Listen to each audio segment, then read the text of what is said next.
Hello, everybody, and good morning from Boston. I am Nicholas Danchenko, and I am joined here with Mike McGee by the best cloth player in the world, debatably the best dodgeball player in the world, Mike McGee. That's kind of you to say. And we are commentating from the first match of the Continental Cloth Circuit Boston Dodgeball League tournament here in Boston, and we have the Fog taking on Aether.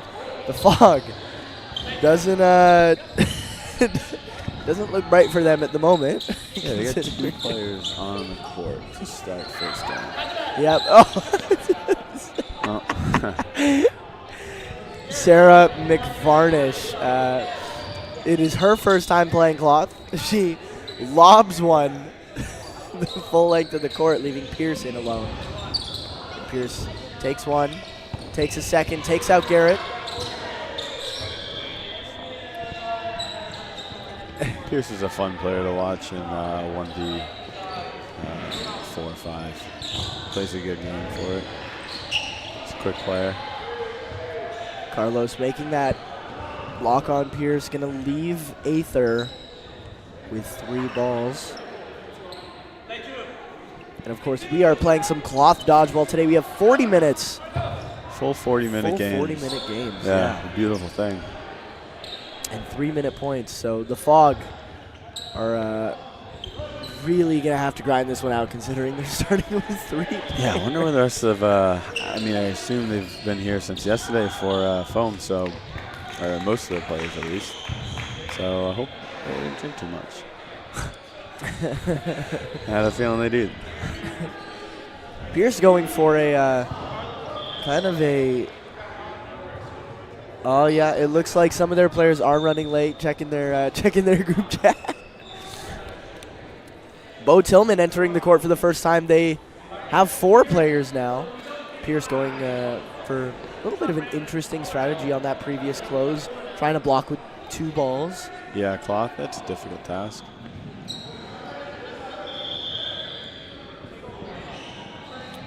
The ball is definitely easier to be disarmed if you're holding it with one hand. Foam, you can get away with it, but cloth, not so much. Depends who you are. I've seen some of the English guys get away with it. But yeah, it depends on who's throwing. If it's a firm throw, not a good chance you're gonna be holding on to both those. It's a good trade for Marcos. And Marcos Barrios. Marcos Barrios taking that trade with Pierce. Pierce, a international gold medalist with Team USA in cloth at the recent North American and Caribbean Championships. Bo Tillman caught out. That catch is going to bring Barrios back in. It's now 2 on 6. Sarah McVarnish, someone relatively new. Not relatively, this is her first match of cloth ever. And Ben Tyndall, not sure how much cloth he plays.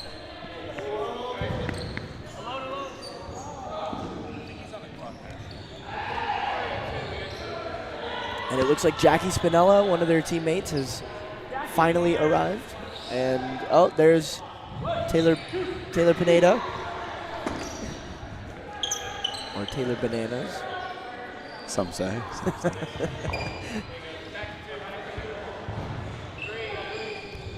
2 minutes left in the point. 2v6. McVarnish staying alive. Coming all the way from PEI, I believe, up in Canada. And Tyndall from Atlanta. He's looking for Barrios. McVarnish looking for that lots of throws. McVarnish, thank you. Lots of throws back and forth. Dylan Cruz is in the building. Looks like they have their team now. 2 balls spent on Tyndall. Over the head. Romer, Dirt's one. They're really going for the kill out here. What do you, as a cloth specialist yourself, someone who's spent a lot of time looking into the strategy of this game, what can you say about this very back and forth action in a 6v2 scenario? 6v2 is a place to go down to 1 ball on defense every time. Honestly, myself, I'd like to, if you have a strong throwing team, I'd put 3-on-1 and guarantee the hit. One player, even with all balls, is not going to be able to do much. But can't get caught. And that is what happens. They're going to spend 2 on Romer. Yeah, Cloth has a lot of different gameplay happens at different times of the match. In the last minute of the game, last minute and a half, you'll be very wary of catches from teams that are down 2+ players. Because it's a game of time, so if you have a minute and a half left and you're up 4 players on a team, really almost the only way you're going to come back is by getting a catch. So, yeah, that last minute and a half, you got to be very careful. That's when people start looking for them. 2 balls spent on Barrios. He's going to block both. Block both of those. Yes. And a very interesting choice from Aether. They are going to get that point, but Ben Tyndall made a catch to bring the points a little bit closer, and they are going to end up spending 2 on him in that closing scenario. You were just talking about a player advantage of 2 is a dangerous position going into these final 30 seconds. So even when you're spending 2, especially when it's a 1 and then the second one in a stagger, a lot of players are going to be shifting one way and looking for that grab.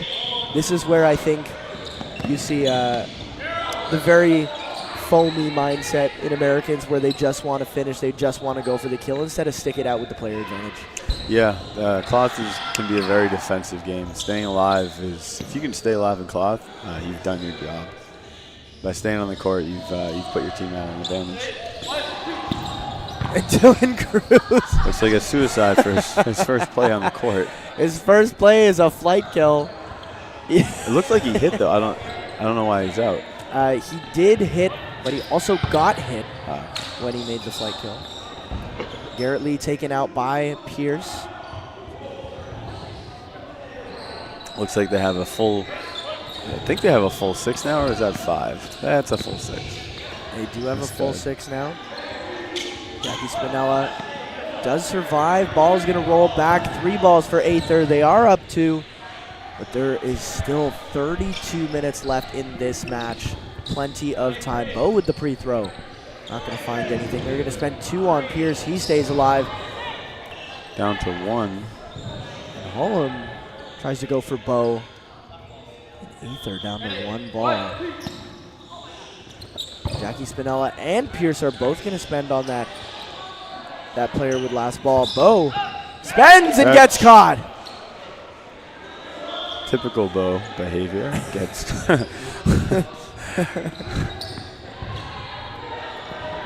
Kira Monroe makes the block. She's entering the match for the first time. Mixed Team USA international medalist multiple times. A gold and a silver medal. Silver at Worlds and gold at the North American Championships. Yeah, this tournament has a lot of good players. Last year's Boston tournament did phenomenal as well. Boston's society is grown quite a bit since Boston Dodgeball League. Yeah, you love to see it. The BDL Throwdown. If you didn't watch it, you can go watch some of the matches back here on Dodgeball.live. It was a great tournament, great turnout. Players from kind of all over, actually. Now we are down to a 4v2. Aether going into the last 30 seconds. The last thing they want to give up is a catch. Let's see if they're going to stick it out, maybe throw some safes. Oh, but Holm's going to get aggressive, takes out Spinella. It's going to leave Pierce with 20 seconds left in a 4-on-1. He prees, he catches! And Cruz is back in the game. He does hit a pre, and that's what I was talking about, going straight on body, and that stagger, that 1 then 2 is really risking. 2-2 now. That catch, 2-2 and 4 balls for the Fog. And Cruz, I believe that could be considered an invalid, but it is not, and they are going to call it a tie. The Fog with their first point on the board, 5-1. That was their first game, I believe, with a full team on the court. So let's see how they'll match up in a full 6v6 now. Yeah, looking at the replays, that catch, the block off of that middle player goes right to the corner. Salamoni does a great job. They did not hear the whistle, but it's typically not. Looks like they're resetting. Armando was easily persuaded to restart the game.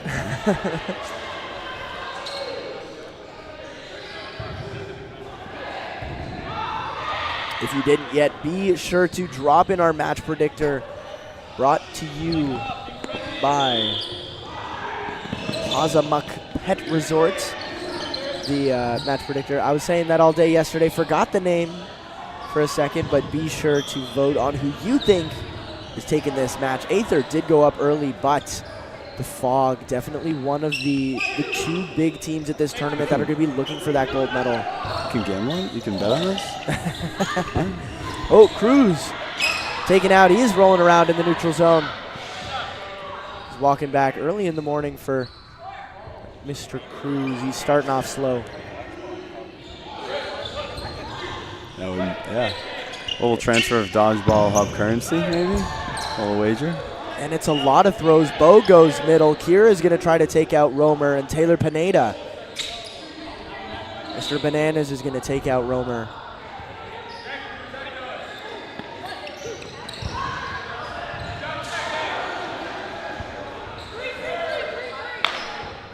Only 1-player advantage for Aether. We saw them. Probably 2-player advantage. Let's see if they can stick this one out. There's still 2 minutes left. Lots of time to play, and it's going to be 2 eliminations. Bo and Pineda are both going to find their targets. Makes it a 2v3 now. What are you seeing in the differences after, we were just at Vienna calling, going from the European game to seeing how Americans play cloth? What are some of the main differences that you're seeing in this, at least in this tournament so far? Most of the United States teams play a little bit more of a hero ball than as a team.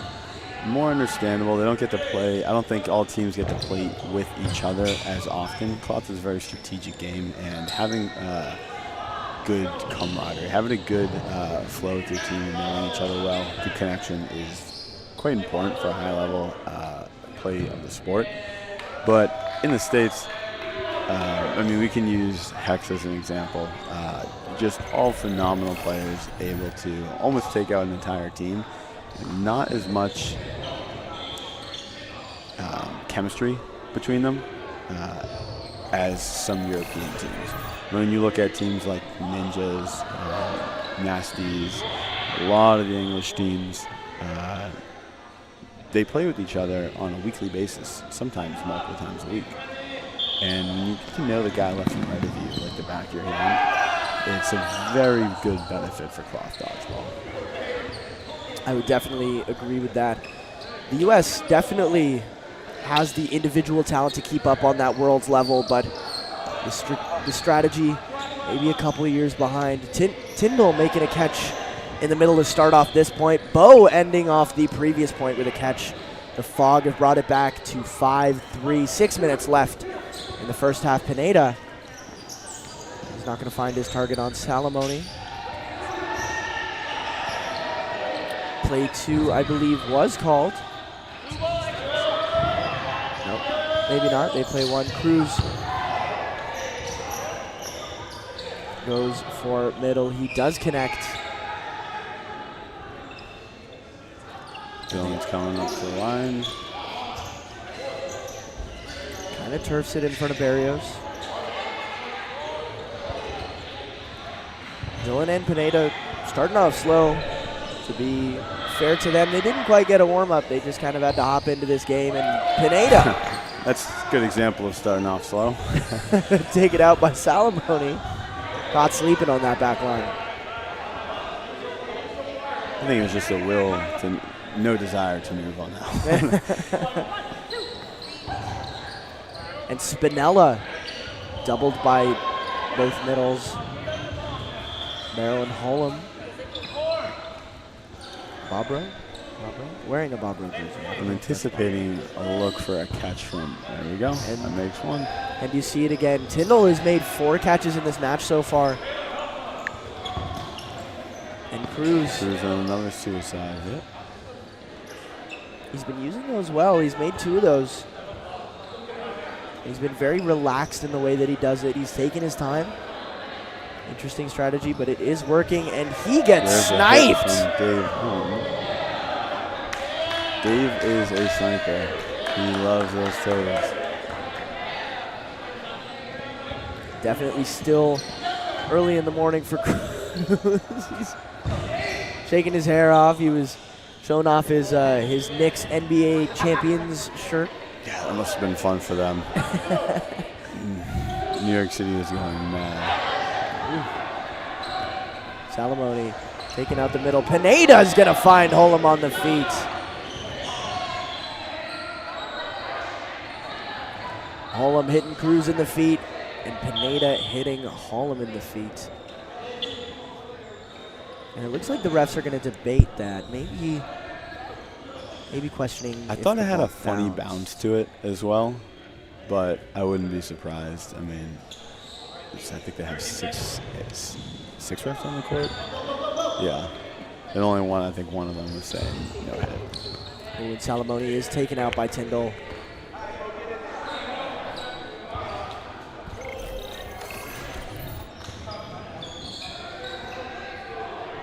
I just realized, is this?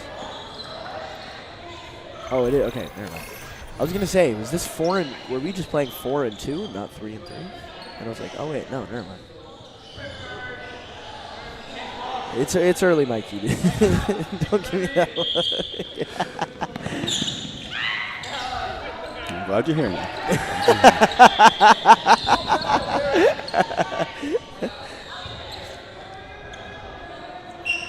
It's going to be all tied up going into the final couple of minutes in Counter the first half. Pierce is going to find Salamone. They're requesting the shag. Assuming a play 2 maybe. No? Oh, and they spent 2. Just. Interesting choice to spend 2. They've gone down to last ball.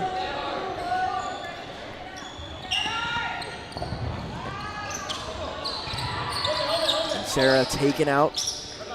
They do get a hit. They do use 2. Oh, Garrett Lee goes for the catch. Bo flexing on him.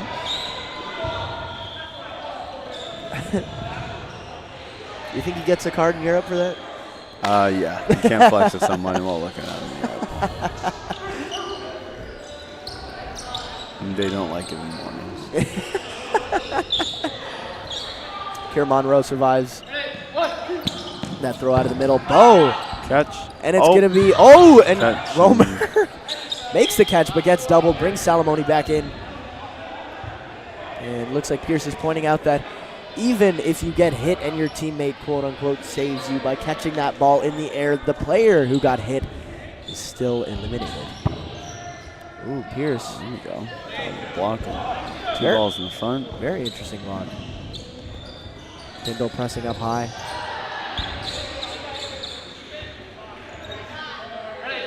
And they've gone down to 1 ball again.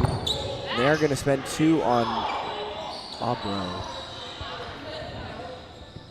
If that is the correct name. It is. Okay. It is Bobro. Pierce with the cross on Salamone. Great cross score. I like that. They spent 2 on that number 2 position. And it looks like she does get tagged. Here Monroe spends on Salamone. Salamone goes on Tyndall. Bobro shifting over. That's a hit. Good support. Nice low throw from Pierce. Yep. Pierce does not buy into that pressure. It's a good idea shifting over to make Ben's job a little bit harder going for Salamone. But Pierce, really beautiful low shot taking out Bobro. And the set clock is going to run out. The Fog now in the lead after being down 5-1. It really helps when you have a full 6 on the court. Yes, it does. I would say so. It's at halftime. I am going to go grab a Red Bull real quick. Be right back. They're going to start right away. And it's Bo Tillman's walking over here. Hello, Bo. You like cloth?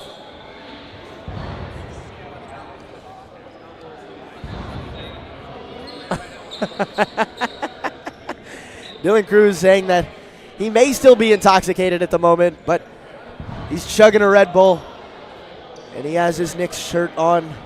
He looks happy. Quan looks like he's about to catch a plane somewhere. I'm hoping he plays today. Quan, a staple in that Team USA cloth squad. Got lots of Team USA talent right now. Speaking of Team USA talent, Mike McGee is back. He is joining me once again.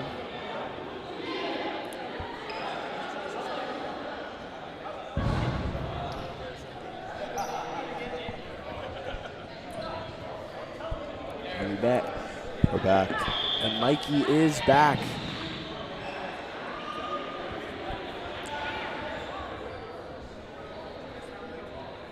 And okay, so it is confirmed. It is Ben Tyndall's first time playing cloth as he waves to the stream. We were questioning that earlier. Sarah McVarnish was confirmed. It was her first tournament and confirmed that it's Ben's first tournament. This looks like they're sorting something out for the half.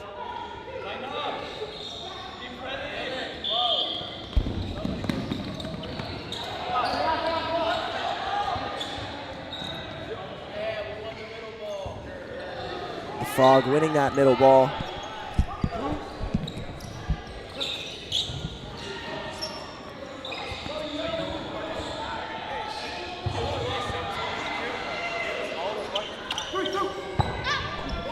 And Hollum takes out McVarnish. Taylor Pineda has the take on Hollum and gets caught out by Salamone.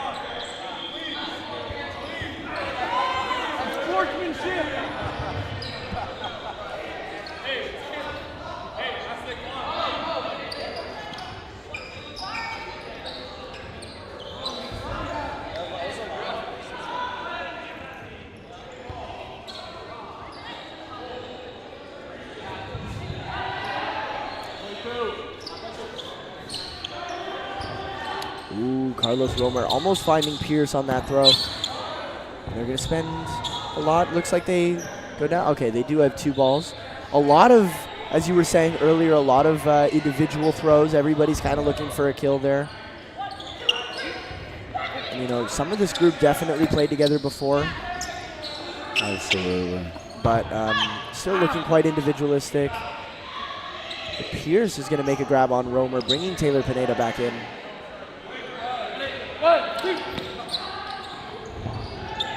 Pineda finds Barrios.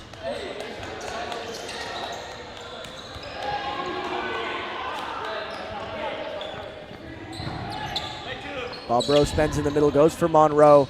And Hollum is going to spend that second one on Pierce.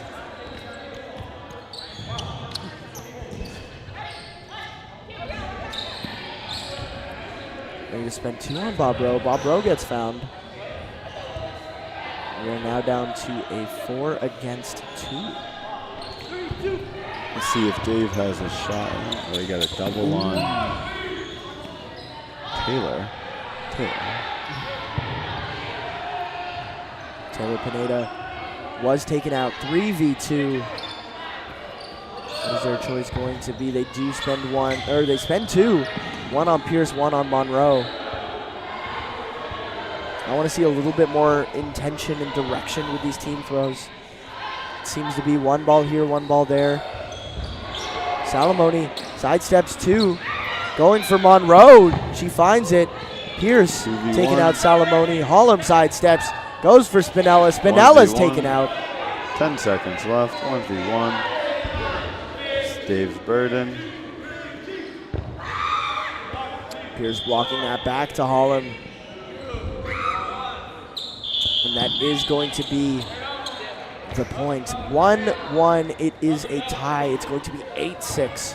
The Fog still in the lead after half.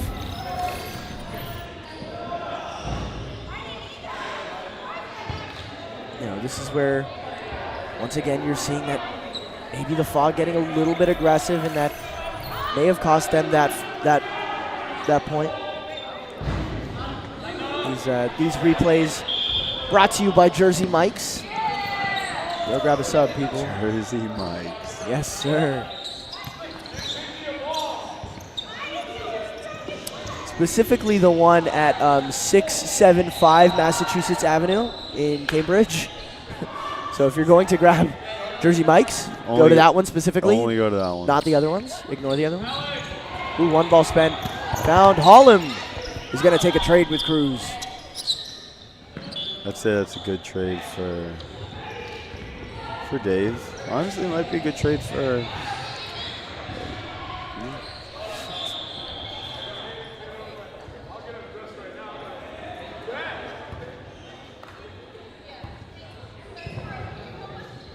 What are we waiting for? No clue. Looks like they're trying to figure something out with the stream again. Nobody, Oh! I don't think anybody updated the score. On Is the Quan screen. playing?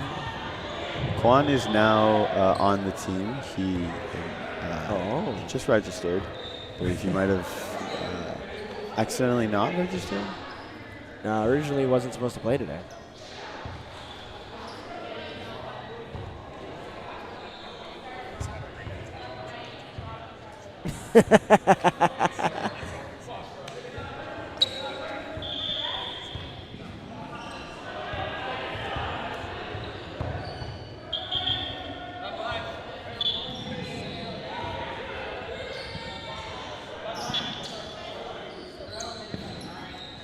We got 12 and a half minutes left in the set. Ooh. Or in the match. Pierce now switching corners. The first timer, Ben Tyndall playing the right corner. Garrett Lee taking across. Tyndall rushes up fast. They're both going to go for middle. They do not find their target.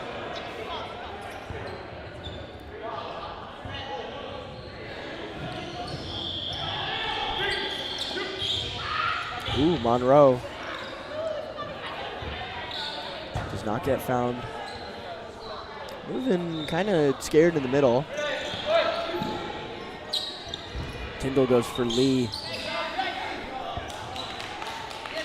Lee staying alive. Still a 1-player disadvantage for Aether at the moment. It's 1 throw out of the middle. It's not going to find anyone. Salamone does not get found on that counter from Pierce. Looks like they wanted to go for him before he got a ball, but she's going to go for middle instead. 4v3. Fog comes up. Single from Pierce. No hit. Kelly with the middle. Fog with 3 balls. Monroe got low to block that one.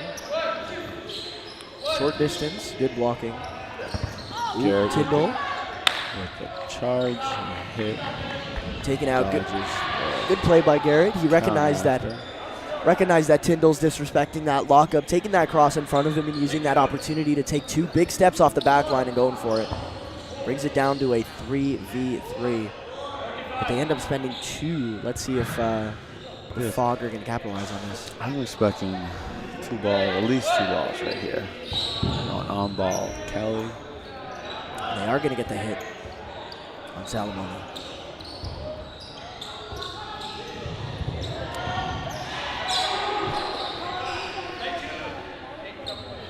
Play 2 is called, and they are going to throw 2 at Garrett on the charge. Garrett barely missing Monroe on that play.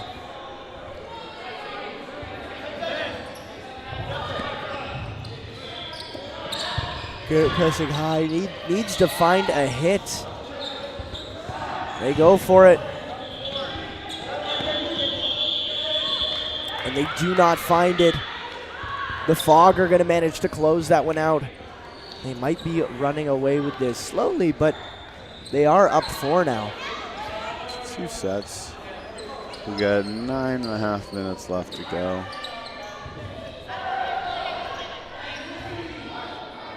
Let's see if Aether makes any adjustment.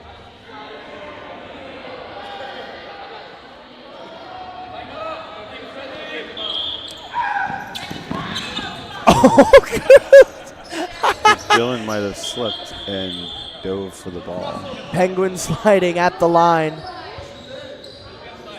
And he gets called out on the line.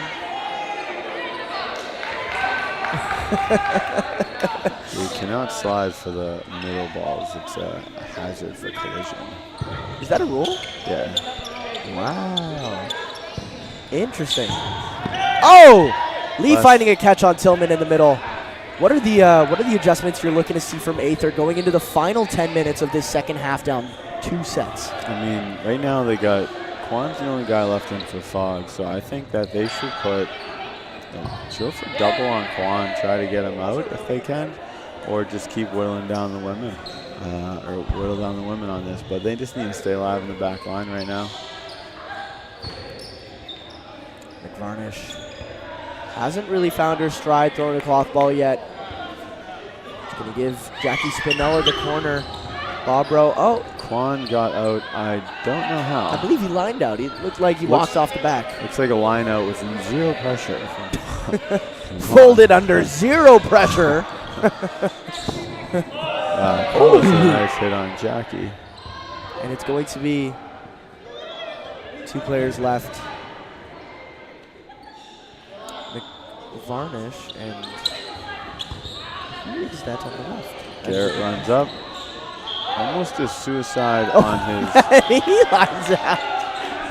Lines out on the suicide, but does not throw the ball. Under 0 pressure. Under lands 0 on pressure. the line. Yep.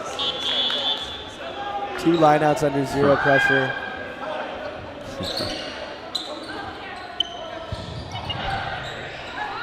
Ooh, Carlos almost finding the feed there. 1:10 left in this point. The last thing they want to give up is a catch. We're in that 2-player advantage zone where you could see a big swing. McVarnish more than capable of bringing in a grab, and I'm not familiar with the other player on this team. I don't know what's in her bag, but I would not be surprised if she's a solid catcher as well. Let's see if they're going to go for it. And she does, and she almost gets it. Oh, she dropped it. Oh, my guess may have been correct that. Oh, and McVarnish,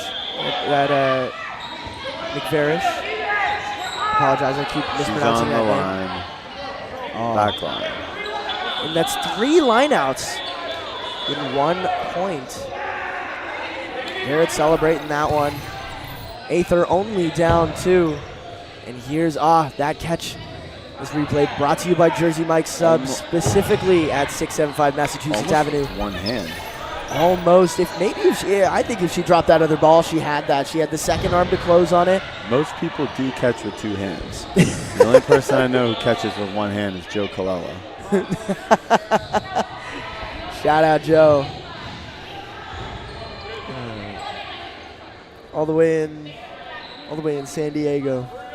Soaking up the sunshine. Oh, they're fighting over that middle ball. Bob Rowe's going to win it over Monroe. Name's right. Salamone out of the middle. McVarish. McVarish, thank you. McVarish. Goes for the grab, does not find it. We are down to the final 5 minutes. The fog's still up. Bo Tillman and Quan both going to spend on Barrios. Unsuccessful.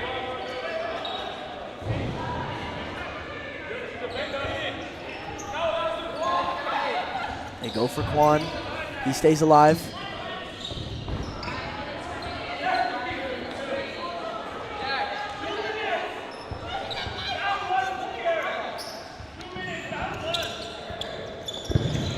Be Cruz who finds Salamone.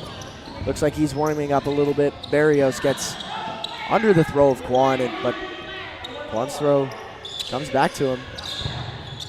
Cruz searches that one left of Holm. Quan goes for Holm as well, doesn't find it. Bo up alone, and he does get taken out. Can't say I'm surprised there. Definitely hanging high. 4v3. 4 balls for Aether. They're going to spend 2 on Quan. Makes it a 3v3, and they have a 2-ball defense. This is a big set for Aether. They're going to want this one. They're going to go for the win in this match. Oh, goes for a catch. Doesn't happen. Cruz stays alive. Holm! From Dave, I believe. A ricochet catch off of a blocking ball. Makes it a 3v2. Cruz pre-throws on Holm. Holm's going to go for it. A bold decision to do that on Cruz, who's always looking for that throw and lining up for the catch immediately after. 45 seconds left. All they need to do is kill a little bit of clock and stay alive. It's going to be Cruz spending on Holm. That ball is going to go back. 35. And the fog going back. And a catch. Beautiful. Cruz getting caught out. Big game for Aether here. Brings Bob Rowe back in. Kira goes for a catch as well. She doesn't find it. Wow, big game for Aether to tie it up. And for the last set of the game, it's going to be game clock with about 2 minutes and 30 seconds to go when we start. Oh, good look by Dave. Looking at that replay from that block all the way across court into Dave. A very, very important moment in that point that really swung the tie, bringing the match to 10-10 going into what I believe is the final point of the match. Yep, all tied up here. The winner takes all. Ooh, Taylor Pineda, big hit out of the middle.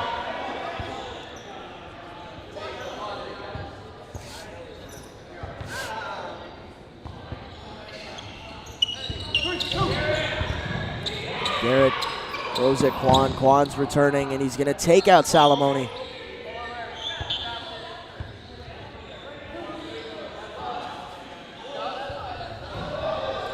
Quan's release reminds me of Steve.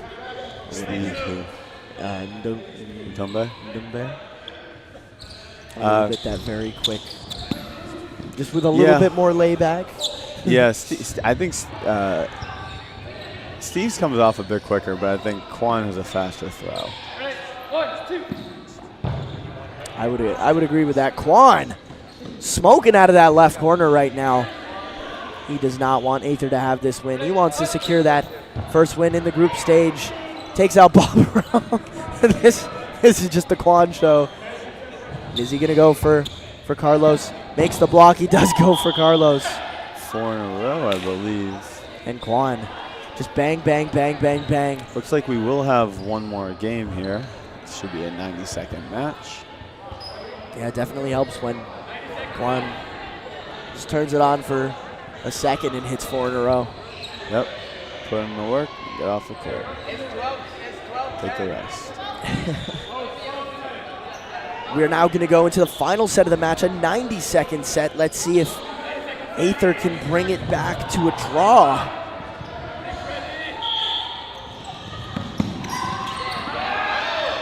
Ooh, and Tyndall. Oh, I thought he may have crossed the line. Doesn't look like he does. Call him. Oh.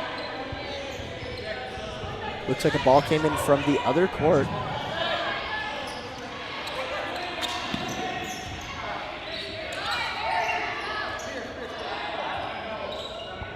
I gotta say, I love the balls. These are the Dodgeball Champions Tour balls. If you haven't seen the Dodgeball Champions Tour, be sure to go follow the Dodgeball Champions Tour Instagram page. Check out the website and definitely go watch some of the matches streamed on PX Sports on YouTube. An incredible tournament. Definitely the most well-produced dodgeball tournament that has ever been held. The first time it looked like truly a professional sport. And shout out to the man who made it happen, Mr. Armando Valdez. Armando Valdez. One of the refs. And definitely the ball provider for this tournament. Yeah. He's got a lot of extras. Oh, Cruz making a hit, coming back to him, makes the catch. Suicide. And McVarish, you are back. Okay, McVarish does not know the rules. And the point is over. And that's going to be the game. The Fog going to take this one by 2. And there we go, people. The first round of the tournament is done. Thank you very much, Mikey, for joining me. Stick around for more Dodgeball. We have another game coming up right now. More round-robin action. Catch me and Mikey playing Power Rank in Mixed, the top-ranked team in the country. Anarchy taking on Chosen. Very excited. We got to go warm up. Thank you very much, Mikey, for joining me. My pleasure. It was a good time. And I am Nicholas Damchenko. Stick around for more Dodgeball action here on Dodgeball.live.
Hello, everyone.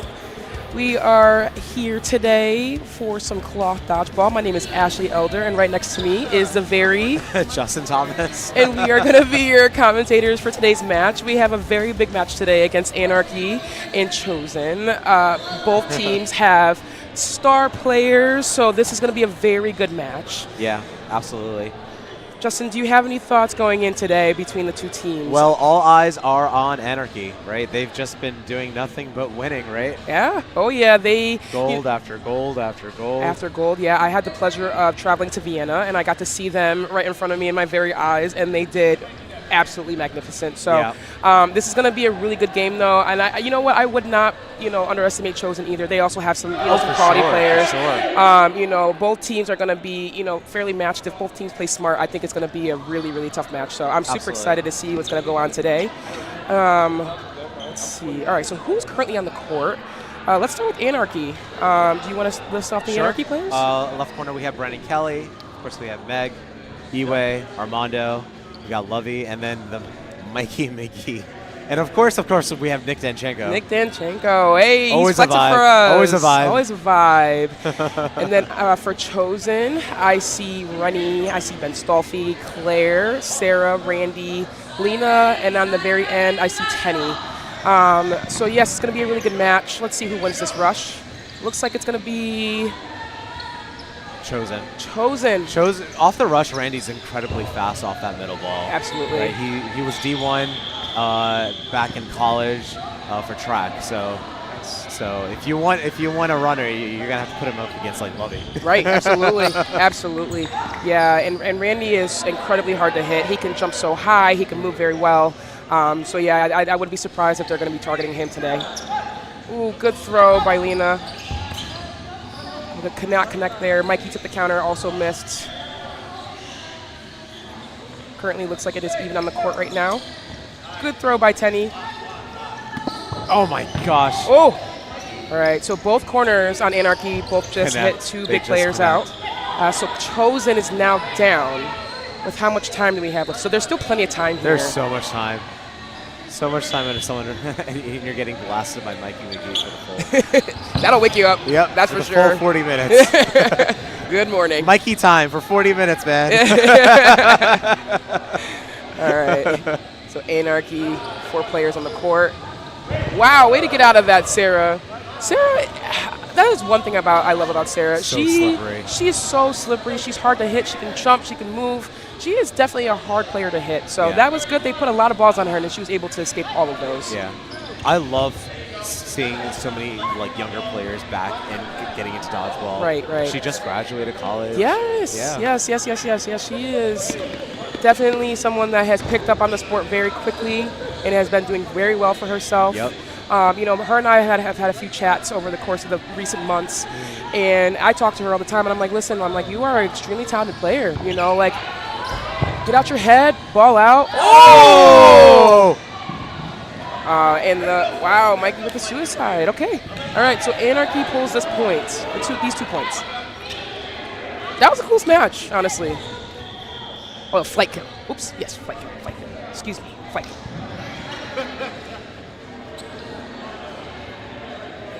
Yeah, that is actually one of the things you're going to see a lot today. With the flight kills? The flight kills, them jumping up. It's not something we can do in USA Dodgeball. It is against rules. Right. But this one's not youth. Huh? But in the Continental Cloth Dodgeball circuit, flight kills are absolutely allowed. Oh, yeah.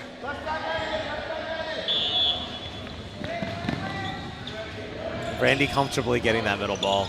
That might be the theme for the whole game until you put Lovey in. Oh, yeah.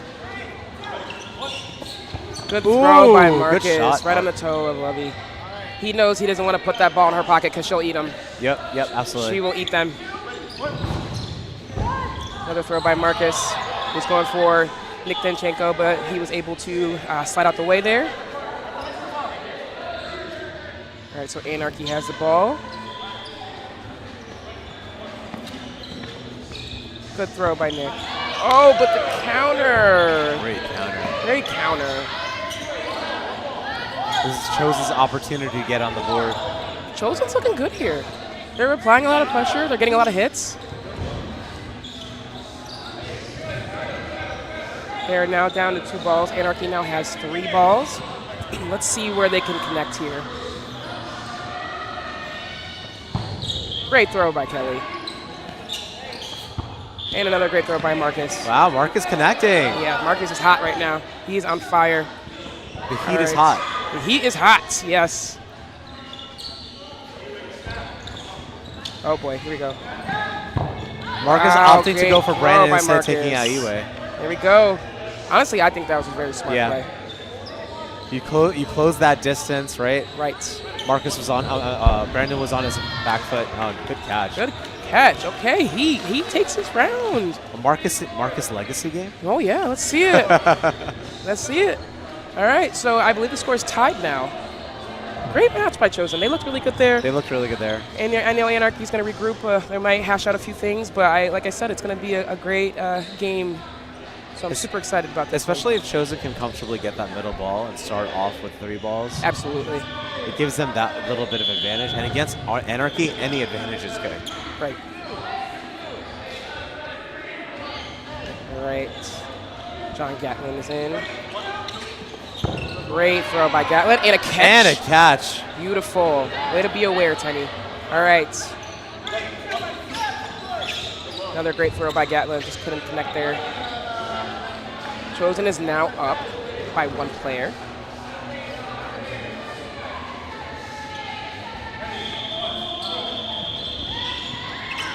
Good pressure by Heat.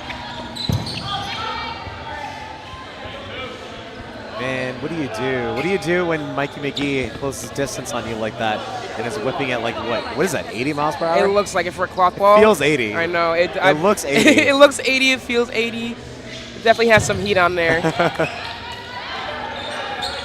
That's the one thing about cornering against him. If you take that ball in front of him, I wouldn't be surprised if he whipped it at you. So just be ready.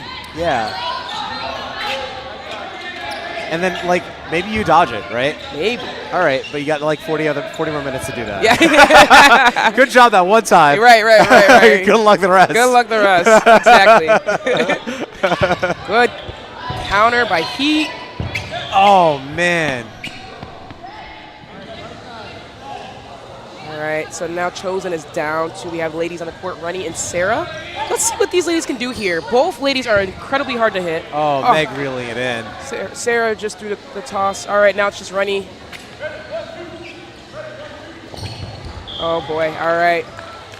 And Anarchy pulls this one. Good try on Chosen's end. Let's get a replay of that. Nice. So starting this game, Chosen was already the underdog here, right? Right. Because it is against Anarchy. Okay. What would your gameplay be if you were on Chosen going into this game? Like, how would you survive this? How do you win this? That's a great question. I think ball control is going to be a key in a game like this. We don't ever want to put ourselves in positions where we're giving Anarchy too many balls. Anarchy is filled with arms. They're very calculated and they're very smart. Right. If I'm Chosen, making sure your corners are communicating, making sure you're getting ball control so you can set yourself up to get those, to get those balls and hit offensively. Right.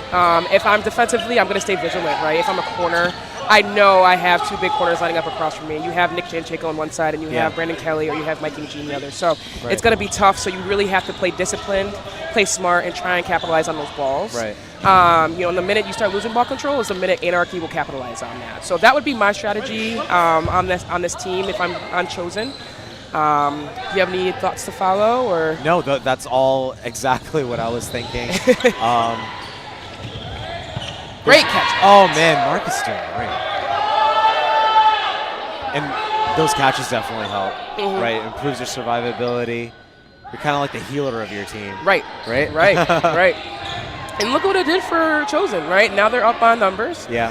Anarchy is now down 2 players. They are now forced to have them to climb, back in this game, which anything can happen, but, it's going to be tougher for them. Yep. So Chosen is doing all the right things here. Let's just see if they can do that consistently throughout this match. Ready, 1, 2. Good throw by Heat. All right. I think the other thing that might work out in Chosen's favor is, on paper, I think they seem to be the faster team, the squirrelier team. Right. So if they can chase Anarchy back and catch them on their back foot and try to get kills that way, Right. instead of doing it this way, Right. that might be their advantage. Yeah, absolutely.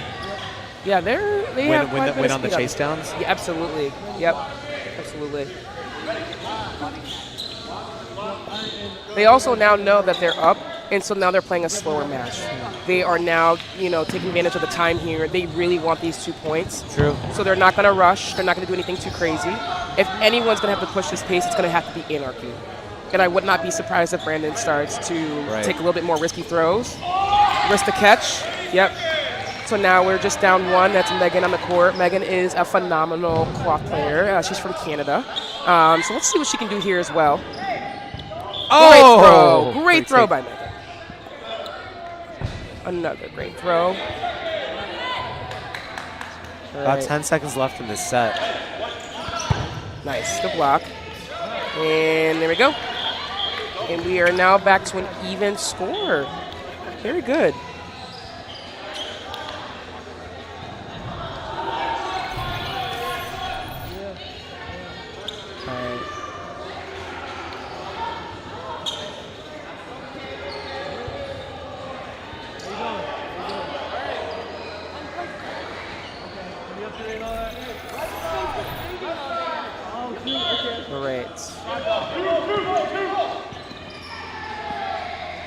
Chosen is going to get the 3rd ball again. Yep, that seems setting to be the theme themselves here. up offensively here. First throw right out the middle by Sarah. Great toss there. She wanted to keep it nice and low. No catches. Oh. And that looks like it hit John.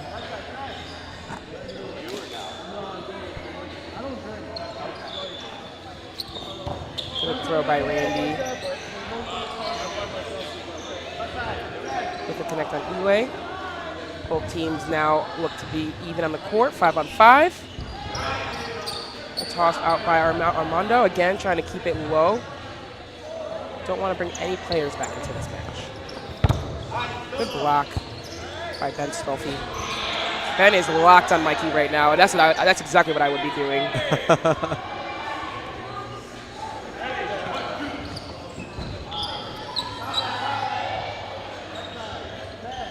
They try to catch that one. They slipped right through her hands. Yep. Tossed by Armando. It's 4-4. It's practically 0-0.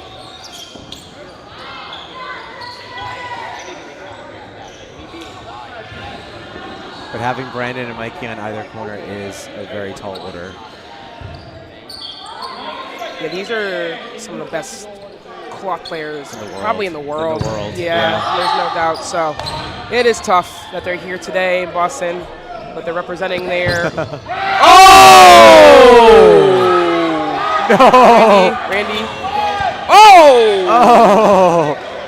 Oh my God! He caught that with That ricocheted was off his insane. face into his arm. Yeah, that was absolutely You know insane. what? You know what? Worth it. Worth it. Absolutely. Take that 80 to the face and catch it. You're right. Oh, and another big catch. Wow. Holy moly! You're gonna feel that one. Yes. All right. So Anarchy is down to one player, Armando. Chosen has. Do they get to close? Oh, all right. Hey, if I'm Chosen here, survive, right? But if you can crash, these are two very quick ladies on the court. Nice. I think a crash is the move here.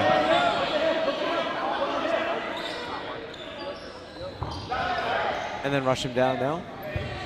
That would be the opportunity. What's the time left? Let's see in this match. Less than 10 seconds. They can win it on time alone. The onus is on Armando. Yep. Just stay alive. Just stay alive. There we go. 1 second. Wow. And Chosen is going to take this match. Chosen's up. Chosen is now up. What a great catch by Randy. That's when we talk about how games can really swing a match, right? Yeah. That might take.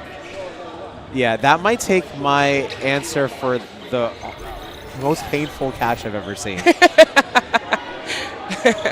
What was that? Like a 10-foot, 80+ mph face catch? Face catch? From yeah. Mikey? Oh, yeah. The adrenaline's kicking in right now. But Yeah, I'm sure tomorrow that it's going is to be the like, most oh, painful man. catch I've ever seen.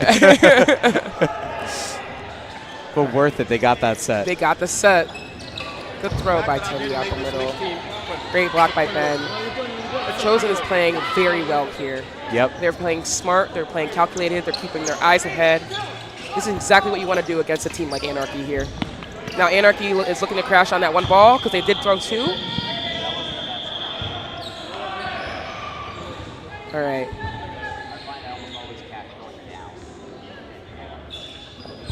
Good block. Randy looking on one right now. He is looking on one. Both corners on Chosen are doing very well. Ben is blocking phenomenally. Yep, and yep. that's honestly what you need to do sometimes Yep. with Cloth. Just block, block, block. It's a numbers game. It's a numbers game, exactly. And that's the beauty of Cloth. It's survivability, blocking, and just staying alive. Yeah. Everyone has a role.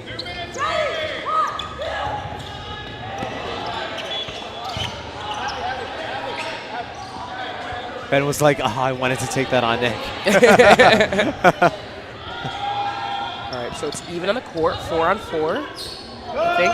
Oh, Lovey should still be out. Yep, great catch. Bringing Armando back in, so now Chosen is now down to 3 players. Oh, great connect.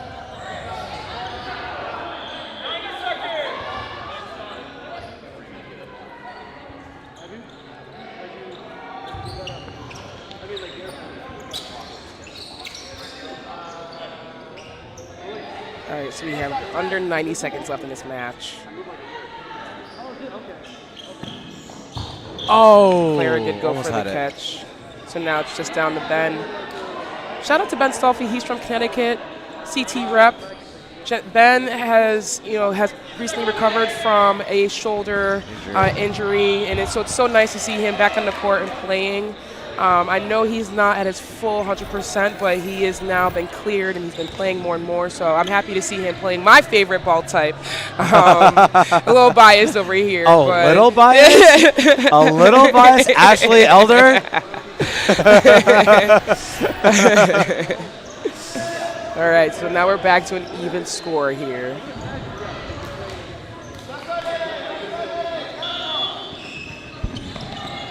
Comfortably getting that third ball. That's just the theme. So it's the theme. Good block. Oh, okay. All right, so actually, it looks like it's 5-on-5 right now. Oh! Oh, great connect by Randy. Yes, Abby did almost have that. All right. Anarchy is now down to 4. Good. Way to stay alive. All right. Oof.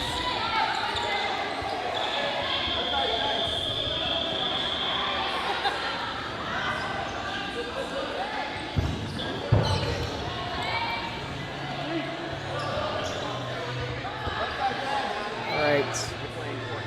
So we still have 2 minutes. That's plenty of time for both teams. Right.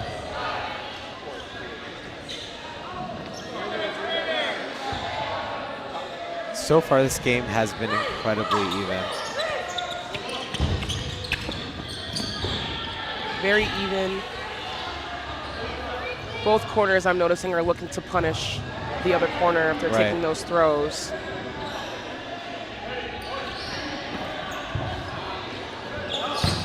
Oh! That was a great catch. Anarchy is now up 1 play, or by 1, oh, 2 players, okay. And now it's just Tenny on the court. Tenny hailing from New York City. Big Apple Rec, New York Dodgeball. Oh, yes. Great player. Incredibly fit. Incredibly Dude fit. does not get tired. All right, so Anarchy does pull this next set.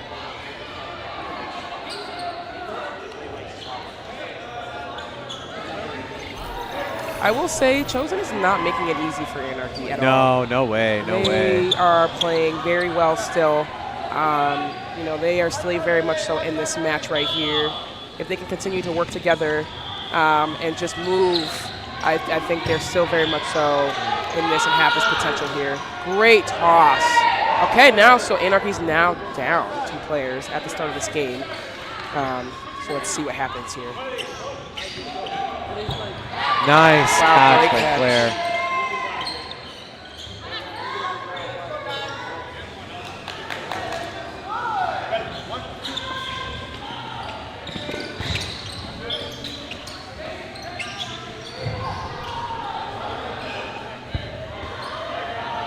Chosen with the burning.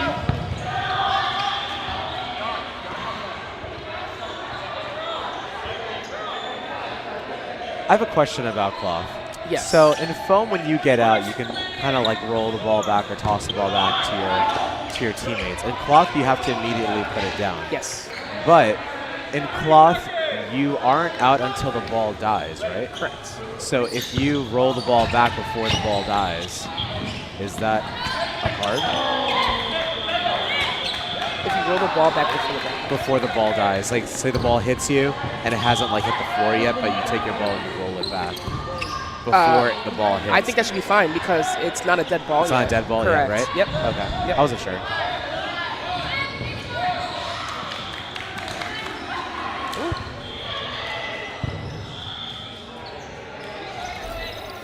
I've noticed with like a lot of foam players when they play Cloth, they're like, "Oh crap, I can't roll it back. I forgot." Oh yeah. Oh yeah. It's very easy to kind of, especially because there's so much more foam tournaments nowadays. It's so easy to kind of hard to make that adjustment in that switch. Well, in North America, that's true, but Yes. in Europe, that is not the case. That is not the case. Oh man. Yeah. All right, got a little bit of halftime. So how are we feeling? What are we thinking for Chosen? Chosen, we are still very. If I'm on Chosen, we are still very much so in this game. They're only down by 2 sets, which in Cloth and with the amount of time that we're giving in Cloth, that is okay, right? Yeah, That is yeah. the equivalent of, I would say, 4 points in a basketball game, right? Yeah. So if I'm Chosen, I'm gonna probably communicate with the team on some things that we can improve on. I think the team looks good overall. Maybe just some tidying up a few things here and there. Yeah. But I think they're doing all the right things. Yeah. So if they can just continue this momentum going on into this next second half, I think they'll just be fine. They'll be just okay. Play a little bit more aggressively, but also play smart and disciplined. Yeah. Anarchy is a disciplined team. They Oh, yeah, know yeah. they are waiting for you to make those errors. So if you can stay on the same level of discipline, both teams are going to still, very much still be in it. Yeah, yeah. What I also really like about Chosen is there are these really, really big plays happening and the team's capitalizing on it, right?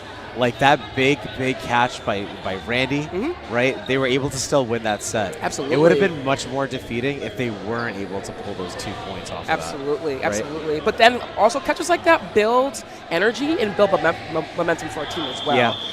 Especially in those moments when it's a dogfight and teams Yeah. are going at it. Yeah. A catch like that will light everybody up, and Yeah. we're ready to go. We're locked in. Let's go. So good on Randy for making a good catch like that. Absolutely. His team definitely needed that energy to kind of keep them in it. So. We'll see if we can see some more highs in this next half. And Marcus has been doing a fantastic job getting really has healing been. catches. Yes. Right, that's giving more lives to your players. Yes. That's putting more bodies on the court. And in the Cloth, that matters. Right. Ooh. That's a tough position to be in. It is. Right, in that instance, Marcus was going after Mikey, didn't connect, and all of a sudden now Mikey has the ball. Yes. And you've already shortened that distance between you and Mikey. Yes. Right? Right. Because Mikey, again, is going to punish you, especially when you're in a moment where you're vulnerable and Yeah. you're already low like that. A momentum catch like that when you're on the ground, is it easy? Absolutely. Yeah. But against a player like Mikey McGee, he's calculated. He's going to know exactly where to throw that ball. So.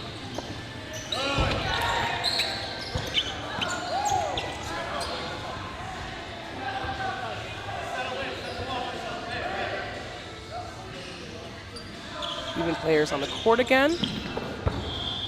Great block by John Gatlin.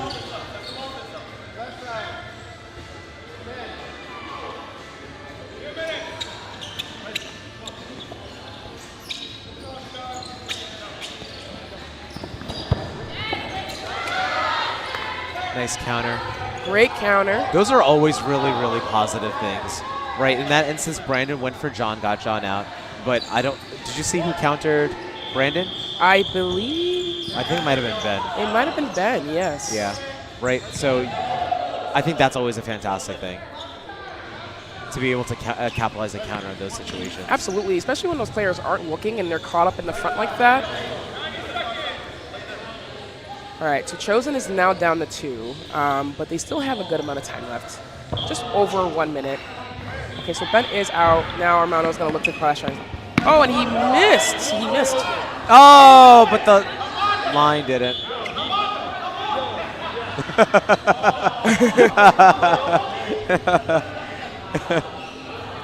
The line is undefeated.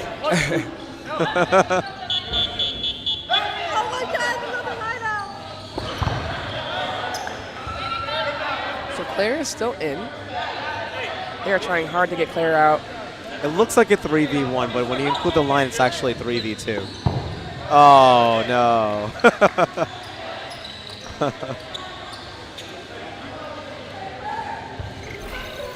So Anarchy does get another set here. Chosen, there's still 15 minutes left.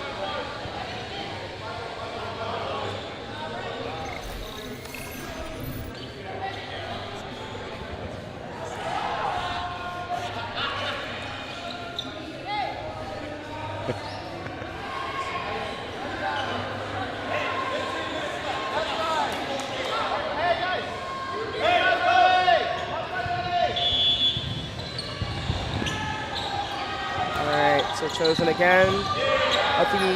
Gatlin up the middle with the immediate throw on Lovey. He gets her out. Now Chosen is up by 1 right now.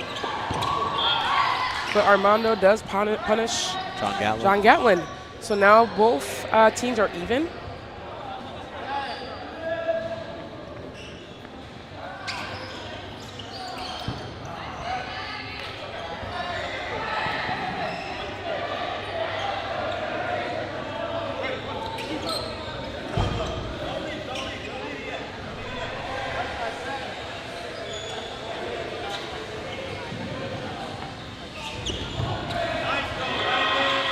Anarchy just doing a really good job staying back. Yes. Making Chosen work for it. Right. And if I am Anarchy, I know that, we are up a couple sets now. Yep. We really don't need to push his pace anymore. Yep. We can now sit back and play a little bit more calculated. Right. And it's going to be up to Chosen now to see what they can do here and Right. how they can push offensively. Absolutely.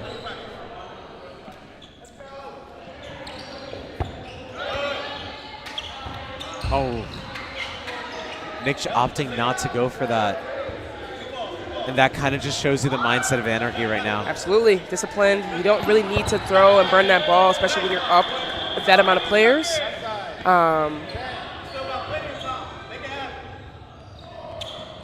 I hear the captain of Chosen trying to, tell these players to make something happen. Yep. Yep. So let's see You what they can do. You can't play into Anarchy's hand if you're Chosen here. You can't. You got so we have just about a minute left in the set. I do see Randy's playing a little bit more fast. He knows that he has to do something here quick if he wants to try and get points for Chosen.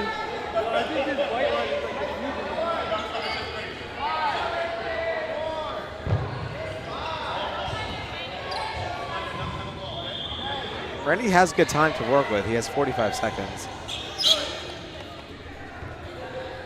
He is the fastest player on the court right now, in my opinion. Definitely the fastest player.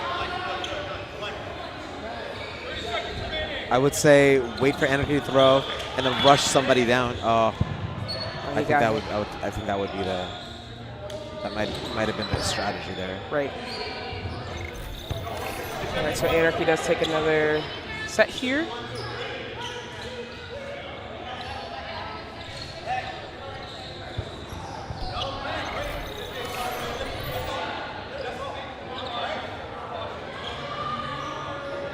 I feel like I just blinked and it went from a tie game to being up by 8. Yeah, and that's what I mean about how sets nowadays, really you can't focus on that just yet.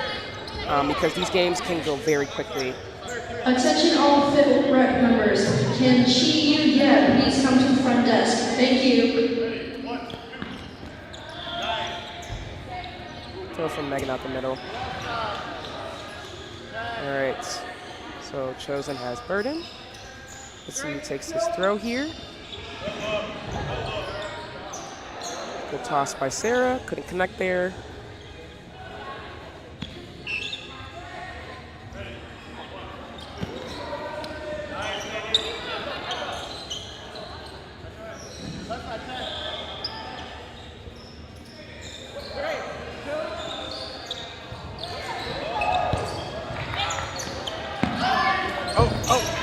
Oh, great connect by Ben. Oh, no way. The ball bounced back into Ben and they got him out. No way. Yes, that's a live ball. No way. That is unfortunate. I don't think I've ever seen that. Yeah, no, you got to be very careful. I've never seen that before.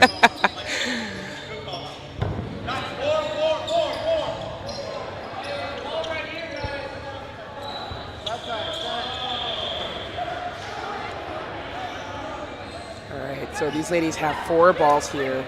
2 on ball, great hit by Sarah. Great placement.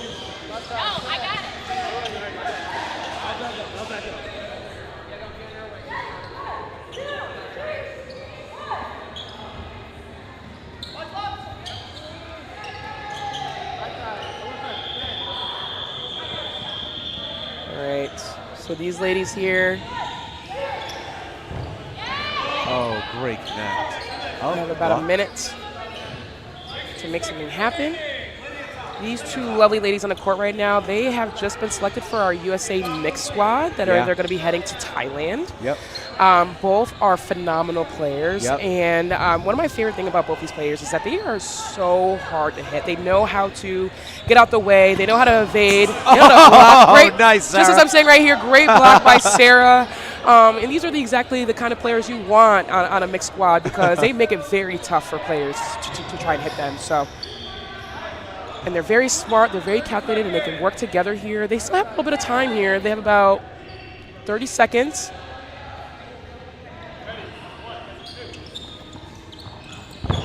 Great counter by Rennie. Sarah did just get out here, so now it's just Rennie left on the court. She has 3 balls. Let's see where she places them. Oh, she has 4. Okay, she has 4 balls. I'm going without a ball at this point if I'm Rennie. Rennie is like the highlight queen. I feel like she's been having like multiple highlights throughout the game.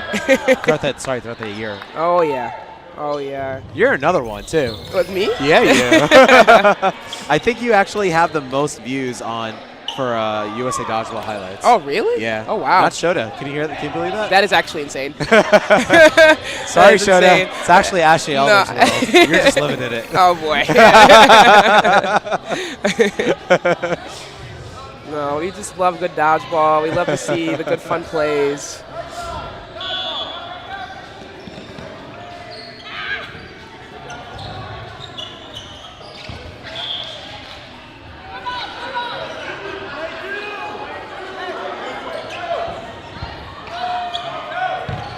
Oh, great toss. All right, so even players on the court again. Oh, Charlie in the chat said earlier it was Sarah with the counter. I think we said it was Ben. Oh, Sarah, okay. Thank you, Charlie. Thank you, Charlie. Sorry. Someone's watching. No, we're both watching.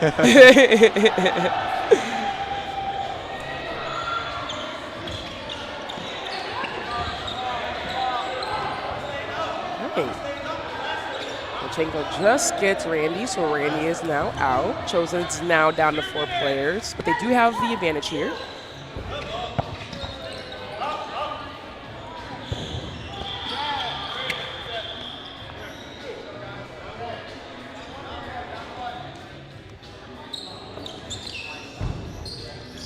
Tossed by Mikey here. Chosen again, waiting for those balls so they can get some ball control here. Oh.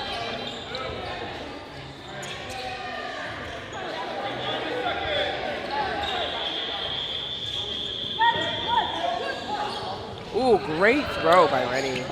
Ooh! Oh, boy. What a connect.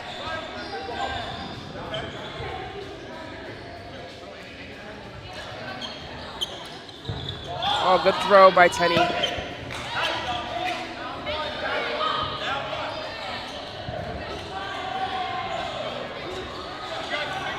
So Anarchy is just up by one player here. Just about a minute left on time. Tenny and Rennie on the court. That is a fun duo to have. Let's see what they can do here. All right, and we did just use Tenny, so now it's just we're just down to Commentator's curse. Oh boy. Whoops. Okay.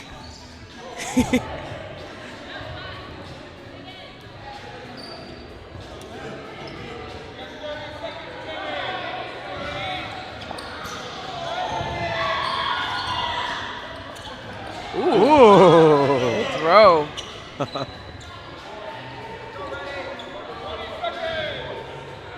15 seconds here. Let's see if Anarchy throws or if they're going to burn the ball. All it takes is one catch by running to even it up. Exactly, and I think that's why if I'm Anarchy, I'm just going to burn those balls. Right. But a tie here would just be kind of technically a win for Anarchy, right? Yes. So a tie is a Rennie win. does have to catch that win. Yeah.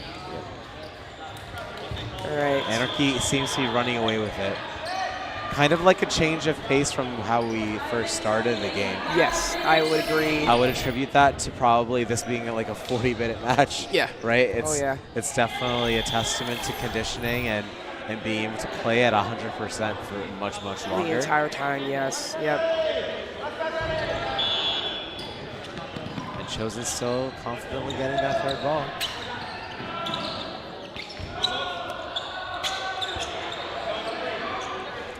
A strategy that you'll see, especially when a team is up on a lot of points, is they won't go for that middle ball as much, just to kind of save their energy a little bit as well. Right. So we've been seeing a lot more Anarchy players just kind of saying, you know what, you can go for the middle ball. But if I'm Chosen, I'm taking advantage of that. I'm capitalizing. I want that ball every single time. Right.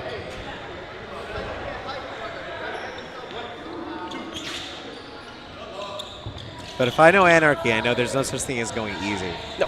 So No even such thing. though it's up 18-6, hey, they're going to keep putting the pedal to the metal.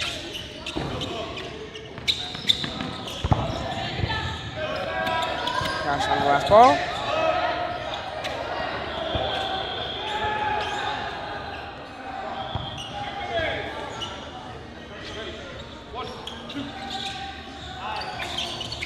Good throw by Lovey out the middle.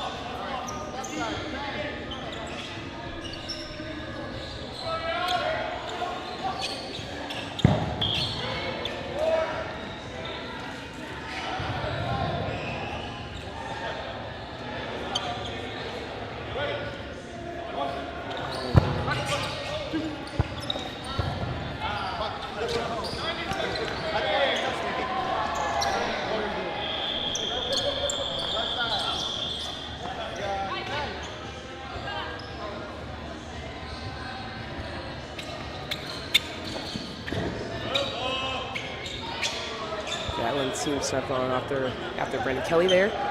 Could not connect. Great block by Sarah.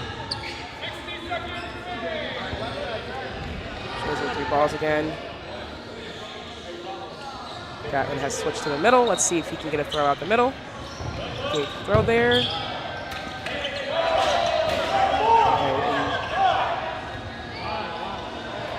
Anarchy now has all the balls.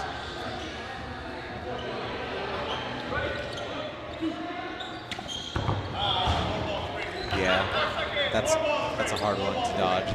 Yes. All right, we have our lovely ladies on the court for Chosen, Lena and Claire.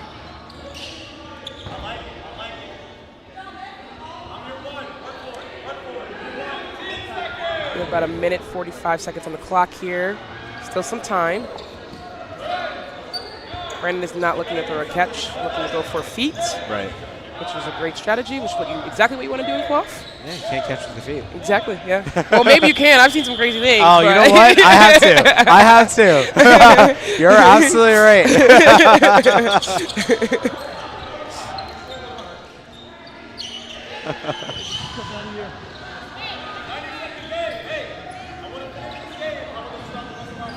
Well, with about a minute remaining in the game, it does seem like Anarchy will be winning this. Yeah, but this was such a fantastic fight, though. it was a great fight, especially in that first half, right? Yeah, we yeah. did see Chosen that was keeping pace with Anarchy. They were playing a little bit more disciplined. Yeah. But I think this is very typical, especially when a team starts to take the lead a little bit. Yep. The other team starts to try and scramble, and they start Yeah. playing a little bit more risky, which it is tough to do in a game like Cloth because, Yeah. again, it is a disciplinary sport. So if these two teams play each other again at some point today, Yeah. I would love to see Chosen to make that slight adjustment because, again, both teams are very talented teams. Yeah. And we saw it here in this first half. Yeah. Great throw by Gatlin.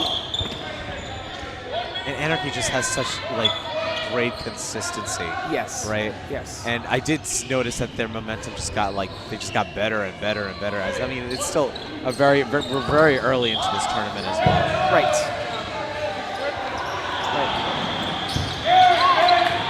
Great throw by Ben. But I think it would be an absolute treat to watch these two teams meet each other at brackets. Yes, absolutely. It'll be a fun watch. It'll be fun to see what adjustments both teams make to each team. For sure. So.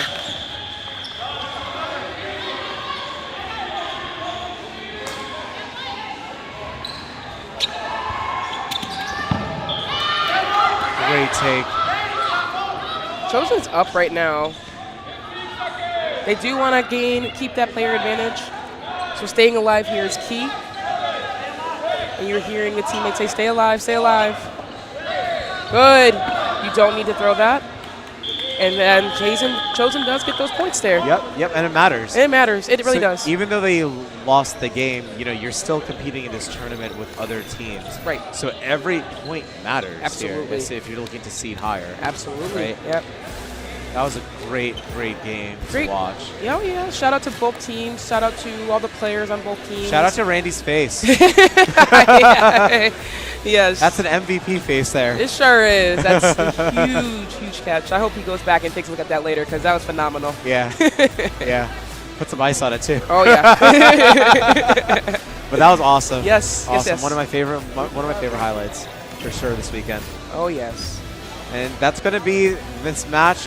Where are you off to next? I'm actually on this court. Really? So, yeah, I'm on this court Who are you guys next. playing? We are playing Anarchy next. No way! So we'll see. Here we have Acid. Oh, there we go. So I'm excited. I will see you guys in this next match. Thank you so much for joining me. Thank you for having me. I had a great time sitting next to you here today, Justin. Thank you very much. Everyone stay tuned. Yes. We got Acid versus Anarchy. Come watch some Right. Ashley Elder on the court. All right, I will see you guys later. Bye.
Hello, dodgeballers around the world.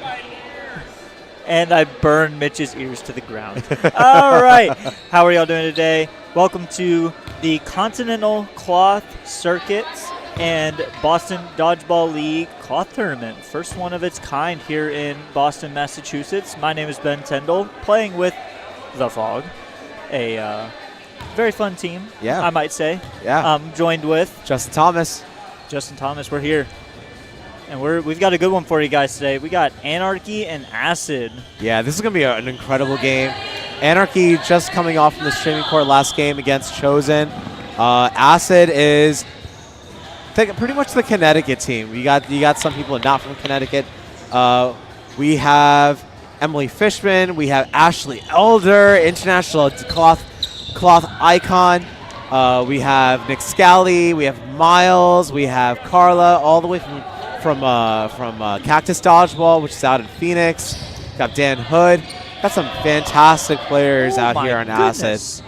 And Miles putting on a clinic of getting over the dodgeball. You know. Yeah. Every time I see Miles, it's always what move is he going to make next? That is an athletic man for sure. I think he's one of the most athletic men on the courts here today. Oh! Ooh, goodness. Great connect by Nick. Does punish Miles in that situation. And Brandon Kelly also takes the connect there as well. And I believe he got a catch in that exchange at the same time. Nick Danchenko gets caught in the crossfire. Now we are 3-on-3. The Ladies of Acid versus Brandon Kelly, Iwe Lee, and Lovey Burleson. I butchered that name. Don't kill me, Lovey. I promise. Oh, man. Carlo looking for the catch, but unfortunately Brandon Kelly connects very well on that hit. Now it is 2-on-3. So we do have 40-minute games today in this tournament. How do you how have you been handling that? Is that your first time with like 40-minute cloth? They're tiring. It's good that we have a decent amount of guys on our team so that we can actually like take a game or two to like actually just be able to recharge and be on the be able to recharge ourselves and get up to speed. Yeah, so we're not getting like absolutely gassed. That's only an asset to have a bigger team in like tournaments like this. You know, it's a lot. It's a huge toll on your body. It's a long day. We're also coming from the 5th annual throwdown from yesterday. Yeah, right? that was also a very tiring tournament, I might say. It was fun. That was an awesome tournament. I think that was one of the more fun throwdowns that I've been to in a while. I've gone to every single throwdown by the Boston Dodgeball League, and I swear it gets bigger and better and better and better. This past one, the men's division, the men's spots sold out in less than an hour. Yeah, I think I was up at like 9:30, like on the dot. Yeah, and I literally had to register like the second it went live. There's championship Knicks merch that lasted longer than a spot. Yeah, at the 5th throwdown. I'm just saying. 100% believe that. Yeah, right now we have... Mikey dodging both. Mikey McGee, one of the best cloth players, I would say, in the world. Yeah, he's up there. Insane. Oh my God, he's so good. Oh, actually reeling that in. Wow. Ashley's like, I commentated enough, I'm a play now. Oh, Ashley putting on a great clinic right now, too. Did Lovey get that catch in the back line? I don't think she did, unfortunately. We don't have the best angle of the back line back there, so we don't know. Maybe it was a lineup, maybe it wasn't. But anyway, I want to see her get a catch or two here. Yeah. With about 90 seconds left in the set, the onus is on Iwe. Ashley opting to not pull there because Iwe was setting up for that catch, right? And with cloth, it's the most amount of people that are left in the court, right? It's that team that gets the points. so you don't have to. You don't play a no blocking like we did yesterday. Right. It is now going to be just straight 3-minute sets when they end. If it's a tie, it will be a no blocking sudden death. The next out does take the game. But aside from that, it is usually whoever has the most players on their side.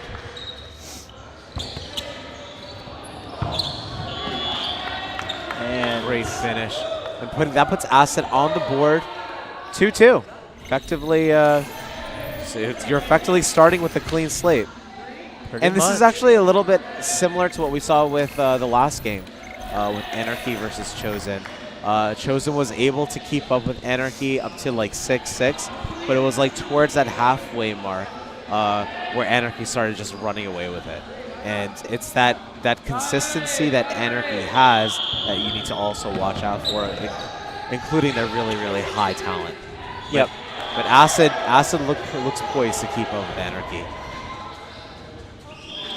Yep, I can see. I mean, all four guys on Anarchy side: Nick Danchenko, Brandon Kelly, Tim McGee, and Armando Valdez are all star players in the cloth scene. All of them. Well, I would say Nick Danchenko probably more of a star in the foam scene, but still very talented at cloth. And as we see, he does get out Nick Scaly right there for the first hit in the set.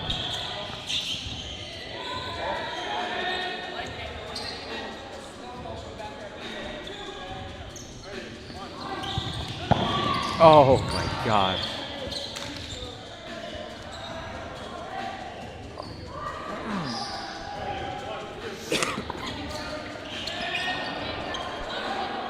And Tim going for Garrett right there, just missed barely. Mikey, It's yeah. Mikey, oh my goodness. He's going to kill me. Potential. He still loves me, maybe.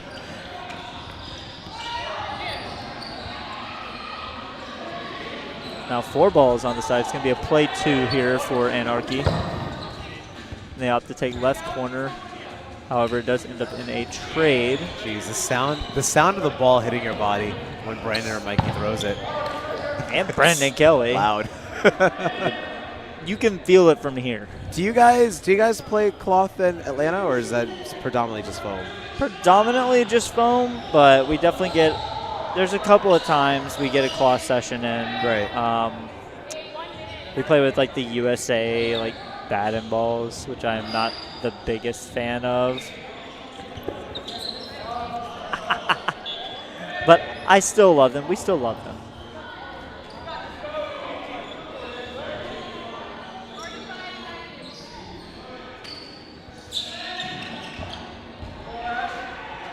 Now I want to see Ashley Elder, great catcher, great staying alive. As I say that, Nick Danchenko closes out that set. It's tough to capitalize in positions when you have 4 Anarchy players against you, right? But Acid is keeping up, right? It's only 4-2. Got a lot of time still left on the clock. It's only the first half. So 30 minutes on the actual match timer for us. Another 11 minutes in this half. I would say just under 12 actually.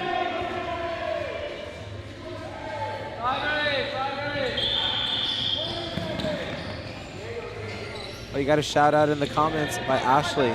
Great job, Ben. Oh, Last night was lit. Last night it was.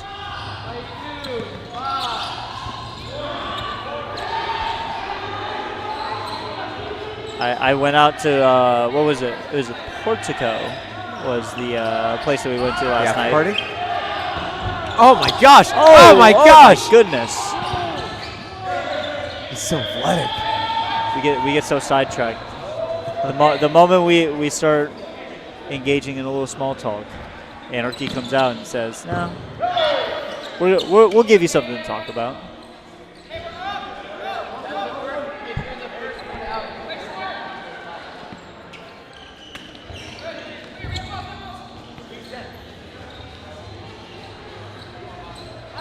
One of the things that Anarchy's doing really well in this game that I'd like to see more of Acid do is those chase downs, right? Like when you're pushing up, you're throwing with your team, and then you have to pull back away, right? I want to see Acid like rush Anarchy down and capitalize on positions like that. That's a big trade. It's a good trade. That's a very good trade right Nick there. for Nick. Nick Scally for Nick Danchenko. Nick on Nick violence. Oh! I felt that one from right here. Goodness.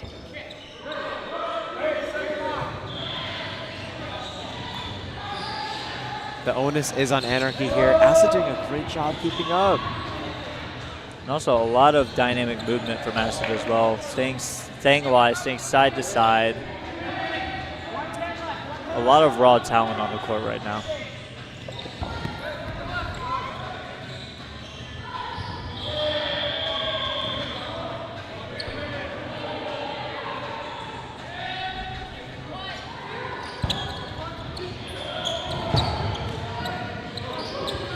Oh, wow. Stay.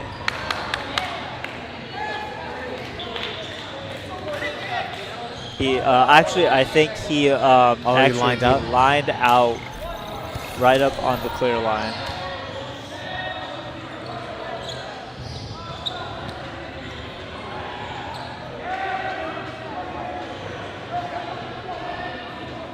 Oh, that's unfortunate. Foot right on, little tippy toes on the line.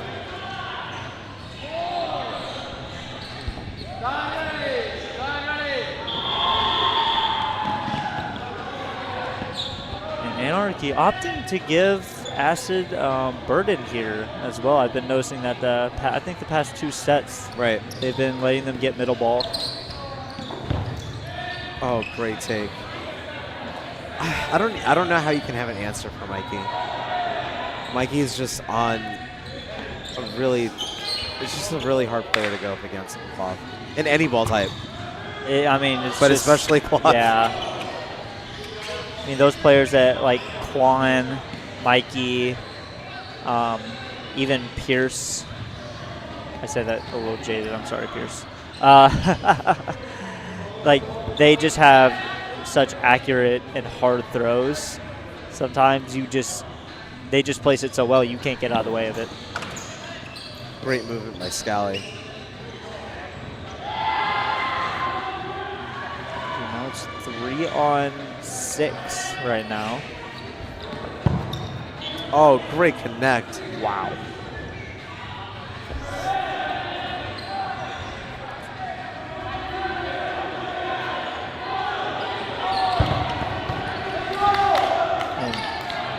And Miles Garner getting the catch, bringing Ashley Elder in, making it a 2-on-5. Great shot.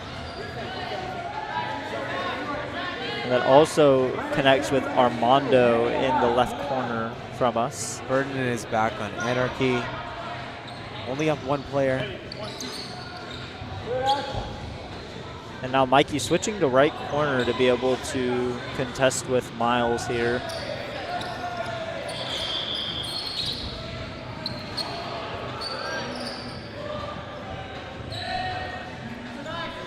Miles wants this. Miles wants this.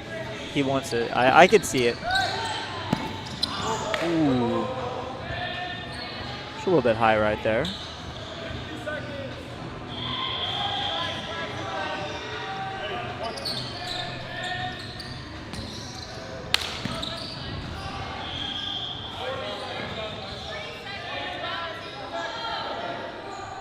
About 30 seconds remaining. If Acid wants the points, they have to get someone out here. Oh! Oh, and Kind of want to see how Miles got out there. I think his toe actually got onto the sideline right there. Oh, wow.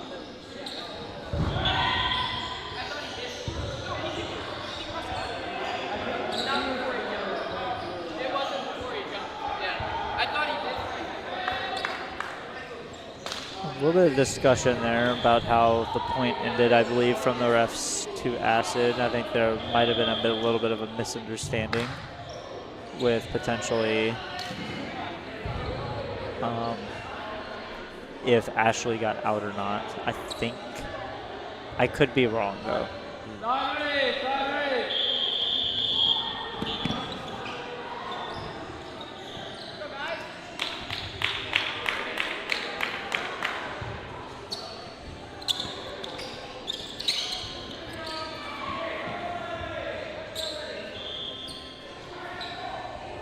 Yeah, I like the strategy here from Anarchy. They're getting that. It's a huge out to get Mikey out. They're giving I think they're giving up possession here to actually capitalize on getting a rush down for the first ball attack.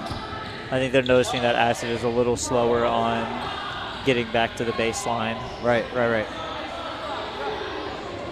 And in Cloth, because you have a closer... Oh, no! Oh. Tree!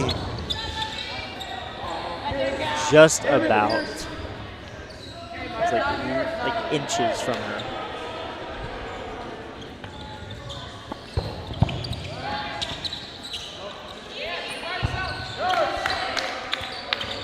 Great shot by Dan. Dan Hood all the way from Connecticut.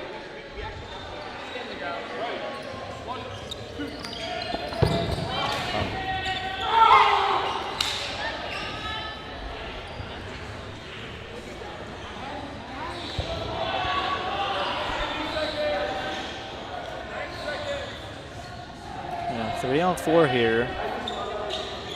On this. Oh, Abby couldn't reel it in.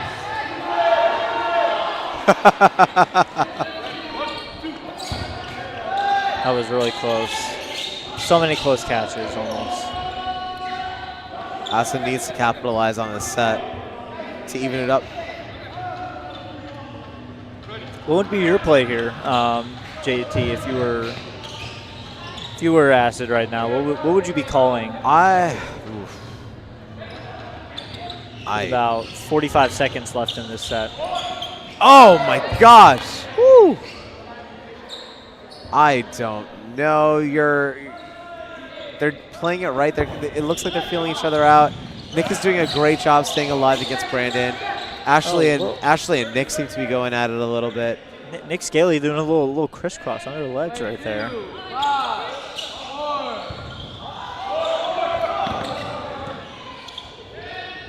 The interesting part is when Emily and Ashley don't have a ball in hand after throwing at Nick, and Nick like successfully dodges, Nick isn't opting to punish them for it.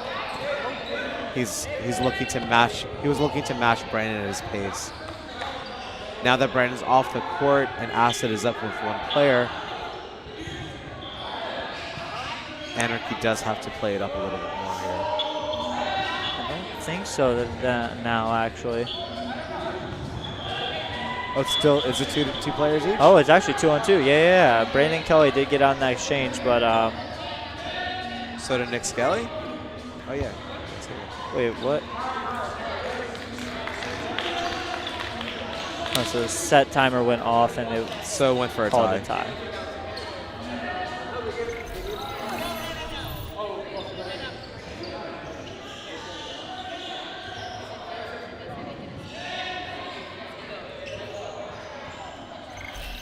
I think they're a little bit confused here.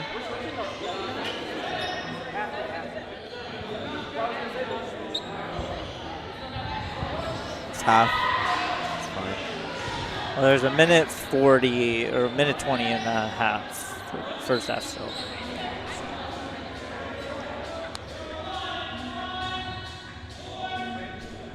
So I believe this will be a minute 30 set here. Or it's game time, actually.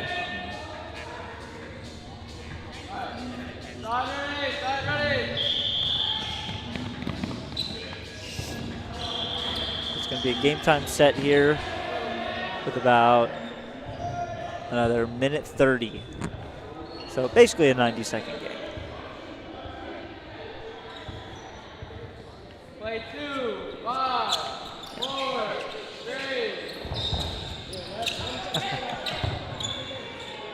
Mitch always cracking jokes to me. I 50-50.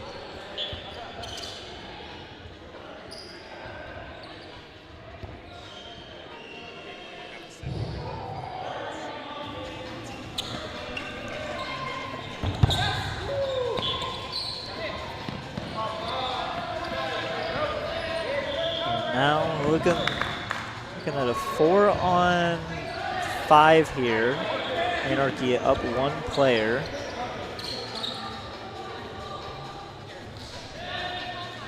And Acid's gonna have to work fast to be able to at least tie it or be able to win the set.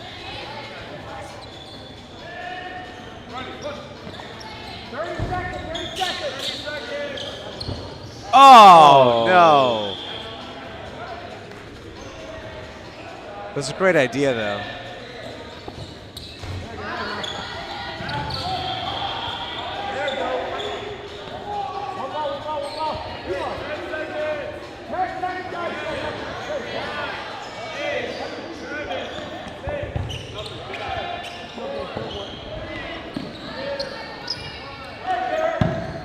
Oh, almost divided. That's going to close out the first half with Anarchy leading by 4 points. It's only 2 games. Only 2 games. Anybody's game right here. Yeah, absolutely. Absolutely. Now, JT, you've been watching a couple of the teams so far. Yeah. You have any finals predictions? Who do you think is going to be? Anarchy is low-key looking pretty unstoppable right now. I did love seeing Chosen going against Anarchy this last game. They were holding up with him really, really well. Chosen was also really, really fast. What happened is Anarchy just has a much better consistency, so they're able to play at a higher level for those full 40 minutes. Acid's looking really good too. Anarchy just being up by just two games, that means a lot, especially when you're going against a gold medalist team with like the best players in the world. Yeah, right? the Dodgeball World Champions gold medal. Nick Danchenko giving us a little face over here towards the commentator booth, or as I call him, Dan Stanko.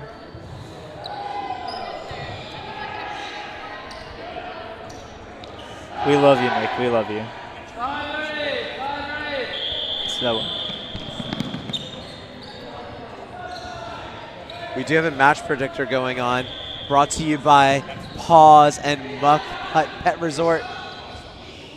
Paws and Muck? Paws and Muck Pet Resort. Paws Amok. That is a great name. if I do say so myself, because I thought that A was an and symbol. That's okay, Mitch. We do currently have Anarchy with the 67% chance of winning. some very specific hand movements with that one, JT. Boo. If there's no commentators for next match, you'll know why.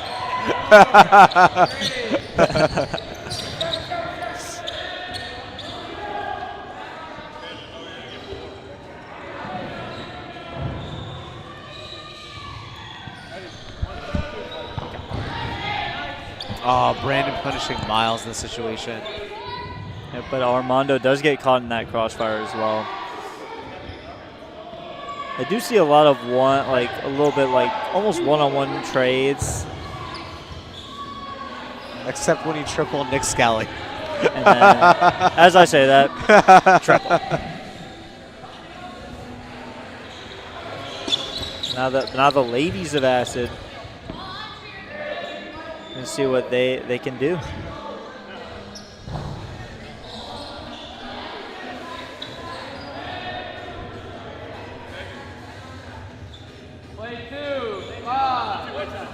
Play two just called. to go towards Ashley Elder.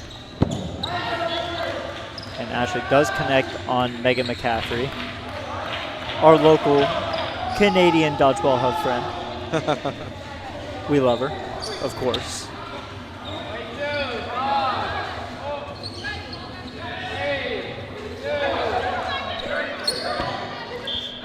I'm sure as you guys...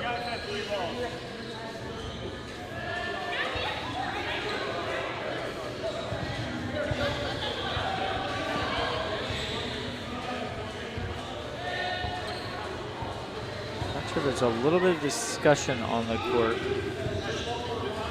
A little confused on the discussions about. I'm not sure either. Maybe miking the ref is not a bad idea. Like hot mic the ref? Hot mic the ref. Oh, never mind. The idea of listening to both for 40 minutes does sound a little egregious. No. We need to do it like where we can like. Well, like you could actually like tune it in where you have like a hot mic, like a segment. Yeah. Because of course, as y'all know, in some professional sports they do that as well.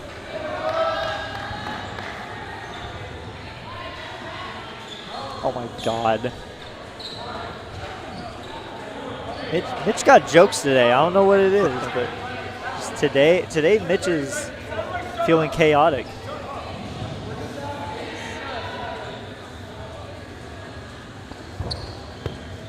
Oh my God.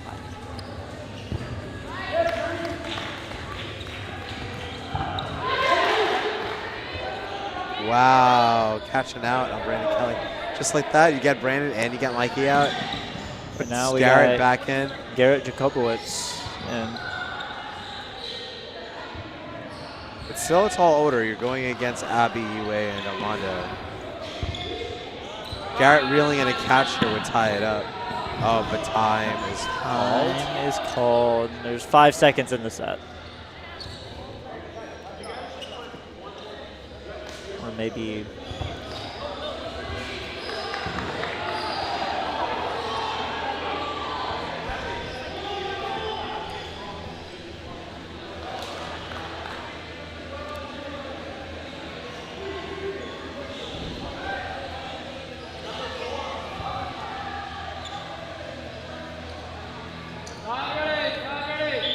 But Anarchy, yeah, as you were saying, Anarchy taking a commanding lead here. Yep, six points. It's their high level of consistency. Every game that they play, they're just so highly consistent and so talented. And pinpoint accuracy from all of the guys and the girls as well. Especially Mikey McGee. As I say that. I love how Mikey does that. He gets back and he's like able to slide back on just his knees alone.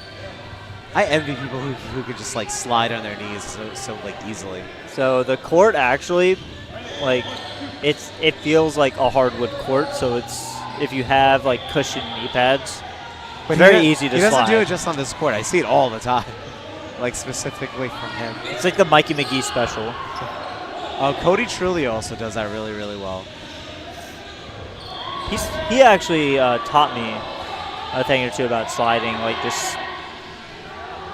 just to go for it. Just as long as you don't like. I had a moment where I crashed my knees down and hurt myself. Don't do that. But as we say that, now it is Miles Gardner and Carla versus Lovey, Iwe, and Mikey McGee. Oh my gosh, what a great counter. Sniper. And it's his arm speed so fast. Like, by the time Miles was throwing the ball, Mikey kind of already read it.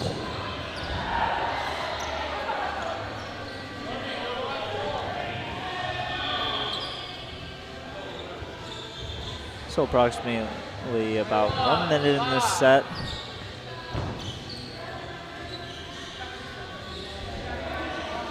Gonna look for Carla to make a catch here.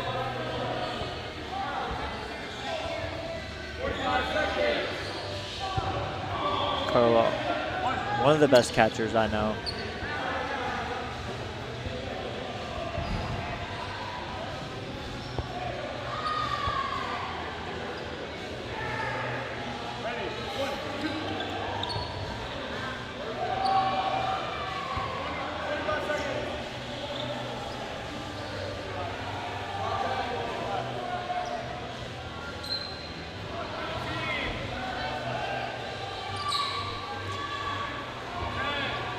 The onus is on Acid. Acid does have to push the pace up.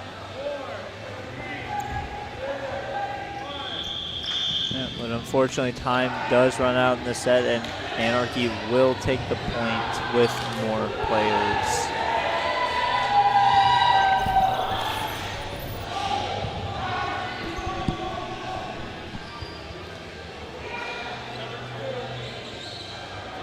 Still a lot of time left. It's still 9.5 minutes. It's only They're not down 4 by that games. much. It's 4 games. Yeah.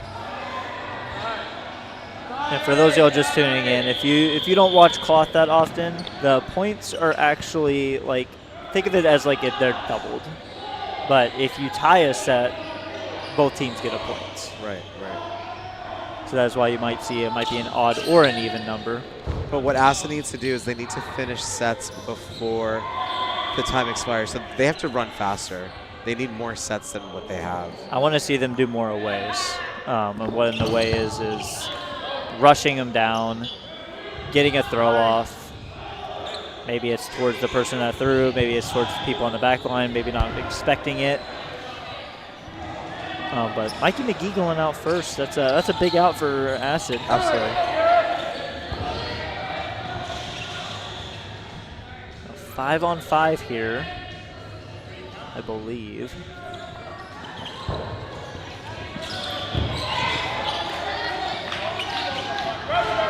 And Brandon Kelly also getting on as well.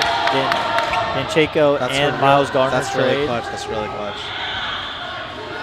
Now it is Emily, Garrett, and Tree versus. Every second that this clock time ticks down is increasing the chance of Anarchy winning. Yeah, 100%.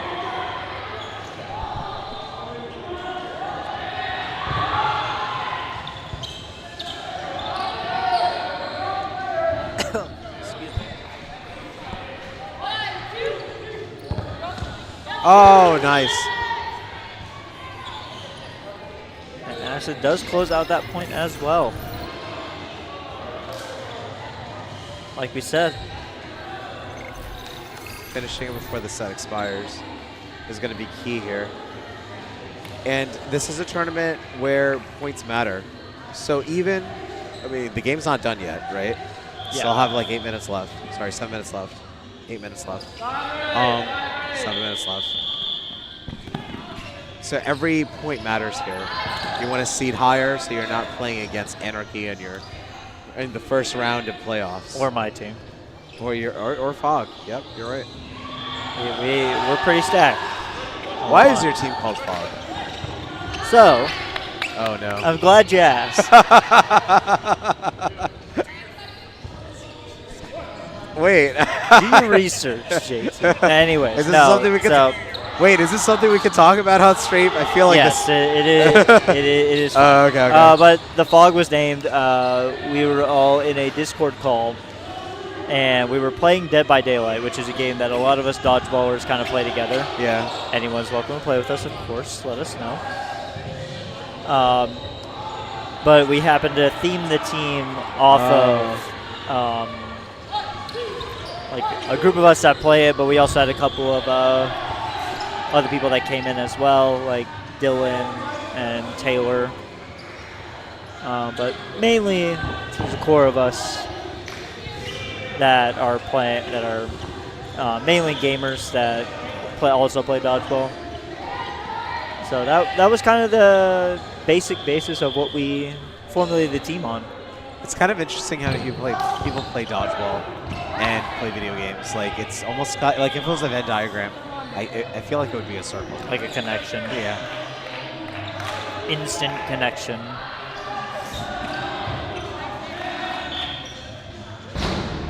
And it's kind of what we saw with Anarchy versus Chosen, right? Like in the beginning, in the first half, kind of have them like going neck and neck, but it's just the incredible consistency of Anarchy and their ability to just run this score out if given a chance.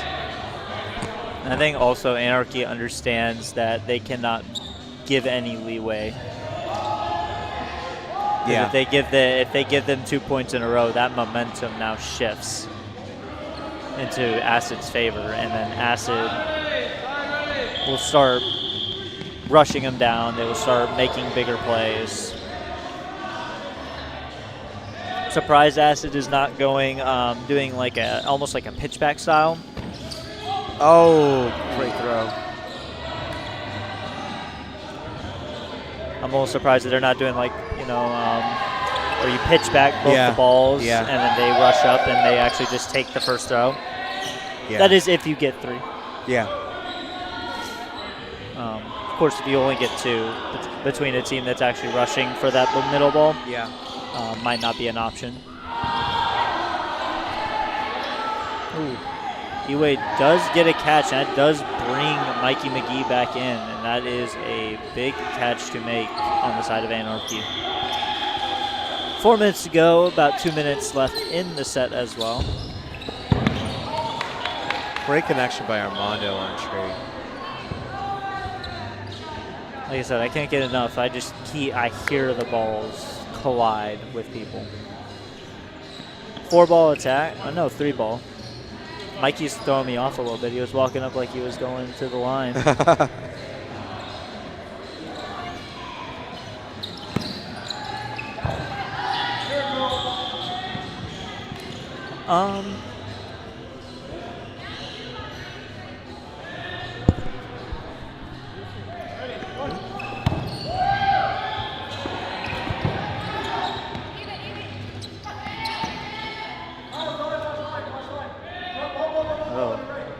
And now 5 balls on the side of Acid. Oh, reeling that in, bringing in Meg. little cheeky double throw from Miles. I think Acid understands that it's pretty much out of their reach at this point. Right. Just have a little fun. But these points do matter. They do matter. They do still matter, so we're still playing with it all. Oh, great hops. So athletic.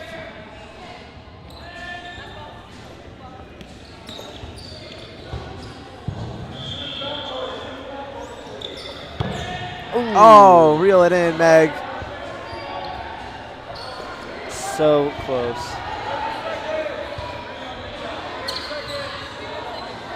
Wow, staying alive here. Got about 22 seconds left and gets Brandon Kelly a big out to get on the side of Acid. What a cheeky no luck. He's so good at that. A little sidearm too action. I love when he does that. Oh, and one-on-one. It's going to end in a tie. You know, it's a tie, but it's all. I consider that a win for Eway and Anarchy. She was able to keep it on stay on the court, and they both get a point for that. Exactly. And I believe this match is going to be game time here. Yeah. For a 90-second game.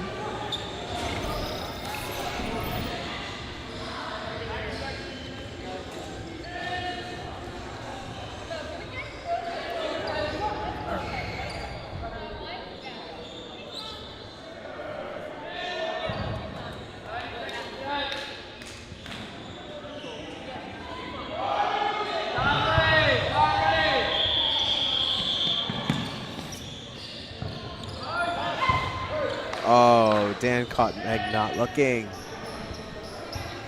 It's a great way to capitalize on it.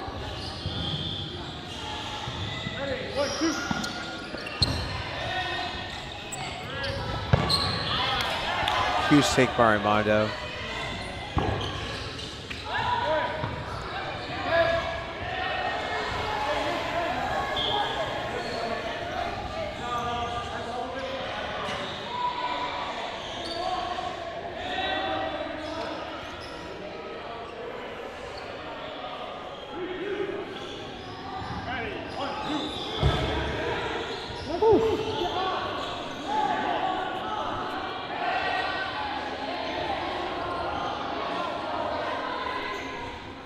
So with the last set here, and with things winding down, what's your general takeaway from this game? Anarchy is a very I think the experience shows. Yeah. And I say that to anyone that plays dodgeball. Experience is the biggest show of not only what wins games, but what keeps games what keeps you in games. Right. Because not only Acid played extremely well, I just felt that they still Anarchy still just had that composure to be able to say, all right, we lost a few points, but we're ready to get back into it. And it really showed.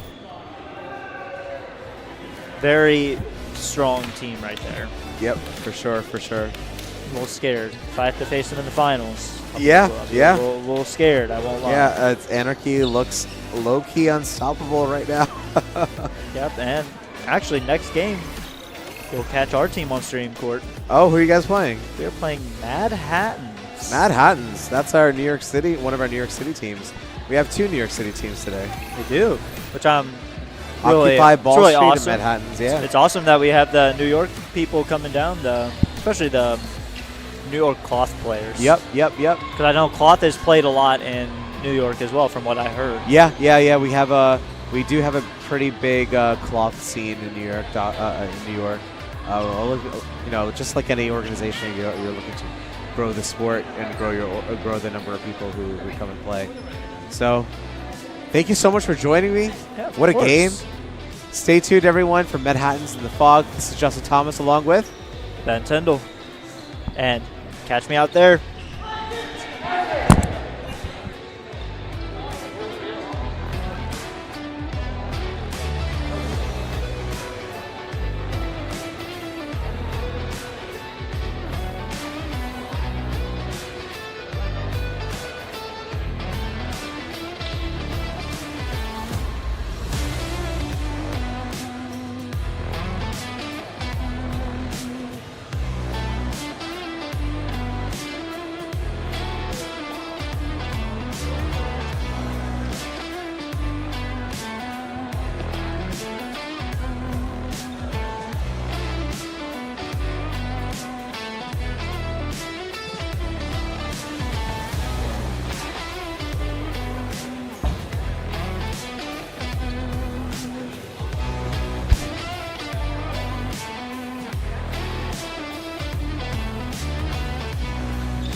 Guys, and we're back with some more exciting dodgeball. We have MadHattans versus Chosen, where it's the first game of the playoffs. Whoever loses here will be kicked out for this tournament, so it's a little exciting. My name is Justin Thomas, and I'm joined here with Tyler Russell, a little special guest appearance today. Excited to join and help commentate for the first game of bracket. Where are you from, Tyler? I'm popping in from Minnesota. Minnesota? Yeah. So, doing some avid research on the commentators, make sure we get some good screening in preparation for some epic gameplay. Absolutely. We do have some really fantastic teams. We have Chosen. Chosen is a little bit of everywhere. You have Randy from Long Island. You have Lena from Chicago. Tenny. He was in Chicago, but he's now our New York City boy. He used to be a Chicago boy, but he's since traded sides. 100% New York City boy. We claim him. Oh, double out from Chosen. Nice Great hit. take. Great take. That's Ben Stolfi, who had a great take there. We have Claire. We have Sarah Zariri. And then we're also here with MadHattans. MadHattans, you can tell by the names, they're from Manhattan. They're our New York City players, captained by Tim Wells. And we also have Mariah from Empire. It's going to be an exciting game for sure. Typically with cloth tournaments, you're going to see 20-minute games, but these are full 40-minute games, so we have a lot of dodgeball here. And a lot of these players, this is day 2 of their playing experience. A lot of players were in a foam tournament yesterday for Boston Dodgeball League. Yep. For the throwdown, and we're in part 2 of cloth for a lot of these players. So playing 40 minutes matches. Yeah. On day 2, like these players are putting all their energy and all their adrenaline into today. So this is going to be a great matchup just to get started. So we have Tim Wells here, 1v5. He does have to capitalize on this. Oh! Couldn't quite make the jumping catch. Ben Stolfi able to finish that off, put some points on the board. A lot more game left here at Continental Cloth Continental Cloth. What name are we going with? Continental Cloth Circuit? Circuit. So we got a bit of a contestation here of a play that happened. So what's the discussion? Can't tell. Possible line fault from one of the players on Chosen. Oh, line fault while throwing? I can see that. That makes sense. Because we do see Ben Stolfi off. Yep. So Chosen are up with a 4-1 advantage. Wells tries to make for the catch, still could not secure it, and Chosen reclaims that point. Have you watched either of these teams? Have you watched either of these teams play today? I have, yeah. We had the opportunity to pop in a little bit earlier today and watch MadHattans and Chosen play on separate occasions. Popped in when Chosen was playing Anarchy here earlier on Court 1, and that was a great matchup. That was so beautiful to watch. Oh! Great shot.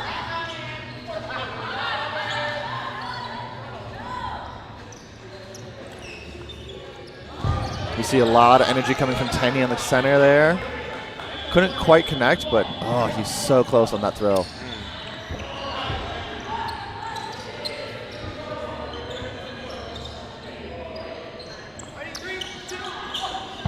Oh, Tim not able to reel that in.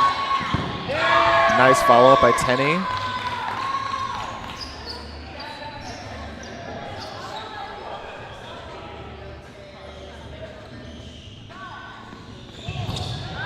Solid block from Ben on the corner.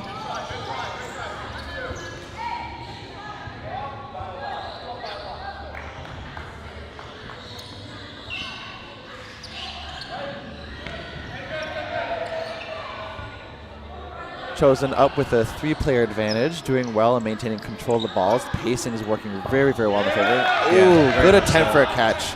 Couldn't quite secure it on the center, but I know she's made some really solid catches early today.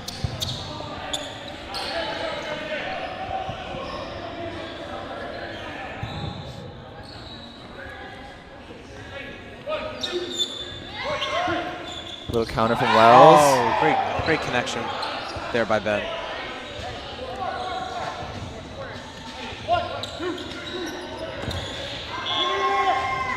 Chris couldn't quite finish on that second throw. Couldn't dodge in time, but good form.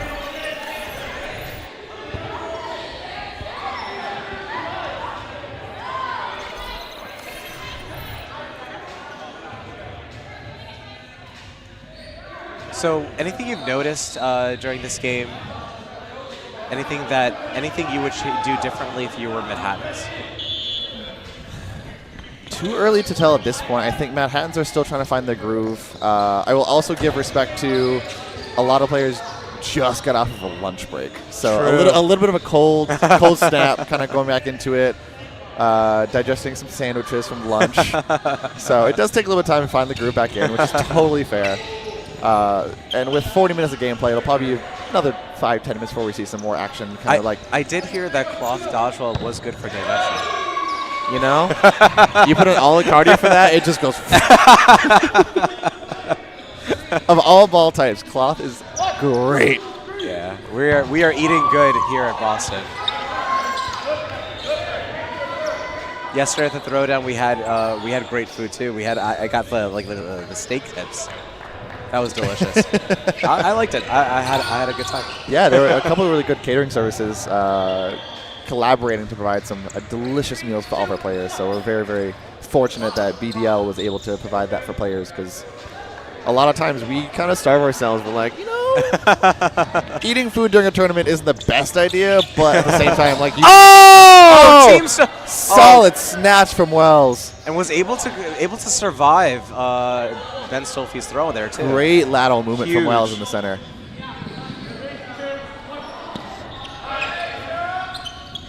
Couple cross shots, couldn't quite connect on Chosen.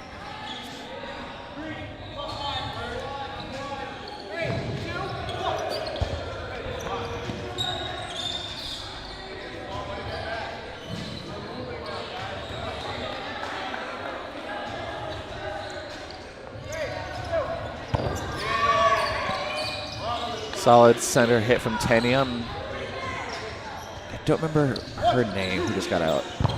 Carla. Another follow-up.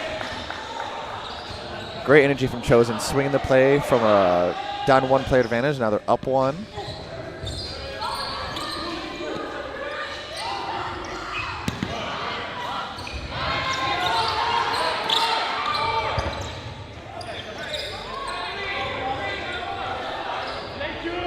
We see Heat on the sidelines. Marcus Heat giving some play calls for the team of Chosen. Oh, Noah just reeling that in.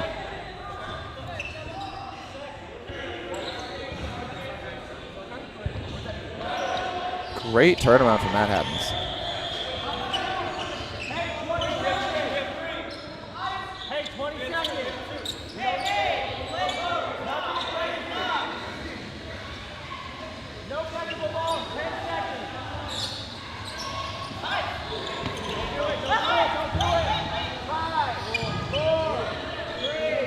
Looks like we got an all-ball advantage on the MadHattan side. The time has expired. Time has expired. Putting 2 points on the board for MadHattans.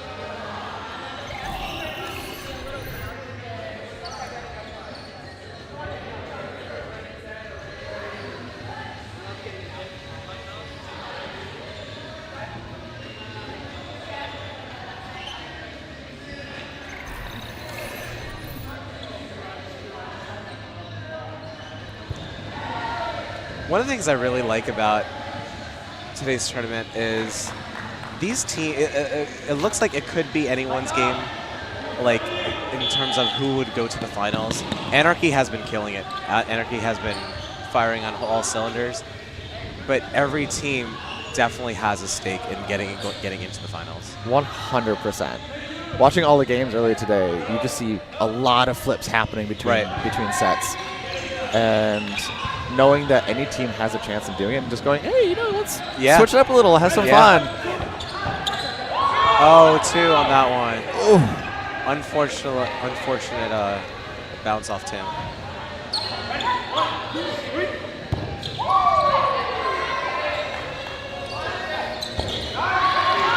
Ooh, Remy coming in with a nice little close counter. Get a foot shot off of him. Nice job.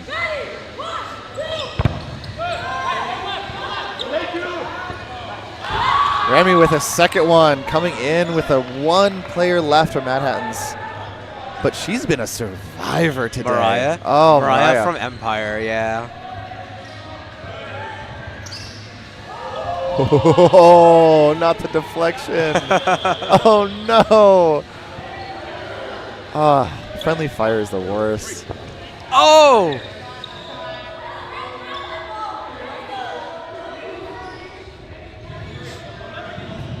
We got a 1v4 with chosen up players. About 90 seconds left in the set.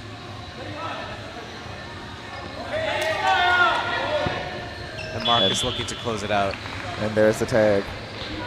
That was actually a pretty fast set. I think it was a lot of people fell really, really fast in that situation.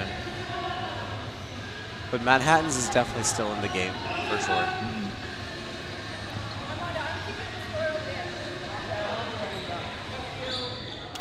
Especially with 40-minute sets, there's so much potential for things to just turn back around, flip tables, see what happens.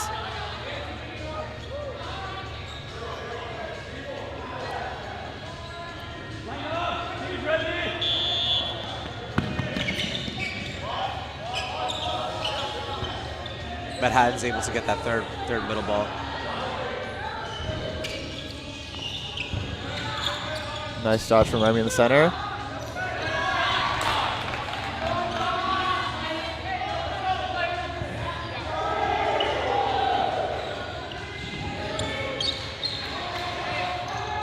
Great take by Mike to take out Claire.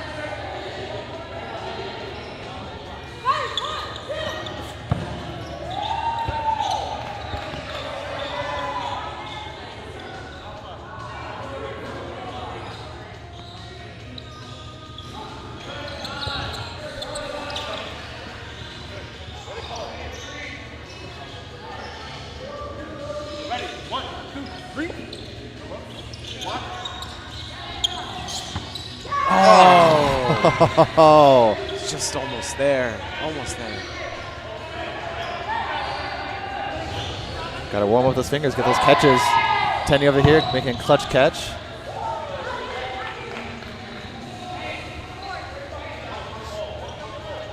Chosen's really feeding into their momentum right here.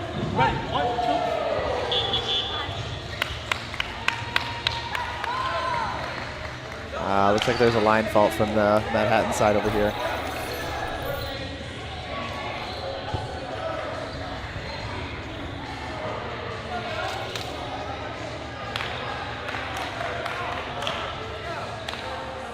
Yep. Oh, there we go. Yep, on that sideline.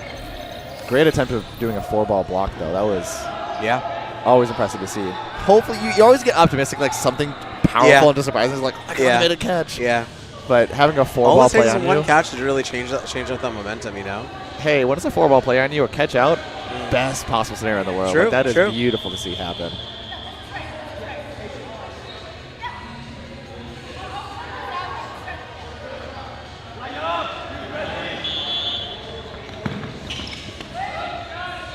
Chosen able to retain that middle ball. Chosen able to like switch around its players to always have the person who's like well rested to get that middle ball.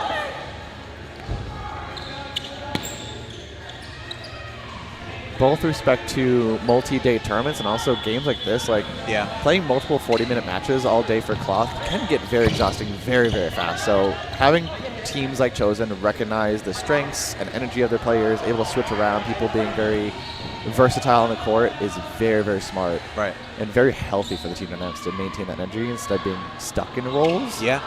So it is really cool to see that team dynamic flow smoothly today.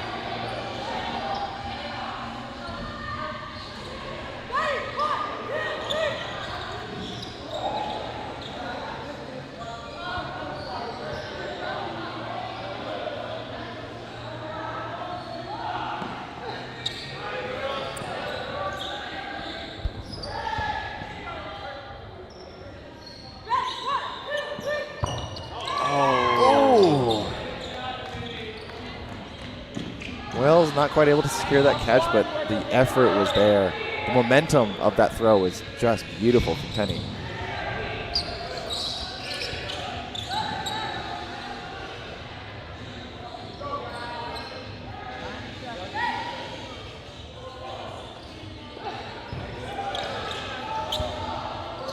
Good lateral movement. Almost attempted to reach for the catch, but pulled back just in the last second to make sure.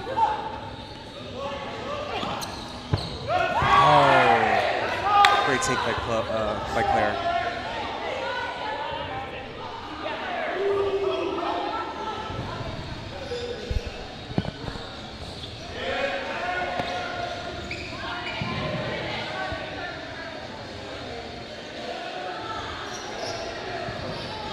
All right, so now we are sitting at even players, 4 players for Chosen, 4 players for MadHattans. I 4.5 spoke a little too soon on that one.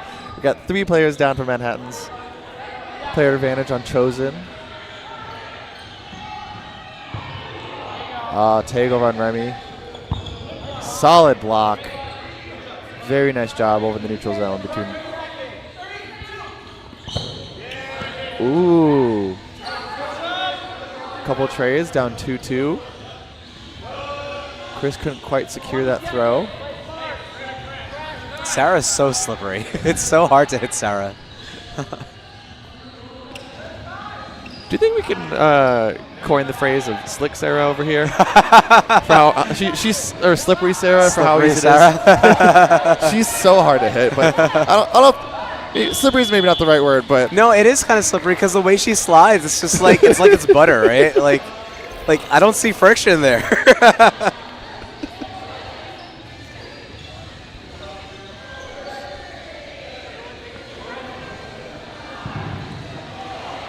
All right, MadHattans doing a little bit of a refresh.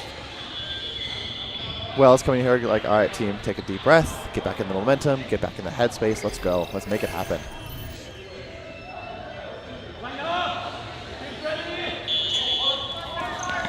We do have a fault here.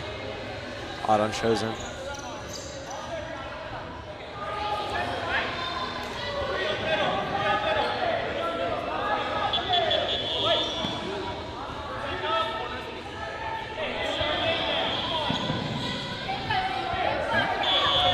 So for a lot of folks who, if this is your first time tuning in to Cloth Dodgeball by chance, it's really, really big momentum change if a player happens to do a false start at the beginning of a set, because in that moment, all the balls go to the opposing team, right? And it's a huge ball advantage.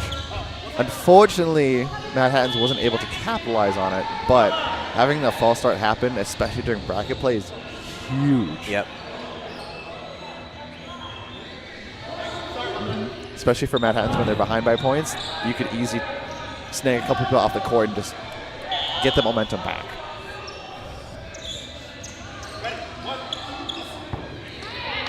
Great take by Marcus.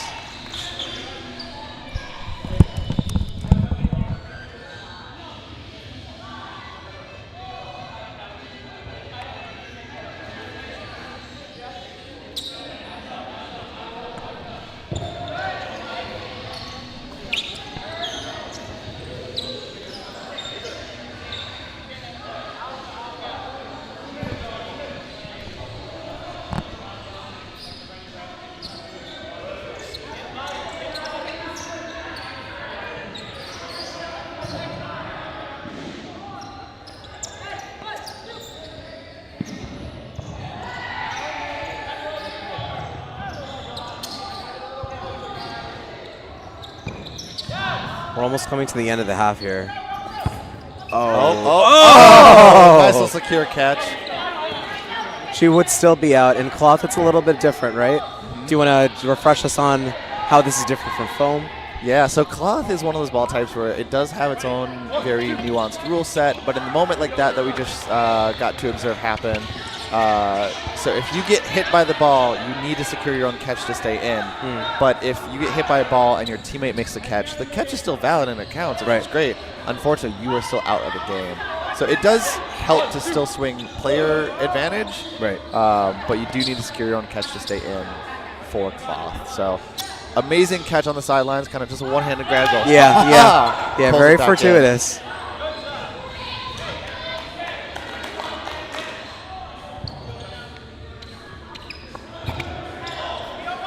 Round ball, couldn't quite connect.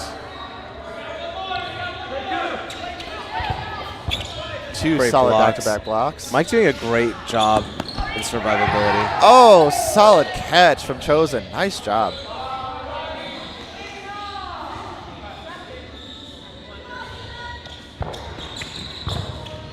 Oh, unfortunate. Oh, we got some touching happen. That would be interference. Yeah.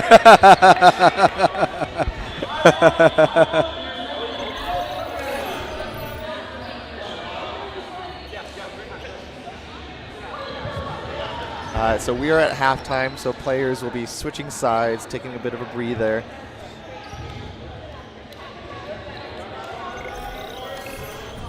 That's one of the fun things about the neutral zone, though. Is you never know what to expect. It's so chaotic. It's so chaotic. The amount of times you get to see players with the ball in hand just kind of like toying with their opponent, going, "You going? You going?" My thing is, I'm trying to figure out what they're talking about here. It was definitely interference. Maybe the question is whether it's cardable. Yeah, and it was cardable. Was it cardable?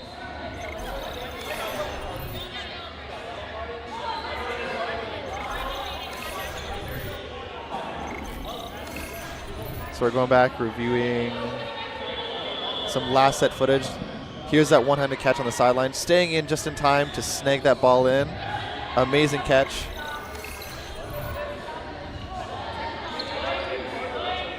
Technically speaking, yeah, he did have the mindset of keeping his player back in, thinking that with foam ball, but Yeah, so that would be true for foam.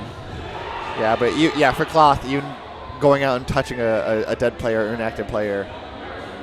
If we get real sticky with the rules on that one. But they were also in the process of leaving the court. Correct. They're in the So process of it's leaving a little the court, different, yeah. And yeah. Yeah. And there's a lot of honor system here of like, hey, you thought you got out, so you stepped out, but the ref could still be like, nah, you're good, Yeah. come back in. So moments like that can happen where players are very just trying to be honorable about the situation. But So what discussion do you think MadHattans is having right now? looks like some discrepancy. I see a little bit of upset dynamics from a couple players between both teams, but they might just be discussing the logistics of what happened with the interference in the neutral zone. Yeah. Of like maybe who initiated it or like True. how it was responded to. But I don't know. I don't know what the official call is there. I did see the yellow card. I saw the yellow card. Put that on John, but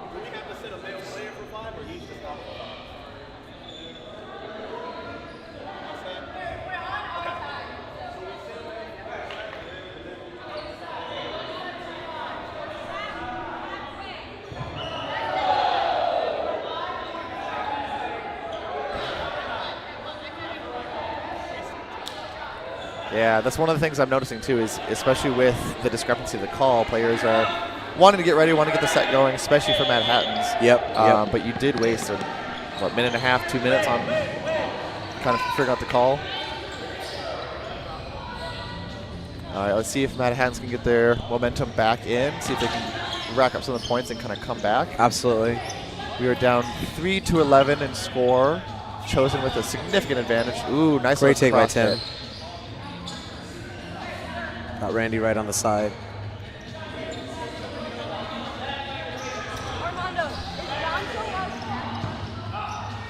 Great catch. Bing, bang, boom, Tim. Tim's a little bit on fire, huh? He's doing some great work.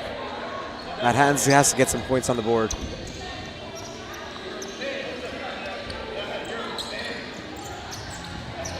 So we had a little bit of a swing to start this set. We have MadHattans with full crew of 6 people on the court. Chosen leaving down 2. We have Ben Stolfi on the right wing. And left side, I'm blanking on her name. Sarah Zariri. Sarah, thank you. Ben and Sarah holding down the fort for Chosen. Sarah Oh! Nice scoop! Beautiful. Oh, wow. Noah had no reaction. He's like, yeah, I do that. I do that. Yeah, just a casual Sunday for me. Who scoops like Noah? Ben and Jerry's? Noah? Briars? No one scoops like Noah, sure.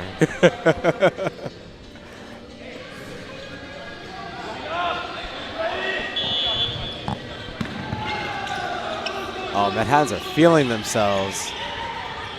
Let's see if MadHattans can bring back the momentum swing. Solid block from Randy. Good job on the defense. Ball control is doing really, really well. A little tag on Raya there.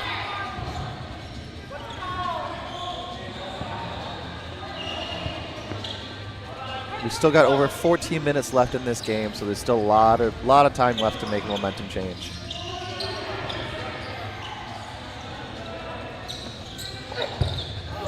Good, solid tag.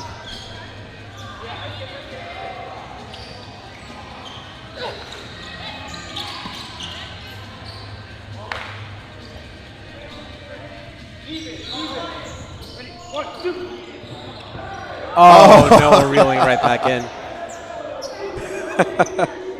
So what we're saying about Noah scooping it up today? Yeah, he's scooping it up. Double scoop.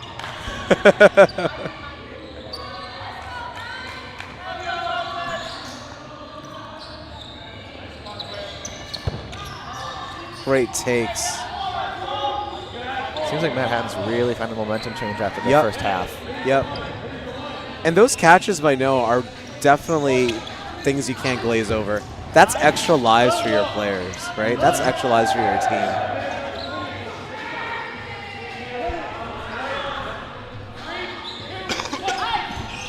Oh, no. Great take by Claire.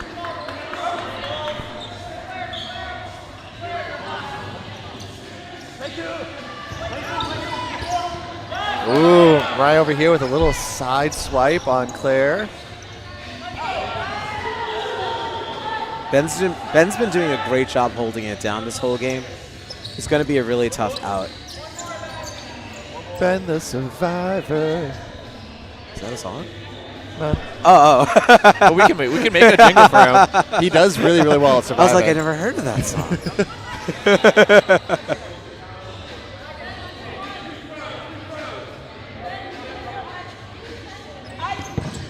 Oh, great idea. Try to take him out on the free throw and then catch it right there. If he was able to connect on that shot and then reel in that catch, that would have turned the tide easy. All right, so Chosen is opting to call in a timeout momentarily, get a little bit of a headspace, check into the team, see how things are going. Knowing Marcus, he sees the change in demeanor in his team. He wants to call that timeout, discuss it, get everyone back, get everyone's heads back on track.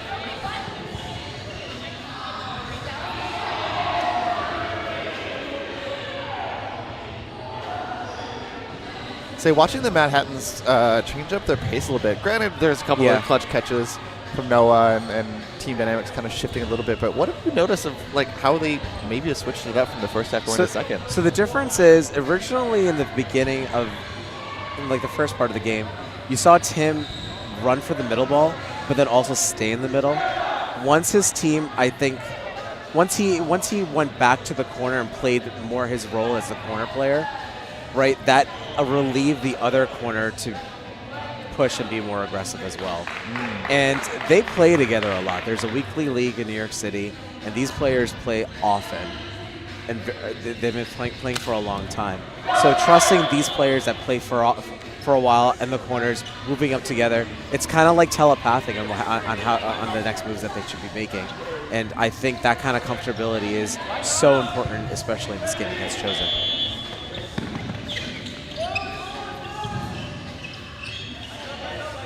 And I say that, and as I say that, Tim just goes, no, he goes back to the corner. Perfect.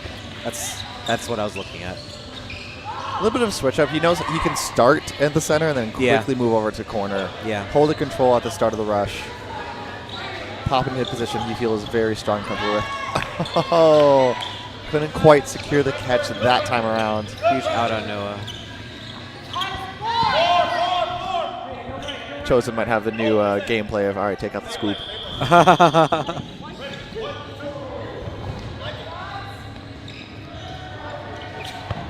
Oh, jumping catch from Rennie. Rennie. Let's go. Rennie's like my highlight queen. The amount of highlights that she has this year alone is wild. I think she's got another one.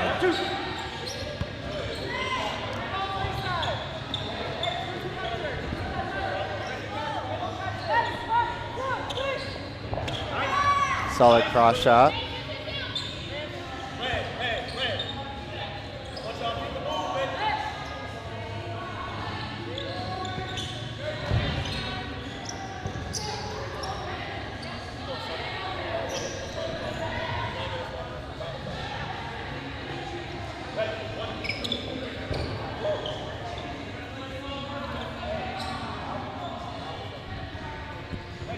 So right now, Chosen with a 6-2 player advantage. We got about a minute and 20 seconds left of this set. Really kind of taking the moment to kind of use the time.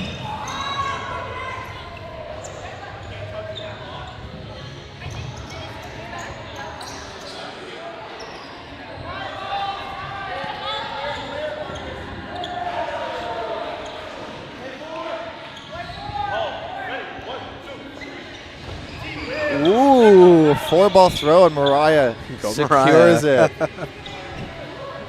Mariah's over here going, I'm skinny.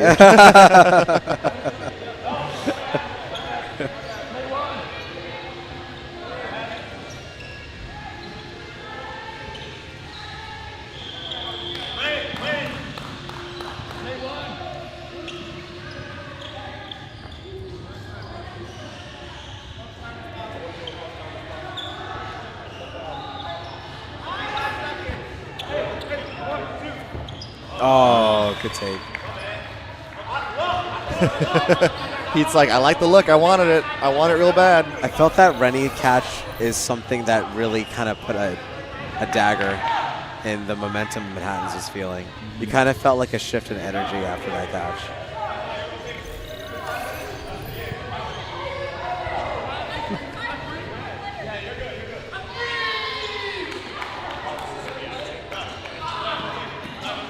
After the throw that he had made, he looked back, he went, put his hands on his chest, kind of clutched his pearls. He went, my bad. I didn't mean to take that. Very unfortunate.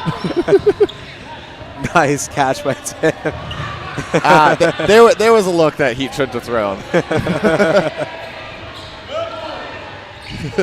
Wait, he's just smiling all day long. He knows.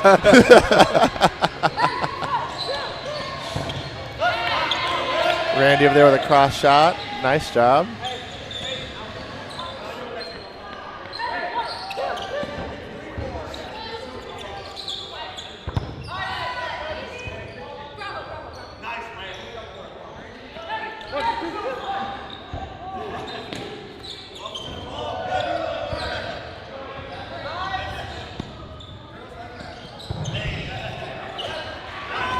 Good lateral movement from Chosen. Very nice job.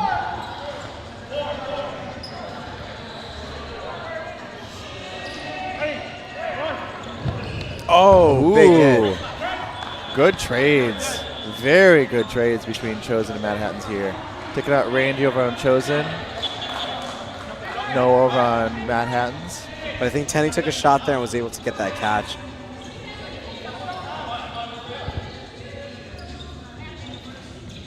Chris over there. Chris Cortez on the right side playing left wing for MadHattans. Doing very, very good.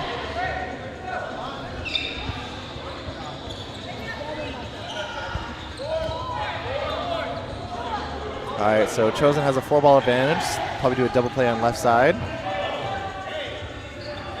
Gets the hit. All right. Chris going 1v4 with a 3-ball advantage, it looks like. A little bit of a shallow throw to that side, but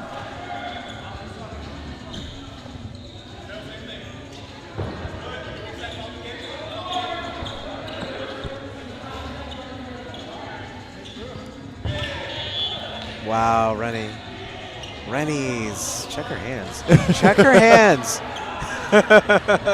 you just see Remy over in the neutral zone just going, gimme, gimme, gimme, gimme, come on. I love how she always has no celebration whenever she does something so cool. Oh no, she knows damn well that she's... That's like the coolest celebration, no celebration. Just catch, drops it down, goes, all right, anyway, next. You see that smile on her face.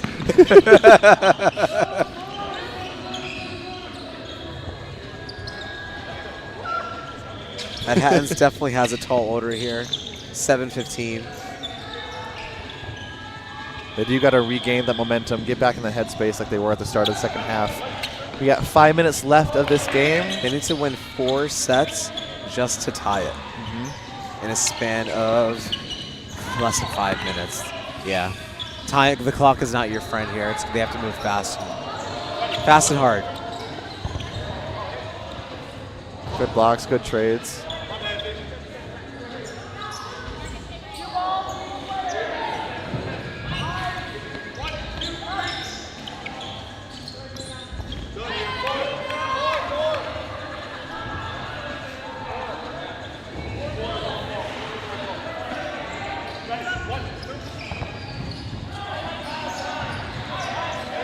So we see a little bit of a frustration moment there on MadHattans just because of a play call kind of strategy between the team. Right. But try your best with what happens. Having a one-ball disadvantage can be very, very hard to work with. Oh, does he stay in? Oh, Chris was able to find his balance to stay in the court. And takes a good cross shot on Sarah. Not this time, slippery Sarah. Wait, was it slick or slippery? Interchangeable. we'll see which one sticks. But she's slippery. How's it going to stick?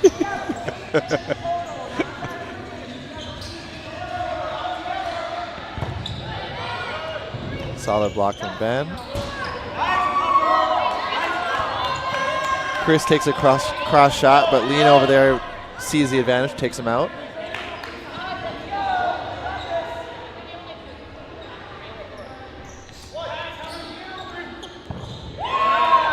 Good double hit between Claire and Lena. So we are up 1 player advantage for Chosen. Less than a minute left in this set. MadHattans really have to make some momentum here to get some outs or at least make a really great catch swing. Ben proving that throwing through Ben's block has been very, very hard this whole game for MadHattans. He's been on the court and it's been very hard to get him out. And it's very hard to close a set early if you can't get someone out and who's just blocking everything.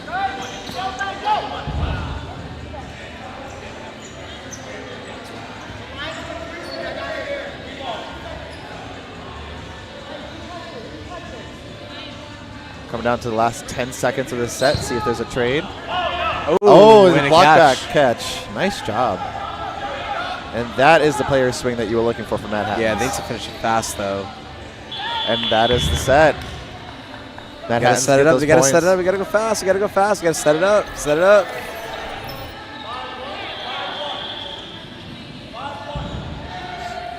They need to win 3 more sets. It's a very tall order.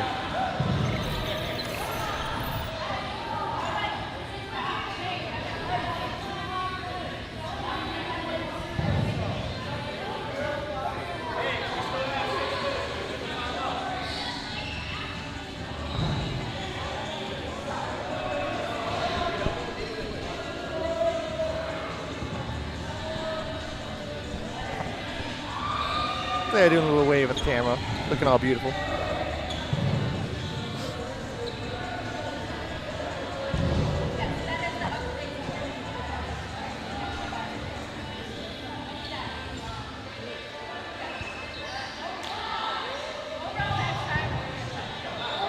All right.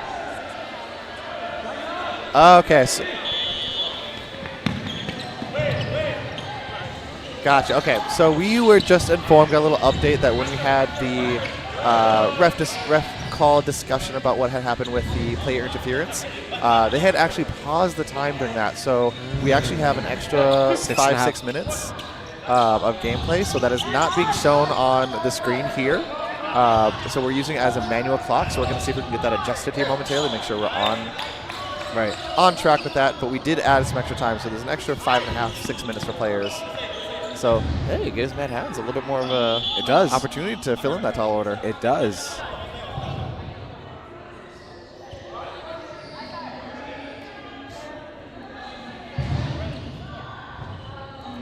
So you see the clock running down a little bit, but don't worry, we are still doing our own game time.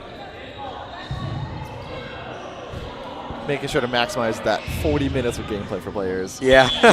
really wind their energy down today. I heard you like cloth. Here's more cloth.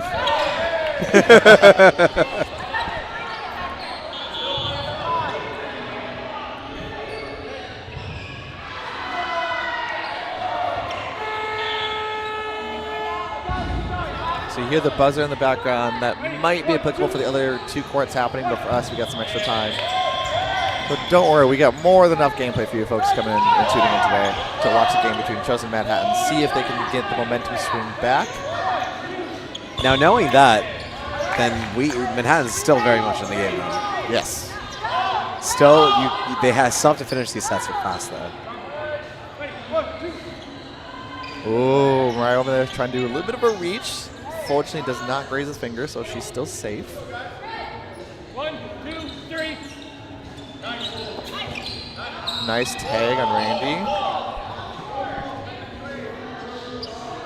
So we are now even players between Chosen and MadHattans.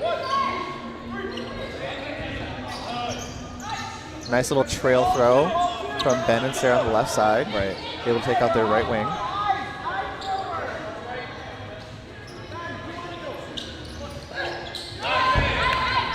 Ben being elusive as can be.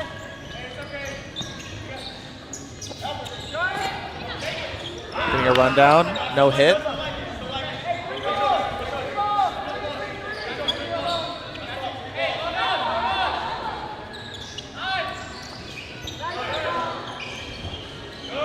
Oh, we had a bit of a disarm, I believe that was. Couldn't quite hold on to maintain control of his ball. Tim has to finish this quickly.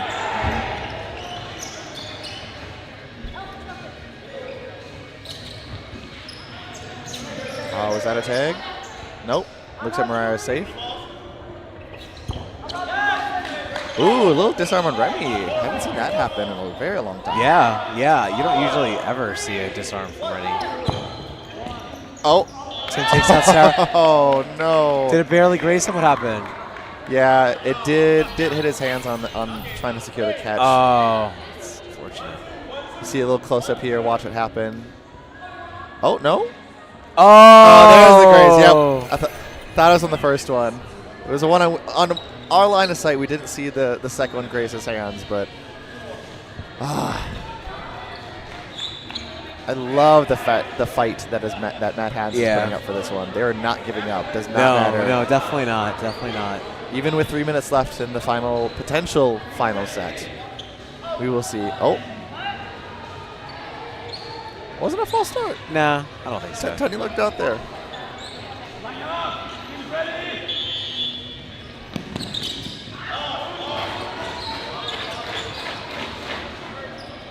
All right, MadHattans got to move fast, got to move efficient here. Oh.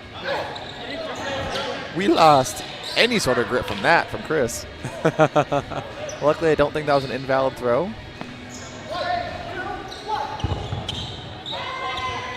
Do you guys play a lot of cloth in Minnesota? Not yet. We're actually trying to introduce it in the Minnesota Dodgeball arena. We have a couple of really well-established players who a lot of folks might know, like the De Leon, Sacha De Leon, Katie De Leon. Yeah. They're kind of our experts per se in it. But On and myself, On Fan, are the two of us and our other organizers for Minnesota Dodgeball. We're trying to introduce it to our leagues. Right. And get some player experience for that end. For our upcoming nationals in USA, Chicago Nationals, we're trying to bring a few cloth teams together. Nice. And kind of get some all Minnesota folks. So we have the interest. We just haven't found the momentum yet. Do you guys predominantly play foam or no sting? We bounce between the two. So Minnesota Dodgeball started very much a no sting rubber community, especially because we had Stonewall Sports. Right. And then we've delved into foam and have gotten really, really strong with that. So now we're dipping into the third ball type of cloth. So nice. We're hoping to develop our first cloth league by next year. But right now it's kind of just open gyms, getting some setups. Yeah, how having exciting. Players come to amazing tournaments like this, get some cloth experience. So it's really, really exciting to see dodgeball itself grow across the country, but cloth even more so, especially for great tournaments like this. So excited to see it happen more in live action. So what tournaments will we see you at? Nationals, you were talking about Nationals. Be there in Nationals.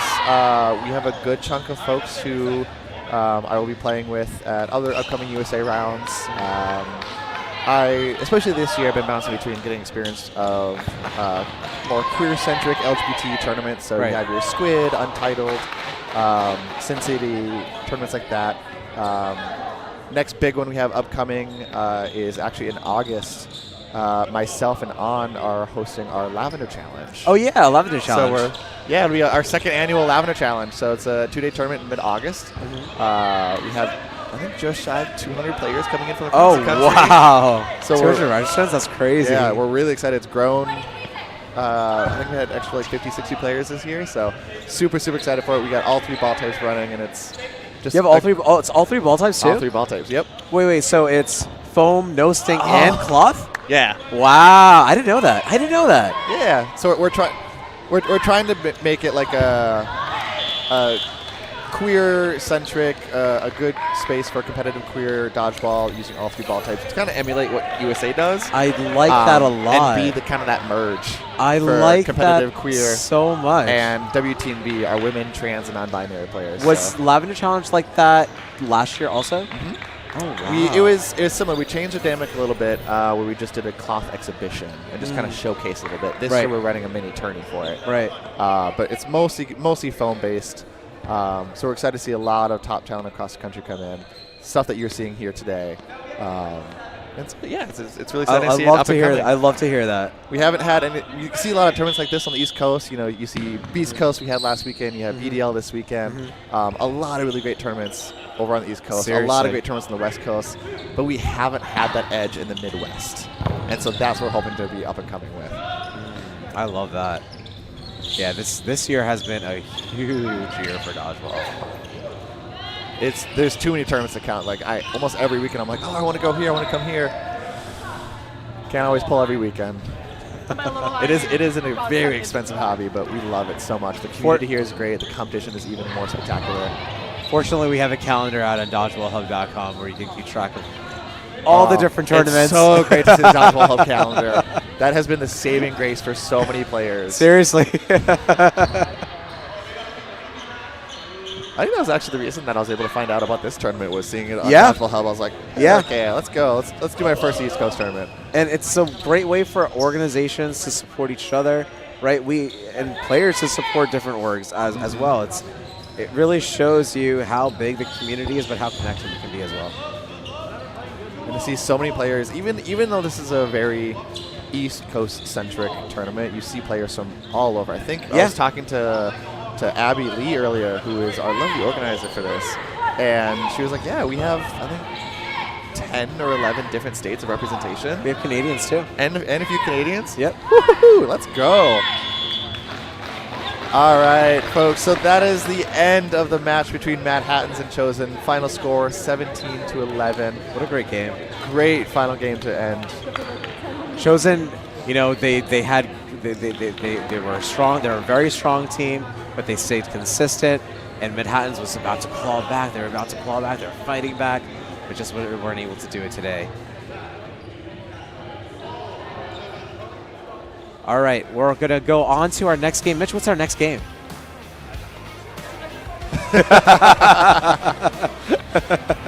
we thought Mitch over here had all our answers.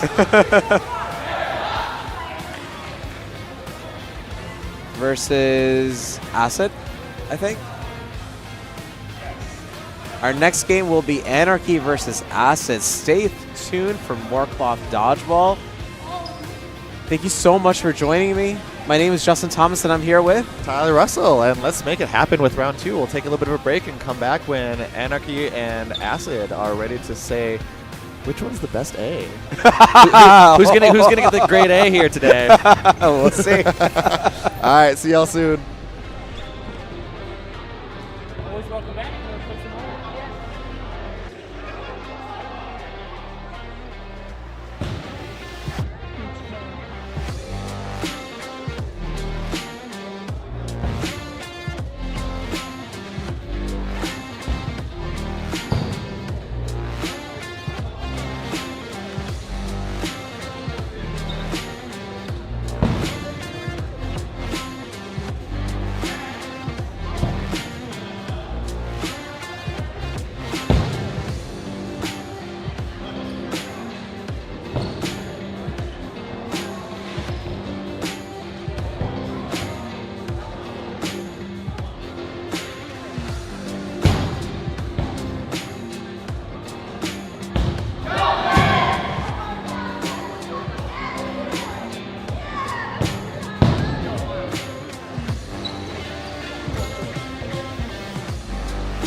And welcome back to Dodgeball Hub. Right now we are going to have Anarchy playing Acid today.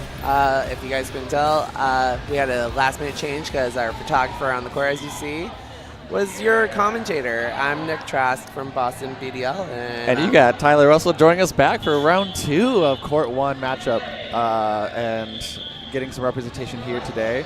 Like Nick said, we have an amazing power dynamic watching Acid and Anarchy face off on the next round of bracket play today. These teams are both powerhouse teams, and this is going to be an exciting matchup. So let's get things started. That was a solid double hit. That was solid. That was a power play from Acid, getting 2 players from Anarchy Getting out. Brandon and UA out on the first go. That's smart right away. Up and then getting Trey. They are playing fastball right now. We are playing real fast. We are down already with, I think it is an even player advantage of 4-on-4. Yeah, it's 4v4 right now. Let's see. We're just 30 seconds in. We're already in a fast play game dynamic, so this is going to be a strong 40 minutes. Let's see what happens. Solid block. Oh, Nick just got Dan Hood out so quickly. Nice.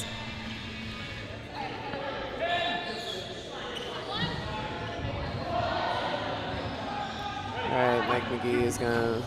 Oh, Carla getting smoked by Nick. Nick is on fire right now in the left corner. He's cooking real early. Let's see what happens with Nick, because he starts off really strong. Can he maintain the momentum for the next 40 minutes? He usually can. Yeah. Yeah, this team is built on endurance. They definitely have it. But again, it's anyone's game. We'll see how it goes. Garrett is up. Ooh, that was an honest hit on the shoulder. I love the honesty. Yes, Garrett.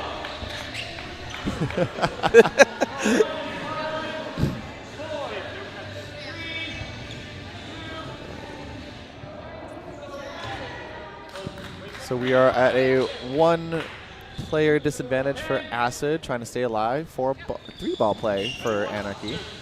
Can they make a hit? Not quite. Oh, Levy was a little too far right on that hit.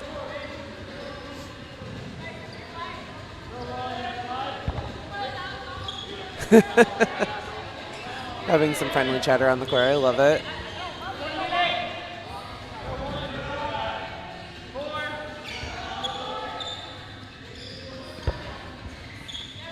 Going in for a couple throws. Can't make the secure, but that's okay.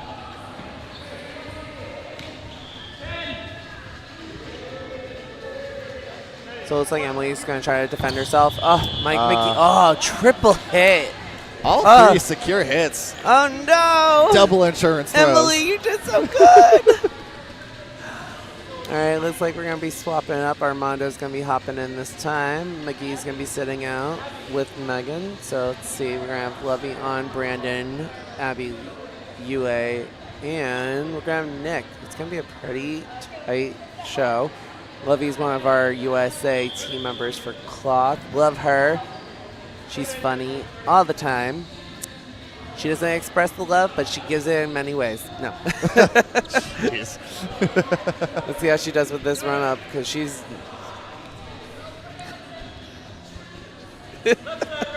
Anarchy already off to a strong start, as we fully expect. Oh, Lovey. Lovey couldn't quite connect for that center ball, so Acid starts with a 3-ball advantage. Let's see, is Dan gonna go? Miles with a sneaky hit on Armando. And you can tell Armando wanted to do a lateral move on that, and just couldn't sidestep quick enough. Now, Armando has a good name in the game for Cloth. Can you share a little bit more about Armando's history with it? Okay, so Armando is very well known in the dodgeball community. If you guys were watching on Dodgeball Hub a couple months ago, he actually put together a huge tournament of Cloth down in Mexico City, and he went from sponsors, getting official refs, making sure the court was sized up. This man did everything, and he's such a sweetheart. But what a cannon on him. Sorry, I'm gonna get myself cut off real quick. We had a little trade off, really 2-foot contention between Miles and Nick on the right side, and Miles went in for a jumping dash on him and just couldn't quite connect on it. I think Nick had a really secure block. and Kelly got sniped. All right. Looks like we got 4 balls on Anarchy. Let's see what's going to be the play for this one. This is going to be one of those games where we're going to make a lot of play calls because things are going to happen so fast. Oh, and Dan caught Yue out. Lovey out. Nick gets hit by Dan. Dan got Nick out. That was a fast momentum solid. change. Let's see if they can keep the endurance up because this is going to be a long game, so we don't want to tire ourselves out early. And Abby unable to secure the final dodge. So Acid brings it back 2-2. This is going to be a good back and forth match between these two teams. And then look at there on the replay, Dan just coming in hot. You see Nick getting hit out on the attempted back tray. 1, 2, 3, and Abby, third ball makes that secure hit.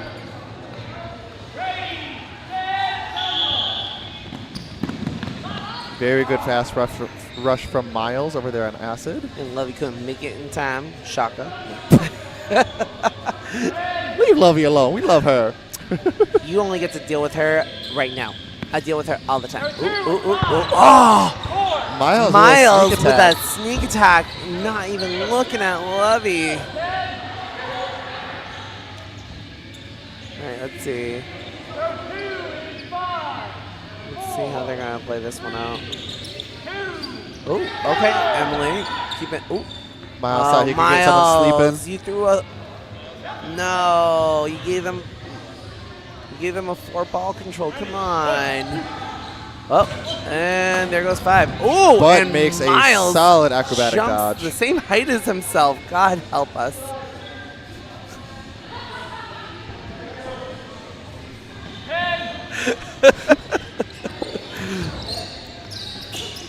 Oh, Miles gets a shadow hit over on Abby from a fully cross court.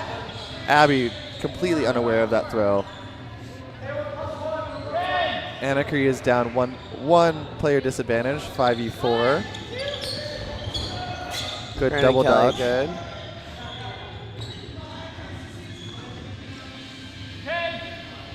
Anarchy. Let's see what the 3 boys do. That was Mike. smart. Good, Mike. Good pressure from Armando, thinking he's going to do a toss, and Mike McGee comes in and side swipes. Garrett was not ready for that one. Good double block from Mike.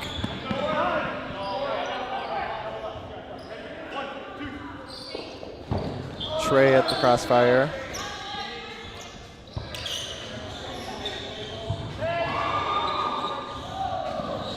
And let's see what the call is. Ooh. Oh, Miles trying to go cross court again. Come on, Yue. You got it. You know, I give so much power and so much All the way in. All the way in. for teams that help, and shakers in general, people who help bring the balls back in for the teams, like they put in the extra legwork that is needed Honestly, to they time do. the throws. I mean, I don't know if you guys were watching earlier. You saw a nice boy running across the court for one of our New York teams. I was shagging for a couple people because we only had one shagger for their team, so I just hopped on real quick. And I'm not going to lie, I'm tired from yesterday, but still, I will shag for anyone. If you need the help, I'll throw the hand out there. But at the same time, like, I feel like the running game is shagging. It's not on the court, it's off the court for me personally with shagging. Ooh, Emily trying to go up on Armando. And that is the end of that set. More player advantage to Anarchy, so they win those 2 points. Emily able to survive on the final end, so good job for her. Oh, and look at that replay of Miles again. God, that height. And then Mikey just getting those balls down right away.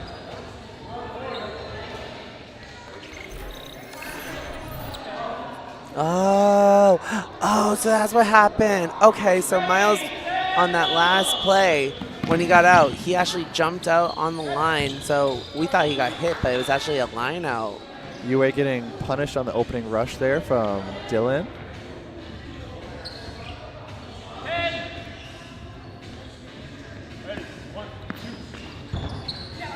Oh, okay. Dan Hood is holding tight. Ooh, Miles.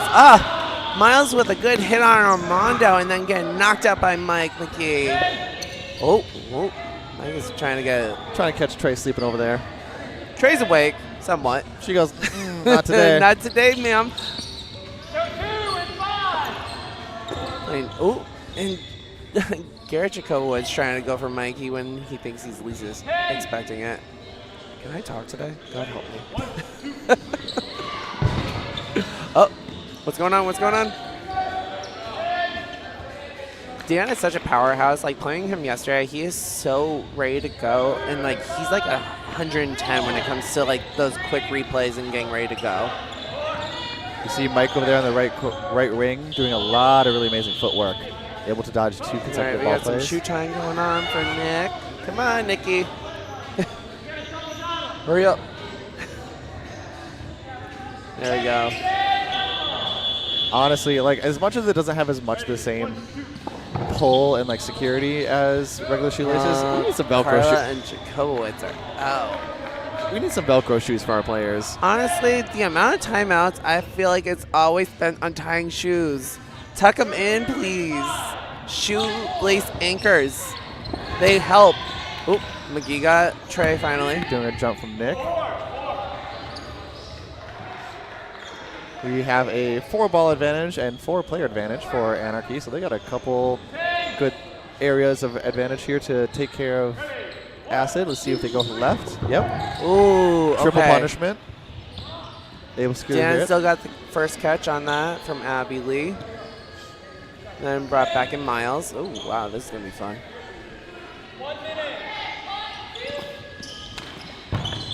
Oh, Emily got out.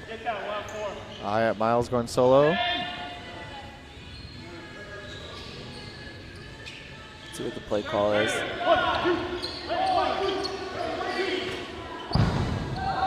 Solid triple evasion from Miles. He was able to dodge the first 2 balls and block the third one from Mike McGee. Amazing lateral movement from him.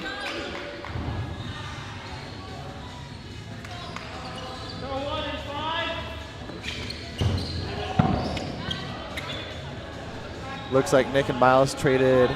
Balls collided midair. Yep, They touched, balls collided so they don't midair. count. Yep, refs are calling a collision of the balls in the air. Yep. Well, the players were. The refs were like, wait, what happened? So refs are going to come back together, make sure they can confirm the call. But it looks like both Nick and Miles had the balls skim each other and went, no, we're good, we're good. Oh, no, they called it. Yep. Oh. Let's see what it was. Was it? See Nick putting a lot of pressure there on Miles. No. You can't. It's so hard to call from this angle, honestly. It sounded like it, though. Even from back here, it sounded like they collided, but. All right, let's see what happens. Oh, I guess Miles is taking a breather this round. Mike McGee go over there to punish Garrett.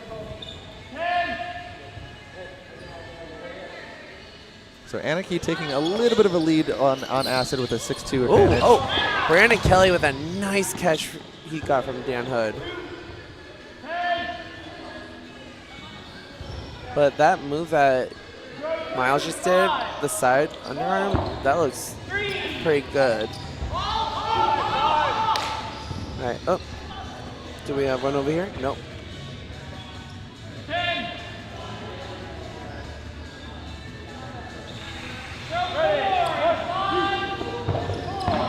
Miles unable to hear that final Miles catch. got hit first, but too bad that catch wasn't first. All right, Emily and Carla are left on the court for Acid. Ooh, quick. Oh, pop-up catch. And Emily was trying to make sure she could get Lovey with that, but she just missed her 2 inches to the left. All right, Carla. 1v6. Come on, Carla, I believe in you. Okay.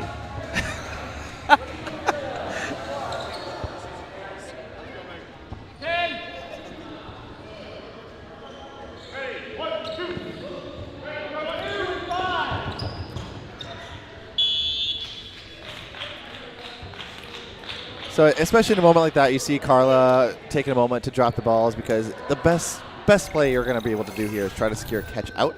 At the very least, to bring another player back in and bring one less down on Anarchy. Unfortunately, Carla was unable to secure that final catch, but honestly, either taking a block or trying to make the catch was your best move there. But when you got all ball majority going after you, it's difficult to get yourself out of those situations.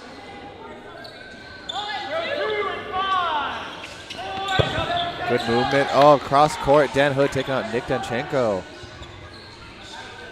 Got a little bit of a tunnel vision on the right side going after Miles. Miles doing a little bit of a dance with Lovey in the center. Do a little tip tap.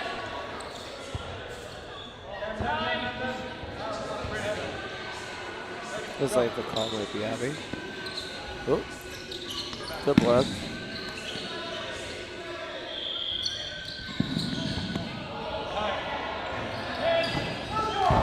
Dan getting a solid catch in from Brandon. Right in the pocket. How many catches does that now in this one game, honestly? Like, Dan's at what, 2, 3? I want to say like 3. He's been kind of killing it at the clock. Lovey getting a solid catch over on Miles. Just snags it and goes, yep. Casual Sunday. And then Dan coming in with the kill again. All right, so we see a good momentum swing between Anarchy and Acid here in this set with a 4-2 player advantage on Acid. Looks like Nick Danchenko over here trying to go after Dan Hood. Makes a good block, unable to get that hit. Back on Anarchy for the ball majority. Trey, oh, I thought almost made the catch, unable to secure it.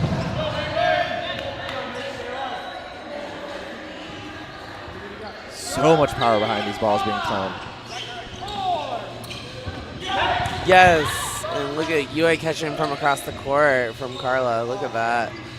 Bring him back, and Brandon Kelly. Let's see how that one goes.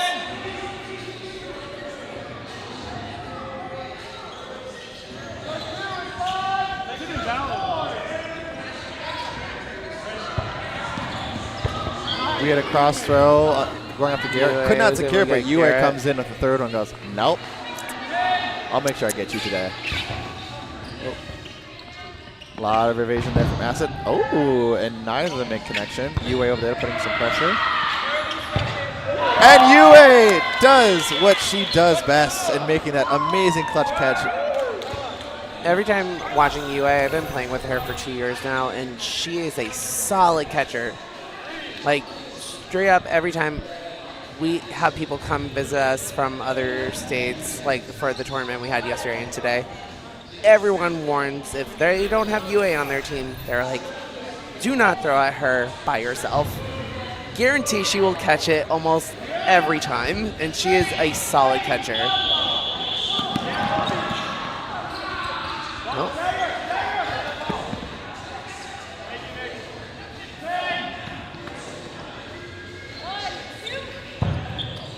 Good little snipe from Miles.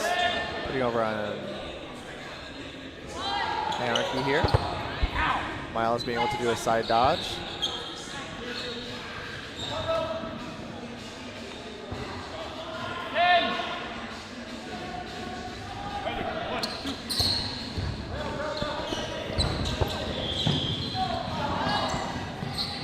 Looks like Dan Hood got taken out. Looks like trees in the corner already. Oh. No hit over on Brandon Kelly. Was able to sidestep it. And UA got his back literally as he's tiptoeing next to the line. I love it. Ready, 1, 2. Oof, that sounded hard. We have a lot of power throws between these two teams. So getting hit by one of these balls and not able to secure the catch can lead to a very disastrous situation. Mike McGee got out Miles.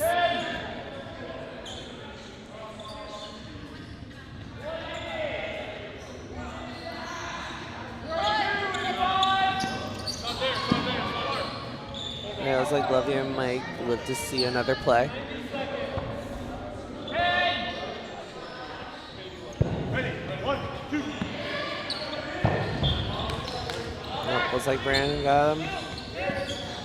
All right, so Acid is down 3 to 5 player disadvantage. See, we got a play call here going. Emily and Carla trying to make a follow-through play. neither of them connect, so that gives Anarchy ball advantage as well.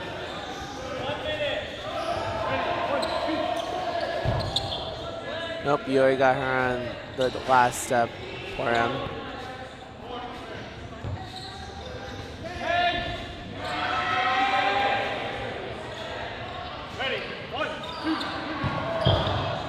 Carlo being tripled over. So that leaves just Garrett over here. Garrett's going to be gunning for the boys right now. The boys will be gunning right back at him. Side swipe. Unable to secure that final. Great teamwork, great synergy from Anarchy, as we expect anything less from this amazing cohort. Able to get a really strong advantage over Acid. Looking at a 12-2 score, leading into the last little bit of the first half.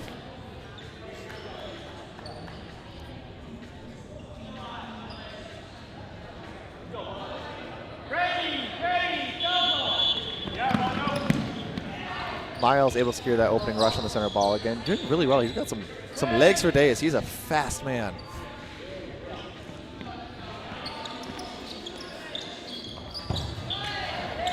Ooh, sneak attack on Abby. Taken out. Acid going for Anarchy's left wing players and able to secure both. Nice block by Mike McGee. Oh, but there's a line fault from Mike being called out by the line ref.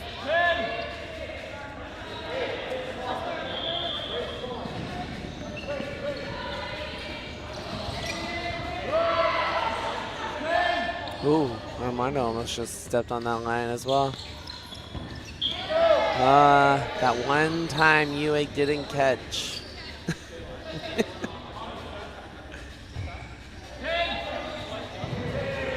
All right, All right, Armando. Acid's doing pretty well right now. No hit. 6-2 player advantage for Acid.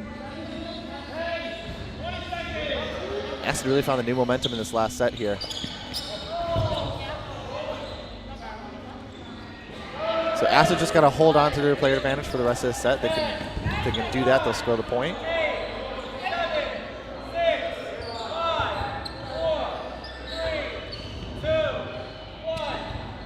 And that is it. That is the end of the first half. Acid is able to secure their second set to have a final point total of 4-12 going into the half. Nice little switch up in that last set. I was impressed to see how aggressive Acid was like. We get one more before the half. Let's make it happen. They want to make it happen. I wonder if they're going to put in Nick Scally. He's been kind of like shagging on the sidelines for Acid today. I know he's a guest player on the team for just today, but I was wondering if he's ever going to get on the court. He might. I mean, I know Nick has been dealing with a little bit of some thumb injury, some hand injury, a little bit of sprain. Yeah, he just... we were catching up the other day, and he just got those new thumb guards just for cloth because he doesn't want to injure his hand for when he plays foam. So it's understandable if he just wants to shag. I totally get it. Cloth is not it's not a nice sport sometimes. It does, you end up injured with this. With any ball type, especially though cloth, it has much more of a firmer. Lovey got taken out by Dan Hood. Firmer structure behind it's a lot easier to kind of get a bent finger or a sore finger from trying to make a catch. And Miles got taken out by Mike McGee, okay. Yeah, but as Miles does, he goes out with flair when he does. He does a little tumble, it's like bounces it off, shrugs it off. Exactly. Solid hit over there from Mike McGee. So what we just talked about with that aggressive momentum swing from Acid in the last set, Anarchy comes back and goes, we'll show you how it's done. The synergy of Anarchy is crazy. Like, playing against them all the time here in Boston, like, I get to play against Mike McGee, Armando, and Brandon Kelly. And those three boys are pretty much like the trio of Anarchy that is what they are. We love a good powerhouse trio of the Anarchy set. Able to take that point, that set, in less than a minute. Very, very fast-paced game.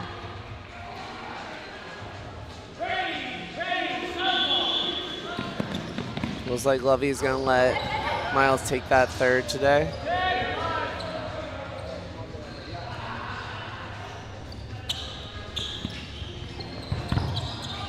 All right, couple trades. Miles goes out for Acid. Abby goes out for Anarchy. Looks like Dan got Brandon Kelly real quick. Very, very good strategic hit taken out Brandon there. Because he holds down their Anarchy's left wing very, very well. So taking out one of their strongest left wings is a very critical move to change momentum. But like real talk, what's your opinion on taking out stronger players first? Because I think about the catch getting that stronger player back in, then it's kind of like having to reset everything. So like I feel like starting with like any player but like the corners, I would want to get those people out last. I would want to focus on my mids first and then work on the corners if I can. Yeah, it really depends on the player dynamics for a team.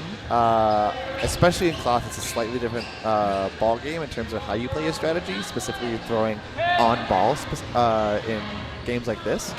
I would say if I was playing on Acid and was trying to help out with a little bit more strategy, I would focus on not necessarily your wings. If you get your good shot, you have the opportunity to take your shot, definitely do it.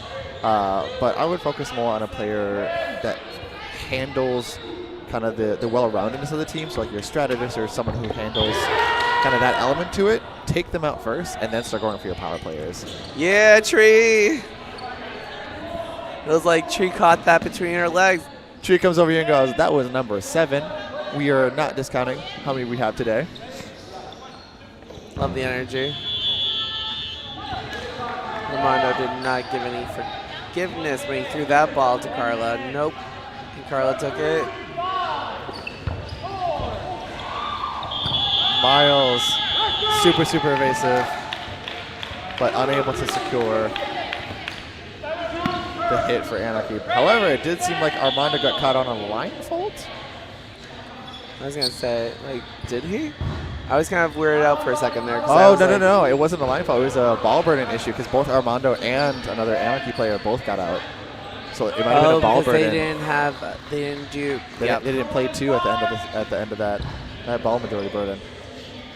So best thing about Yue when she's last, she has the endurance. She used to be a swimmer back in the day, so like she has all this endurance that she's built up over the years. And when she's that last player, when some people are like huffing and puffing on the court, she's just so relaxed and locked in.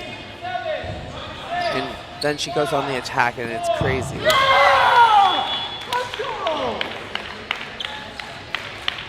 I do believe in that final trade, Miles was able to secure the hit. Yes, he did. But we have a little bit of a... Let's see what the replay looks like. Oh, wait. Oh, Tree with that leg catch. That was beautiful. All right, double throw. I love the little trick shots by Miles. Those are so fun to see. Yeah, it does secure the hit on UA.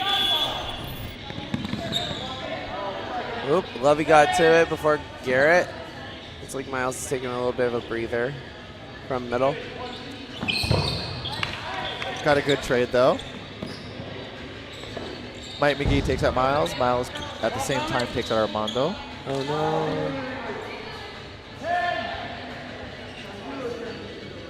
All right, let's see what the play is. It's like Brandon. Brandon is so good. Once he throws, he's so good at like getting away from the midcourt when he needs to get there. He has such a quickness and urgency to get off from the midcourt because he doesn't want to leave himself wide open. But he's always alert and keeping one eye on the front line and one on the back. Oh, we got an all-hands catch from Emily. Very beautifully done. What's going on? Question mark?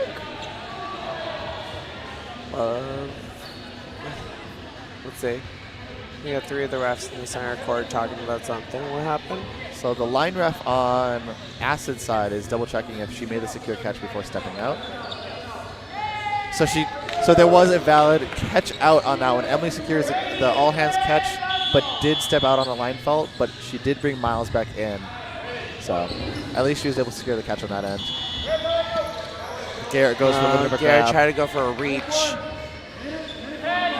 One thing I always tell the people on my team when we're playing, do not reach. Make sure you're squared up with it.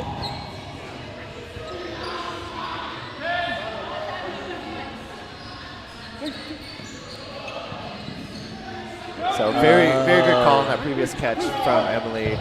The line ref was able to quickly catch it and go, hey, she was on the line. Oh, and Mike just caught Dan Hood.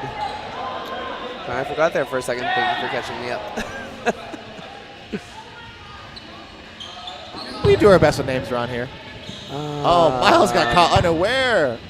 Going out, getting ready to do a pump fake throw, and just, nope, got hit. All right. So Miles got hit out. Carla tagged immediately right after. Let's see this replay, because. All right, replay on the catch. So you see right there. Oh, she stepped. She stepped on right the line while there making the catch. before she secured. So it was a jump on the line, catch.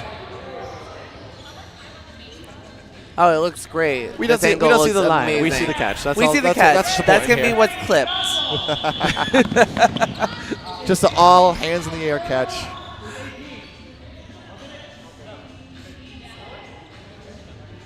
All right, let's see what's going on. Oh, Miles getting a little tricksy. Do a little side swipe backhand throw. Oh, able to take Miles. Oh, and Garrett. Okay, so it bounced off of Miles' feet and into Garrett's shin. So that was a double play right there.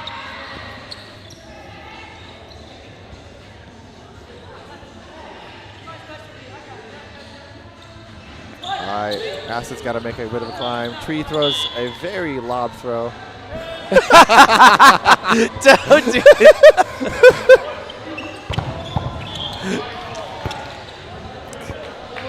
Tree comes over, goes, it's a weak, like, Trevor It rolled over throw. my finger. I knew it was not going to be a good throw. Just doing a little dance. Dancing it off, get the bad juju out of her system. Exactly. She always walks it off perfectly. Oh. Trying to get Carla that look sleeping. right there. And Going back to Trey's throw, I find it really interesting that in this kind of gameplay, you could say this for a lot of sports like baseball, bowling, whatever, but especially in dodgeball, I found that a lot of the times, like as soon as you make that release, and you know as it where makes it's traveling, happening, you're like, that was bad. That was poor.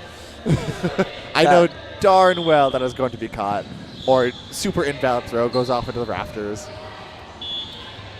And that last throw, just like you were saying, literally, as soon as it leaves your hand, you're like, that was not the throw. That was not the throw, but it's going to be their catch. Yep. And let's see that replay. Yep. Right into the Look at it. pocket. She was just like, yep, I know. That trajectory I know was exactly what happened. Up, and then. All right, so Acid is down 6-18, and Dan Hood makes a punishing is throw. just really good with those rush pitchbacks. Brandon finding himself once in a blue moon, a little bit weak at the center on the opening rush.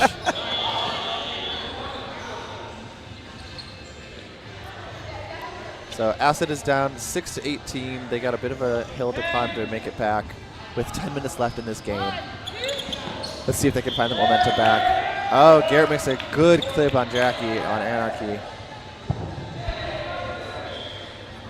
4-ball majority on Anarchy.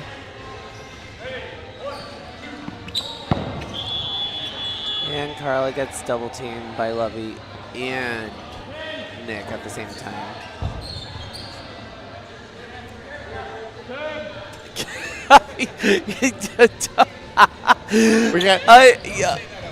We got a lot of players. We have a lot of players coming so up to much us, energy talking to today. us right now, and I love the energy that's coming our way right now. Because you have to be their comments. You have to be their comments. But I mean, we'll say this again and again. Like, you can attest to the stamina of dodgeball during tournament weekend. Was that a hit? Oh, no. Okay. No, looks like hit the ground. That looks like it was almost a hit. Yeah, you got to give a lot of credit and power to dodgeballers because, especially during multi-day tournaments and doing 40-minute sets all day long, It's very quick to That's become why I think exhausted. it's so grueling. Like when we did yesterday, we had the 20 minutes for round robin, and then today it's all 40-minute sets each one. I'm like, I mean, here in Boston for open gyms on Sunday here in Somerville, we actually do from like 6 to 8. We'll do 2 hours straight of cloth, and like that's the last Sunday of the month that we do it, and it's a lot of fun. I do recommend if you're from out of state, please come visit. Always look at our Instagram. We're very good about posting on it and Facebook as well. But like, we are trying to get more people involved with cloth. So a lot of the Boston players are very involved with playing cloth.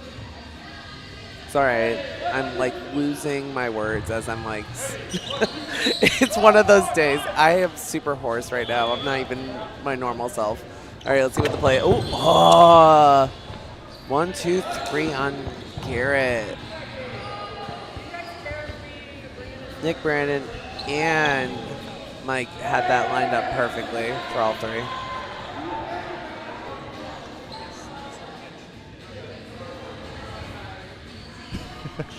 Wait, I love it. Wait, that was a good.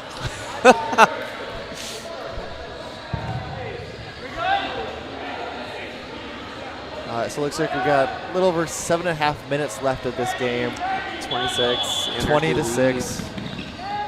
All right, Acid, got to get your head back in the game. So like the way that Lovey rushes, I love how she scoops back for when she does rush, and it's a perfect pitch. She doesn't look back. She has the confidence. She makes sure she has enough steps in there to make sure that she is not overstepping, and then she scoops under where she's not touching over the line. And it gets delivered perfectly back to her people on the left corner or right corner. See, this is where cloth gets me every time.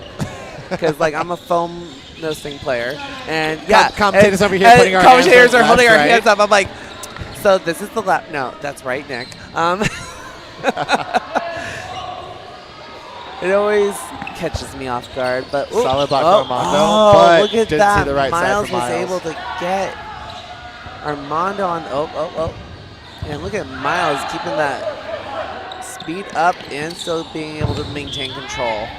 And that trade right there between Dan and Brandon was pretty nice. Miles on the left wing being a really good strategist for the team for Acid, making sure to let them know, hey, try this direction. Let's get him out. He's a good priority target right now. And just floats in the air.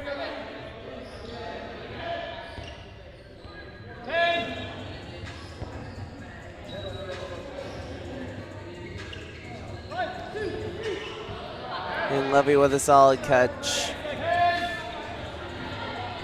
From this angle, you just see Levy going, oh, there's a ball. I'm just going to catch it. Doesn't even give a second thought to it. Trade. Levy saw Miles fly, and she took him down real quick. All right, so we got Carla and Garrett over here on Acid holding down the fort. And Abby is... Garrett can't take the trade on Nick. And Carla, you're going to be okay. No. Nope, all ground. 2 miss, 1 was ground. She's safe. Yep. We have the Anarchy players going, no, it was ground. Stay in. We want to continue That's the best this fight. thing about both teams. Like, they are very honest about how they're playing, and they will be very forthcoming if the call was made incorrectly. Yep. I love to see the little move that Carla had where she tried throwing the ball down into one of the incoming balls to try to deflect it. Unfortunately, the second one by Nick Danchenko did make contact and was able to secure that final There's Levy's set. catch.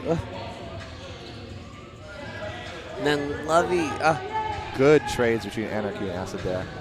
So she pops it down. Yep, she doesn't pops quite. it down, then tries to get it back. Yep. Who was it yesterday? Dylan Cruz. I was playing him, and he does, when it goes into no block, he does like a spiral upward to make the ball pivot so it doesn't hit him. Oh, yeah. For no block, which we see some of the more well-versed players do what has been framed as the Malaysian block, where it's kind of just like they pop the ball right in front of you to block the ball away. Armando got taken out. But yeah, back to what you were saying. Like, seeing that kind of move, like, when I first started playing dodgeball, it was all throw together all at once. and over the 10 years I've been playing, 2 of them being travel and competitive, I've learned so much from everything. And every tournament I've been to and every person I've met, I've always learned something new. And that's part of the really amazing experience of coming to tournaments like this. You get to witness so many different playing styles, especially if you go into tournaments in different regions or different areas of the U.S., even different country tournaments. I think that's one of the things that has made a lot of players grow in their skill set, and you see that showcase today. Oh, no! Daniel Hood making a cross throw over on Jackie, and she just scoops it right in. So, nah, can't catch me sleeping today. Nope. Oh, and there's...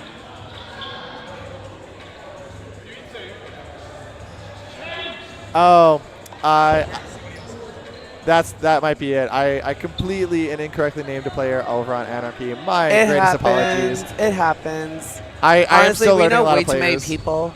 We meet so many new people in one weekend. I could barely remember my name. So, like, let's be real. Like, at the end of the day.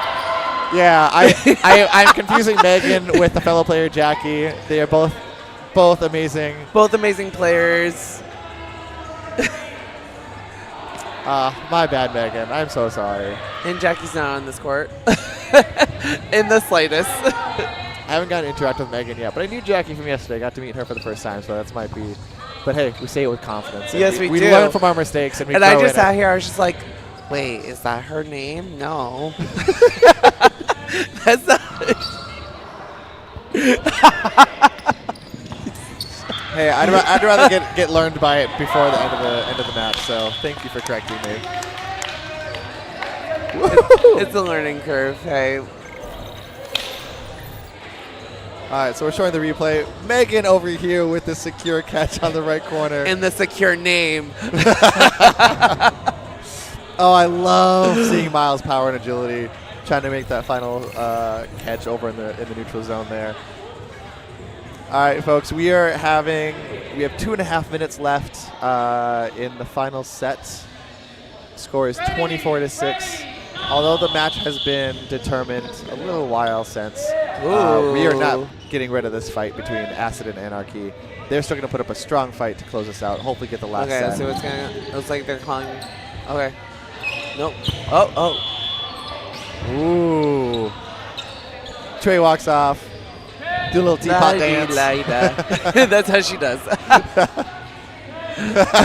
She's like, I got the box of shame. I will be going there. I love it. I love the energy. No hit on Miles. Able to do a side That swipe. was super close, though. That was too close. It was almost a haircut right there. We cannot cut off the beautiful hair that Miles has going for him. No. Ooh.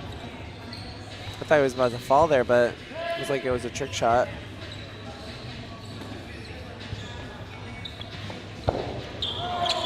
Megan over there with a solid hit on Carla. Nick doing a power hit on Miles. And then Armando following up with the follow-through. Armando coming in with an insurance throw over here. Yeah. Making sure he gets hit out. It's like Zombieland, double tap. You gotta make sure that they're really down for the count. Correct. All right, so we have a 6-3 player advantage over on Anarchy. Got a great hit from Dan Hood. Oh, no! And Dan Hood lines out. What is this? Dan goes for the attempted catch, but does not realize just how close to the back What is he this? And that is it, guys. I think I think both teams are calling that is a solid Save some energy. done game now. Acid did a fantastic job. And then let's see. Oh, that was a solid play with Anarchy. Acid held their own. They did a good job. It was a very tough team. They played all the time together. And here's the thing with a match setup like this. Like, we know Anarchy is a very well-established team. They are one of the best internationally even. And despite the score being 26-6, we saw this entire match Acid putting them toe-to-toe and saying, we are not giving up your points easily. We will put so much fire and effort into this match that we will end gracefully and with so much zeal, and they did just that. Although we had the grade A team of Anarchy taking the win and moving on into the bracket, Acid put up a darn good fight, and it was lovely to see. It looks like our next game is actually going to be Anarchy versus the Fog. Yeah. That'll be an interesting matchup. This is going to be like a really fun game to watch, honestly. I mean, we just saw our two A teams, Anarchy and Acid, play toe-to-toe with each other, and the Fog's just going to give them another run for the money. So let's see it happen. We're going to take a little bit of a break and pause before our next set. So thank you all for joining and catching up for watching our games here today at the Continental Cloth Circuit here in Boston. And Nick and Tyler are signing off for a little bit. So, all right, we'll see you guys later. We'll see you soon. Bye.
All right, everyone, welcome back to our Continental Class circuit here in Boston. We have our next matchup, which is going to be another powerhouse duo between Anarchy and the Fog. We have our two commentators today for this game. We have myself, who you cannot get rid of today because I'm just here to provide some support. I'm Tyler from Minnesota, and I got my partner in crime here. My name is Luke Finder from Chicago Dodgeball, and I do Jersey things sometimes. Just casually sometimes. We got the Midwest boys here from Minnesota, Minneapolis area, and Chicago, Illinois to provide commentary for today's game. And we are excited to give some play-by-play because this is going to be a beautiful matchup. So we're going to get started here momentarily. Starting on the lineup for Anarchy, going left to right, we have Brandon, Kelly, Megan, Yue, Nick. I can't fully see behind one more player. Is that Lovey? And Mike McGee. And then for the Fog, we got Bo, Sarah, Pierce, Dylan, Megan, Mr. Ben, Taylor, Quan, and Kira. A lot of USA Dodgeball players known for their cloth play, so they decided to make a fun team called the Fog, Dead by Daylight. They're all playing it together, I would assume, and they just wanted to make a fun team for a fun cloth round. Nice. We did get confirmation they do play that all together.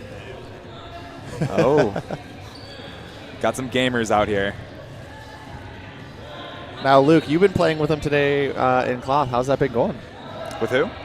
You've been playing them today with your team. Yes, I played against both these teams, and I will tell you, both teams have big arms and a lot of coordination, so this is going to be a really fun matchup. Brandon Kelly facing off against whoever in that corner lineup with Mike McGee in the other. It's just going to be just powerhouses going against each other here. It's going to be really fast gameplay. It's going to be good. Now, we've gotten a chance to see Anarchy in motion during our last game against Acid, and they were doing really, really well with team synergy and bonding, as we expect nothing less from this crew. What can you share about the Fog and kind of how they've been playing today as a team dynamic? So the Fog just got done playing Chosen, and that game was a little close at the beginning, but then they kind of ran away with it.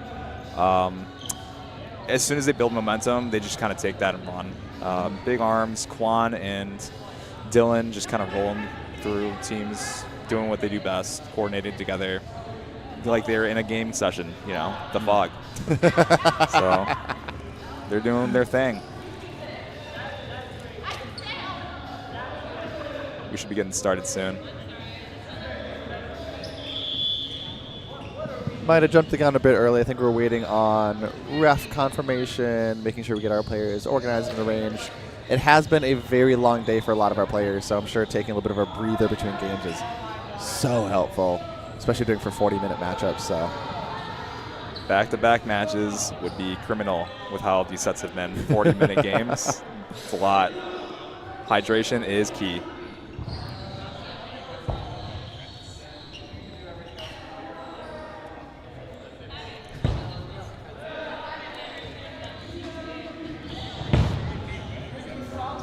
No, you stay.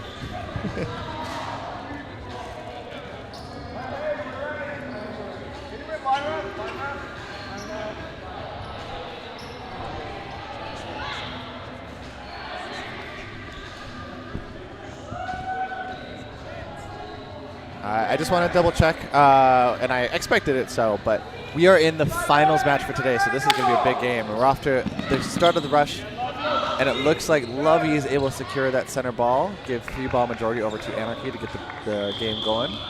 Let's see how these guys kick it off. On Quan. Good take. Yeah, Quan's been doing that all day today. First person that overextends, Quan is there to punish.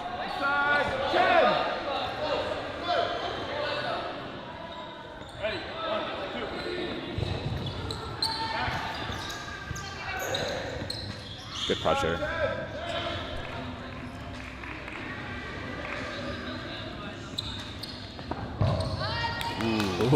Ooh, sneaky foot shot from Mike McGee over to Quan. Foot finder in the right side of the court.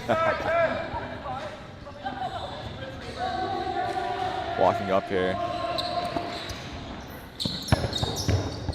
Big trade there. Huge impact for Fog. Fog is rolling out here today. All right, Fog walking up here. See what they can do. McGee and Brandon in corners right now, applying as much pressure as they can, going for a slow reset. See what they decide to do here. They might burn two. Go straight ahead on the left corner. I don't think by the end of the day that sign is going to be able to stay alive with Brandon Kelly throwing. No, that sign fastballs. actually looks very, very beat up compared to what it was yesterday. That was brand new yesterday. I have a picture from yesterday. Look at the signs to the right of it compared to the sign to the left. Good honesty. So Anarchy over here with a 4-player majority, up 2 players. Play 2, 4, 3.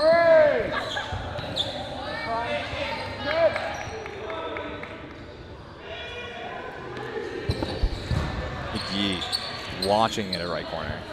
Nice step to the right over there, getting out of the way. Play 2. Cross court. Oh no, all balls. Something's gonna happen here, and I don't think the Fog's gonna like it. I think it's going to be very dangerous for the Fog giving up all ball control. Here we go. Yep, Oh. there's a thud. Triple hit, group throw, firing squad over on the left corner there. I think Anarchy is going to do it one more time. Yep, here we go. Ready, 1, 2. Ready, 1, 2. Nice. And there's the hit. Good pump faking there. Kind of predicting where she's going to go. All right, 2-0, Anarchy up.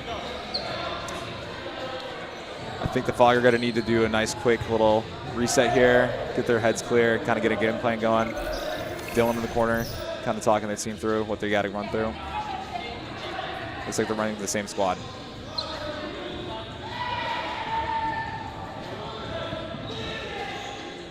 Let's get this cross-court pillow fighting going.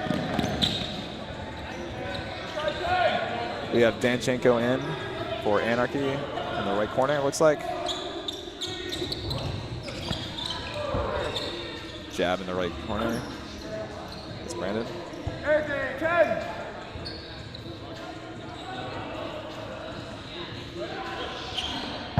Armando back in the fold, takes out Jackie over there on shoulder. the Fog.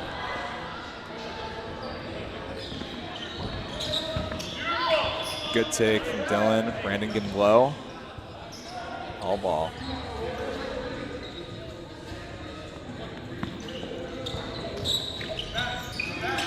One of them down here. Good placement. Brandon better control of not reaching for it. 4-ball walk up. Let's see what they decide to do here. Quan staying out of the way. Getting both back off the wall, a little unfortunate.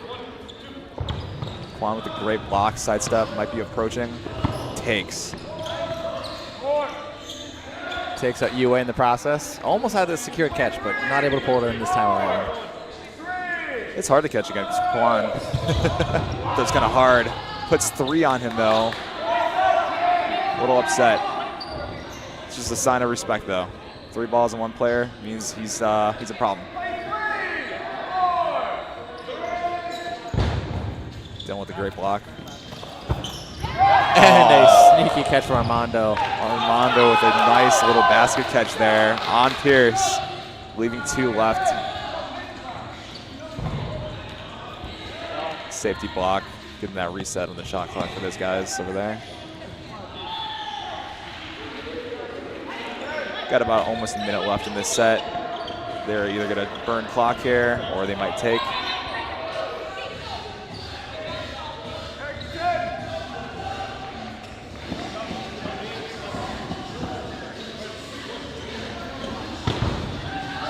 Nice little sidestep there.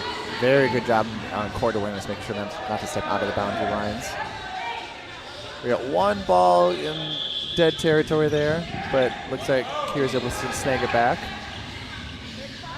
Nick bumping it back over there for them.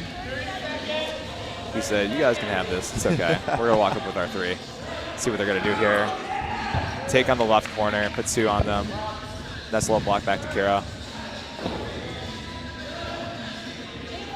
Just gotta get rid of that ball, I think.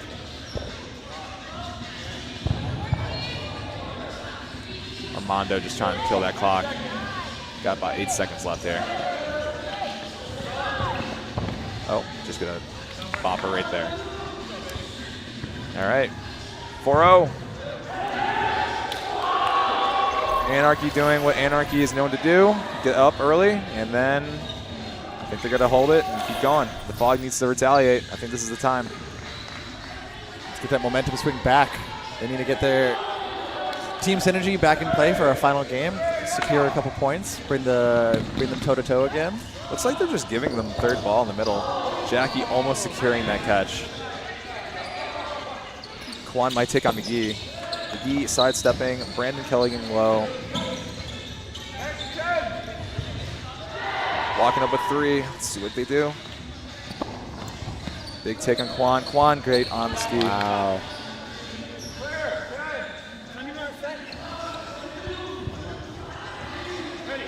Mike McGee making a play call. Has Armando take the shot. Great shot in the middle there. Pierce picking away, but that leaves them with 1 ball, leaving them a 4-ball play here, so they might have to kill a corner.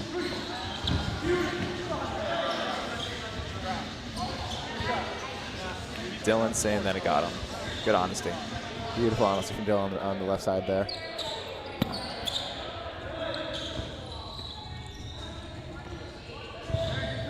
Ball reset here. Pick their target and see where they're going. Brandon shows left. Pierce sends the middle. Block sends back over to their side. Nice little 3-ball reset here.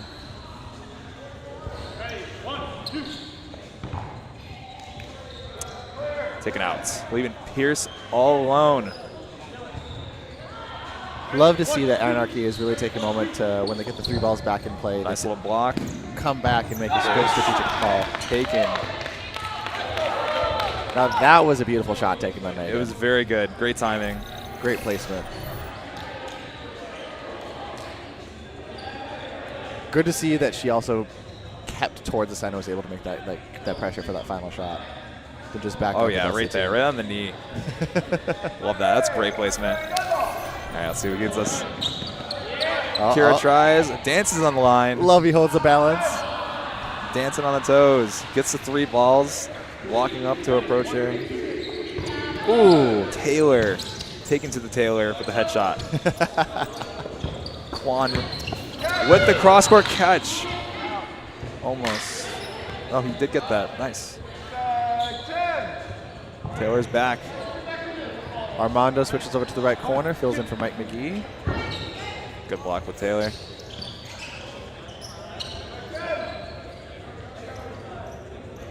Talking about what they're going to do on defense here after they make their throw. Good block.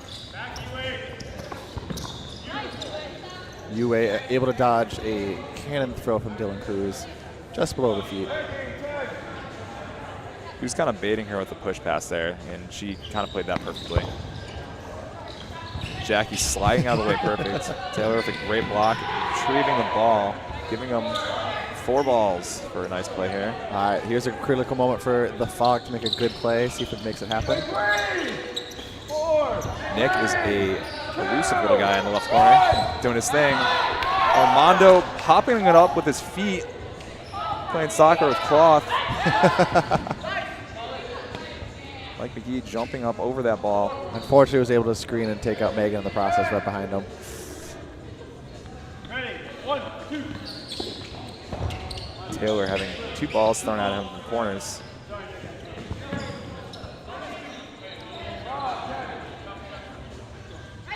About a minute and 15 left in the set here. Looks like they're about down 1 on the Fog side. Might have to make a play happen here. Stay alive. Good layoff there from Jackie. Good pressure. Kira gets that ball, allowing them to get this 3-ball walk up. Kira does very good at staying low and being able to sweep the balls back to the team for ball control. Very, very good job. They both try to go cross, and now they give them a 5-ball walk up. Oh, boy. Now, I think I know where all these balls might be heading towards. Ready? 1, 2, 3. I did not, actually. I thought it was going to be a Taylor.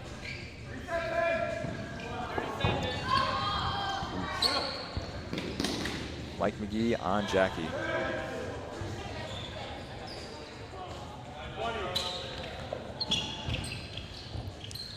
Something I learned about all day today is that I just cannot throw at Nick because that ball's just not going to hit him. He is light on his toes. And that goes for in foam too. And that is the end of the set. Anarchy takes another point, brings it up 8-0 for leading into this match. There's a lot of momentum going this way.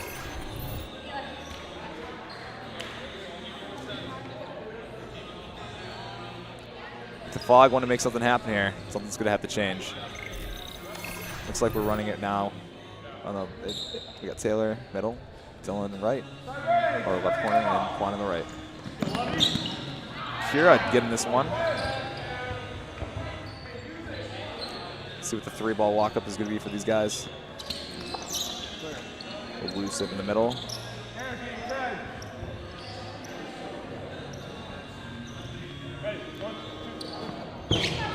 Taylor blown up by Danchenko.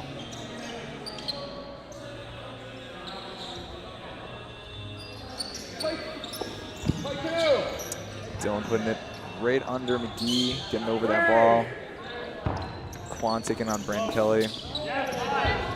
Great team evasiveness on that. Now they got a 4-ball walk up here.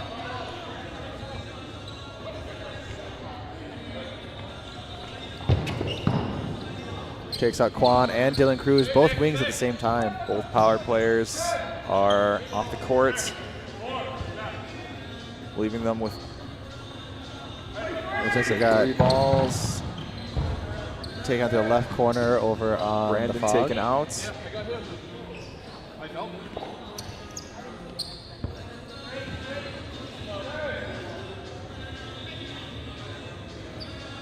About a minute 45 left in the set. Let's see if we can make something happen here. Nice spot. Gets over the foot. Up 3 players over here on Anarchy. Might be a kill left here. Let's see. They decide to send one, and they follow.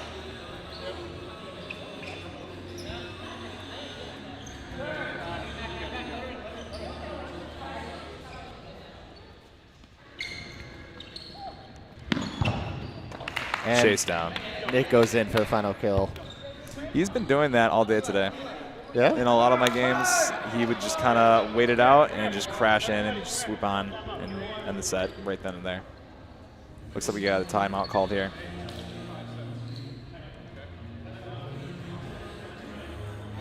Well, Anarchy is 10-0 right now, so we're going to need to see some action being moved by the Fog. I know these guys have the tools in their kit to bust out the moves for it, so it's just about putting the pieces together. They put in a lot of hard work today to make it to the finals against Anarchy, so we know that they have the potential to go against them toe-to-toe. We just need to see the synergy get back into play, get the headspace back in, really find that momentum, and put a stop to it. Put a pin in what Anarchy is able to accomplish.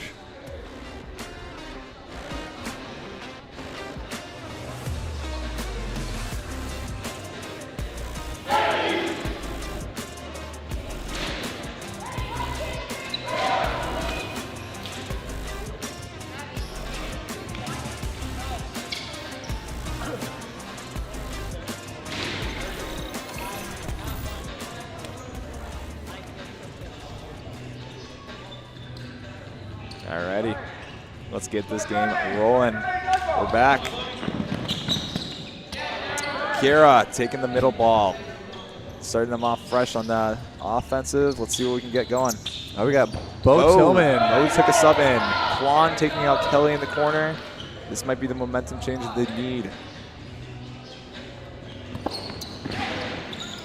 Side tap on Bo. Quan getting taken by Danchenko. Securing that ball, allowing them to get the 3-ball walk up. Dylan, trying to put as much pressure as possible.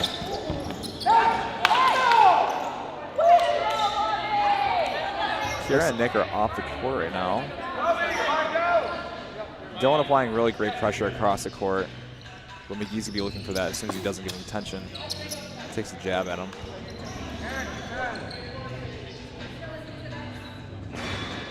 Ready? 1, 2. Good side dodge from the right corner over on the Fog, unable to keep the balance though before falling out of play. Line dancing's hard. It really is.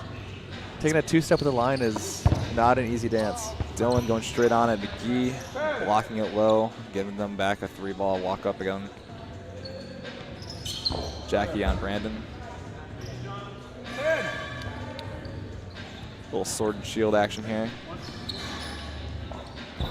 Jackie getting low. Staying alive. Honestly, I'm ducking low like that too when Brandon's lined up against me sometimes. Dylan with a great cross court, just nearly missed him. Jackie taken out, leaving one on the court for the Fog. Might be a 2-ball play. Incredible spot on the left foot of Dylan.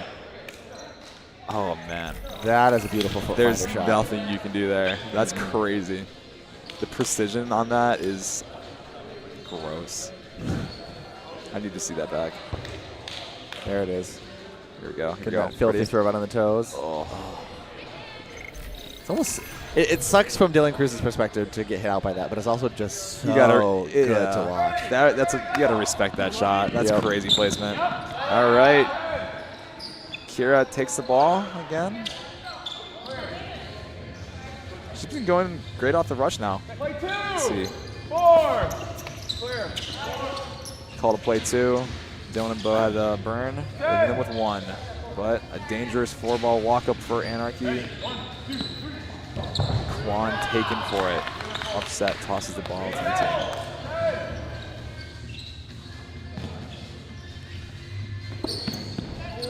Cloth is a completely different game compared to Foam because up, McGee going for that block slide. The play 2 or play majority of the ball rule can really dictate how your offense defense is going to be, and it could decide a set in seconds. So these guys getting that play 2, making them burn that first 2 balls there, leaving them with 1, gives them a 4-ball walk up. That's a kill left or kill right, and that takes out your power player that you're your problem player on the court if you might. So that could swing any game, anytime. I think we saw the play-in balls rule come into action a few times. Was it last match or the match before where players were taken out because the ball burden upset the team and they got knocked down 2 players and it gave them a huge disadvantage. Yeah. These guys are not missing right now. Megan being very honest.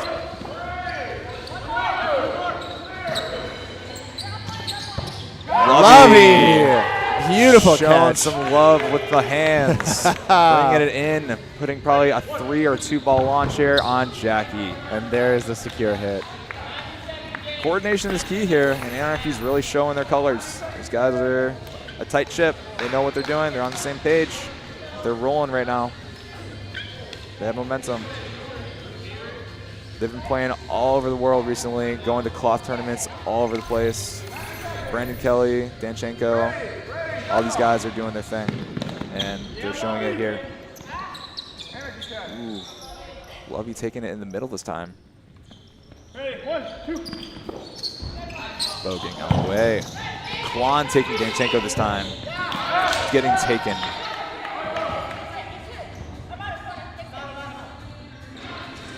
Well, I guess I know who the prio target is on Fog for Anarchy. Oh, yeah.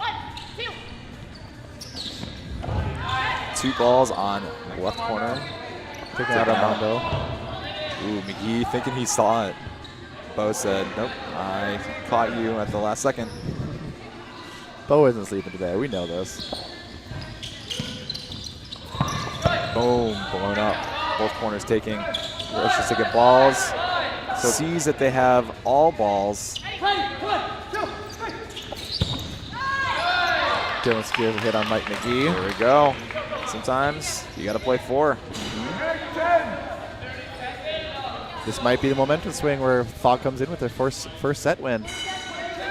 Yep, for the first half. And then they have a whole fresh second half that they can retaliate.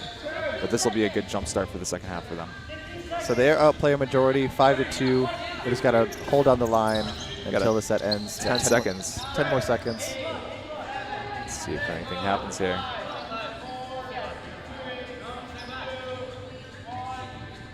Nah, Anarchy recognizes it. We're going to take a pause.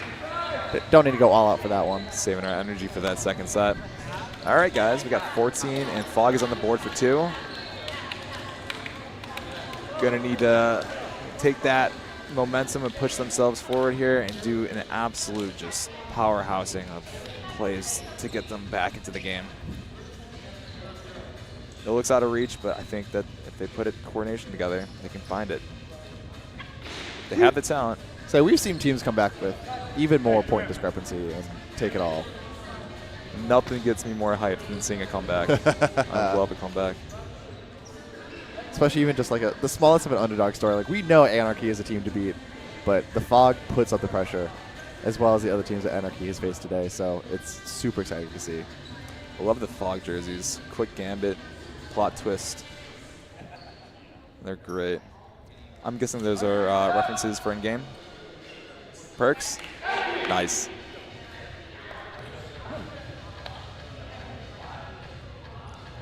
Got an assortment of jerseys here. Dead hard one. Nice. Wait. You're good, come on. Got a Shrek themed Valkyrie jersey as well from a Canadian scene. All right. Pierce on Lovey in the middle. Talking it up. Might go again here. He's feeling it. Oh, taking out UA. Pierce, 2 for 2. Very strong start to the second half for the Fog. Oh! She does not touch the ball. She is safe, but Pierce did what he needed to do. He got his 2. Cashed out. Quan on Brandon in the corner. Brandon with a clean block to the floor.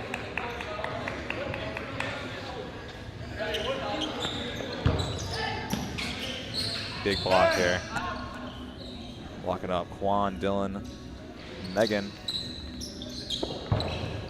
Quan putting it down, leaving them with 3. They're up right now with 2 minutes to spare. Sending it cross court. Clean block from Danchenko. Dylan letting them know that that was a hand block. This is cloth.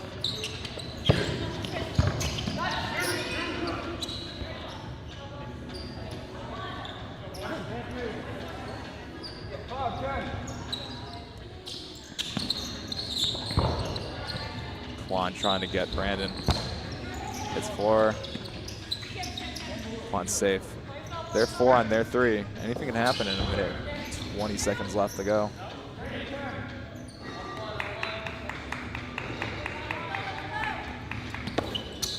Quan moving the leg. Brandon taking Dylan eating the ball. Don't throw at me. I did that today. As soon as I did it, I go, why did I do this? Brandon Kelly, all doing what hands he catch. does too. Slide to the right with a little hand action up there in the left shoulder. 4-ball majority for Anarchy. Almost securing the catch. Full reset here. Brandon Kelly just mowing down the Fog. Now it's just Dylan on Brandon, and Lovey blocks the ball down. So 1v2, Dylan versus Lovey and 30 Brandon. seconds remaining. He's going to need to do something here. At least to get this tied. Just in front of her feet.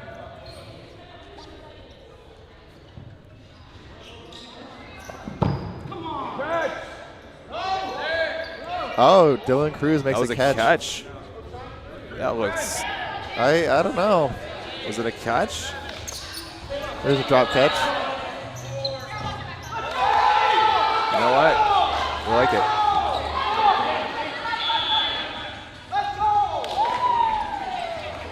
Lovey taking out Dylan Cruz. I'm still trying to think. Is that a catch? Like, or did they hit 4 before? Yeah, let's see if we can get a replay on that. I didn't see it from this angle. Oh, nice. You get a little drop ball catch there. It was a drop ball catch. So the one he was holding prior to the throw, he's dropped it down and then secured the throw for Brandon Kelly. But it did look very... Yep. He was going for a nice little block play, but decided to go, you know what? Let's change the momentum of this game. Speak of that, Pierce swooping the ball, giving them the offensive walk up here. The Fog is 3 to their 15. Let's see what we got going on.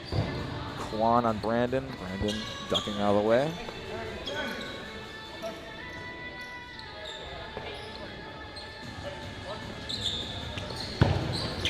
Danchenko on Jackie. Jackie to the box. 3-ball walk up here. Putting it on Nick. In the middle. That's a very hard target to hit.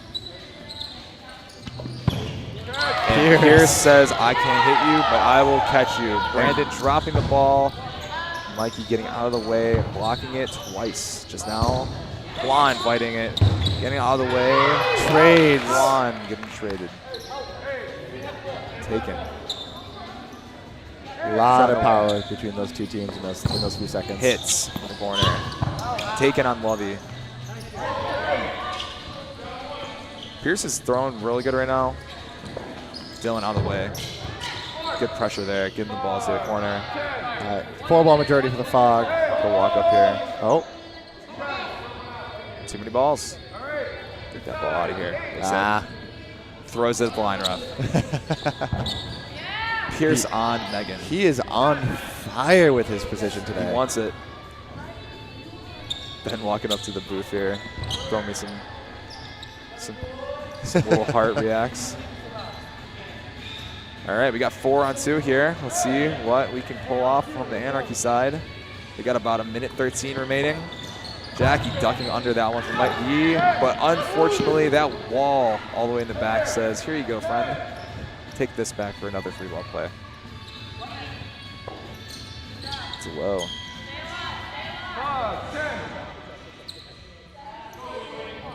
They can play defensive here for about the next 50 seconds and secure the points, or they can end up taking somebody out.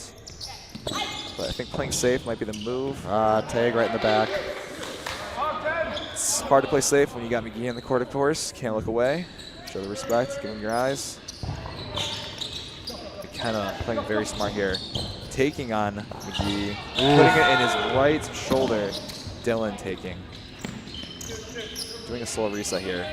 It went from 4-2 to 2-2 with about 20 seconds remaining. It's a low. Mike McGee and UA on Anarchy taking very good pacing and control. Mike putting it on Jackie. All right, Dylan's got to make something happen. Less than 5 seconds. I don't think it's going to go on here. It gets hit. Yep. Tries to go for a Superman, punched across the line. He goes flying, falls short. Got an extra person on the court for Anarchy, though, and I'm pretty sure that was after the shots, so doesn't count. Anarchy +2. There you go. Nice little air he got there. McGee, upper left shoulder says, it's okay, man. I'll take that. Ready. 17-3, about 11 minutes and 43 seconds in the set. Stumbling in the middle of the line. Kira pulls it away. Walks away with a smile. Let's see what we got here. Quan getting taken. Brandon. Pierce. Dropping the ball. Pierce getting away with his quick gambit ability. Taken. Pierce throwing to counter retaliate, taking on his teammates.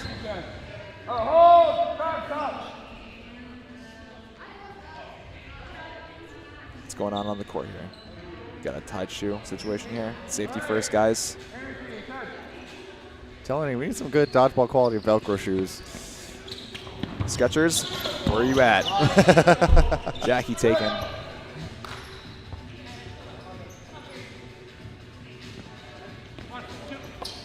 Pierce getting down. Takes on Lovey. Lovey rolling the ball, which means, here you go, guys. Have this ball back for that 3-ball walk-up. Pierce putting it on right corner.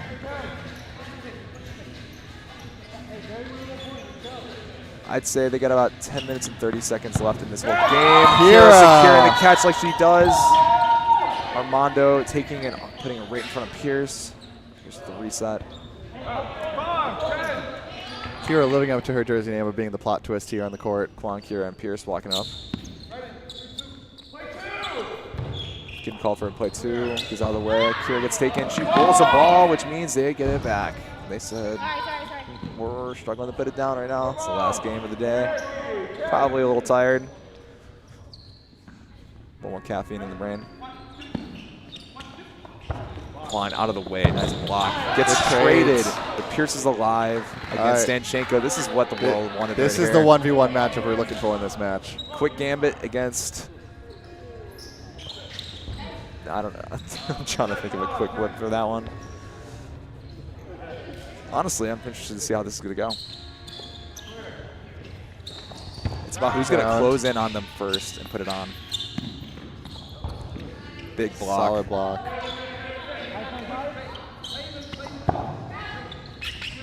Very good play here. Nick pressuring him as much as possible, but it's on Pierce. He's got the 3 balls now. Either thrown from the back line, playing it safe for the tie. So we got Stanchenko's probably going to go for the finish here because they're up 17-3. So realizes that if he does flub this round, there's not too much of a burden there. Closing in, both missing, not hitting balls to the center line, going for the reset. We got 10 seconds left in this set. Taking this win would be huge for This the next Fog. action is going to be determining the set. Let's see it.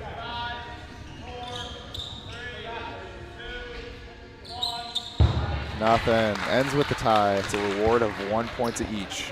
Good efforts, but 18-4. I think it was, no, 17-3. This game might be out of reach at this point, but playing for pride points at this point, at this time.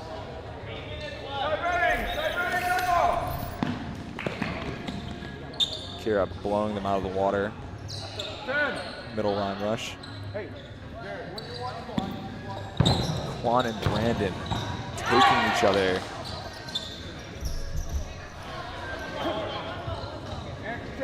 So Fog would need to secure at least 6 to 7 sets in the next 8 minutes and make a really fast secure Here's game the play. nice little side step there, getting all the way at 2 balls. I said this guy's a problem.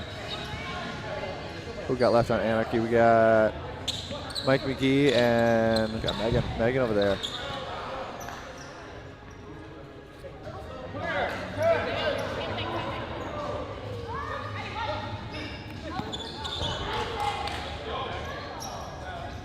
Gets out of the way with a nice little slide in the corner. Nice little 4-ball walk up here. Let's see what goes on. Taking.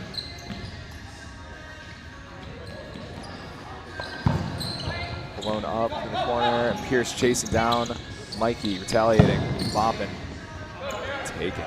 Kira and Mike McGee do the trade. You know what? Couple souls for a soul, and that soul's kind of a big problem in the court. I'll take it. 2-on-1. 3, 2, 1. Nice placement, nice little jump over there. Play 1, 4, 3, 2, 1. And a catch off of Pierce. Brings back Brandon Kelly. Cookie Monster eating it up. Brandon and Megan finishing the set off here. Oh, a little bit of optimism there. Very closable set, but just like all things in cloth, a catch will turn the game. And Boom. Pierce had the shot. Secured.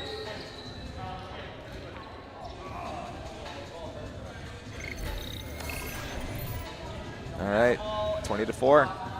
About 6 minutes left in the game. Ball's lined up here.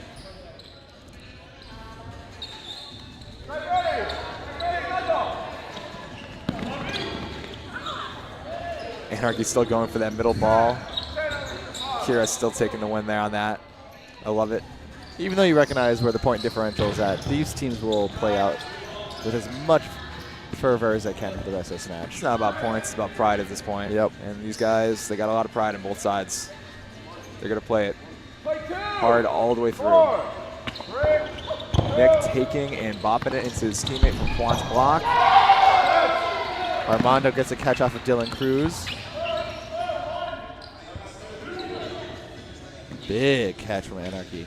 Cloth is a huge game of just explosive, just back and back happening here. Nick getting low. Kira getting low as well. Getting back, very evasive. Oh, we got ourselves a 4-ball walk up here. I think I know where we're going. Quan with the insane blockage that he had with 3 balls put on him. Stays alive and takes Lovey out. Another 4-ball walk up. I think we knew where that was going to go. Quan with the pressure, puts it on. He takes out Yue. Taking bites away, clapping for the ball. He's hyped. Says, let's go for 3. Try it again. Oh, switch it up. Other corner. Nick putting it on Nick. Oh, Quan putting it on Nick. Taylor putting it on the ground. Good honesty.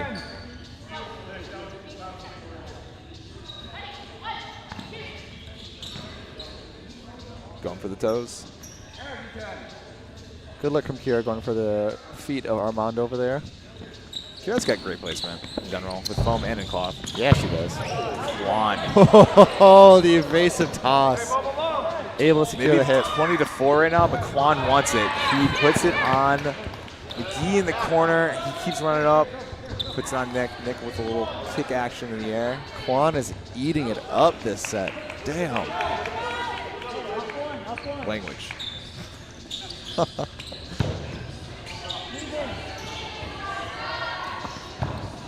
Quan, seeing that she's not paying attention. Danchenko. I think that's 4 for Quan right now. Can you go for 5?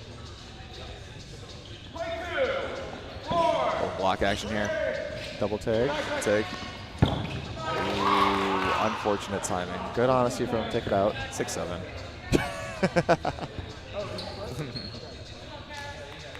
All right, 20 seconds left in this set. We got Kira versus Danchenko. Nick could probably do what he does best here and go for the block, put it back over for Kira's burden.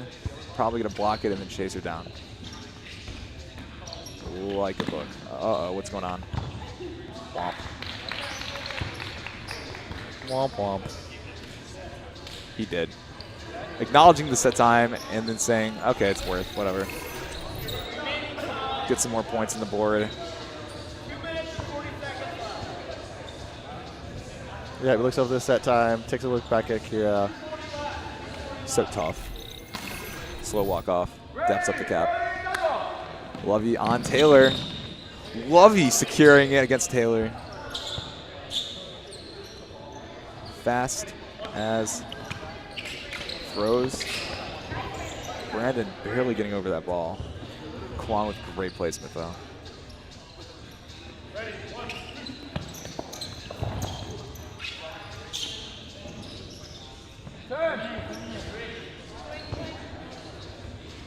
Looks like we are in the final set of today's game, so this is where it all comes down to final energies.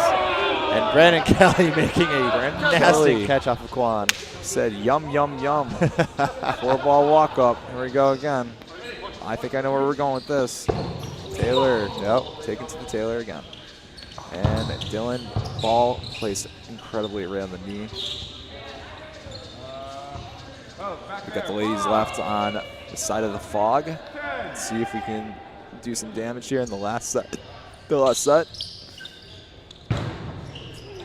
Thank you.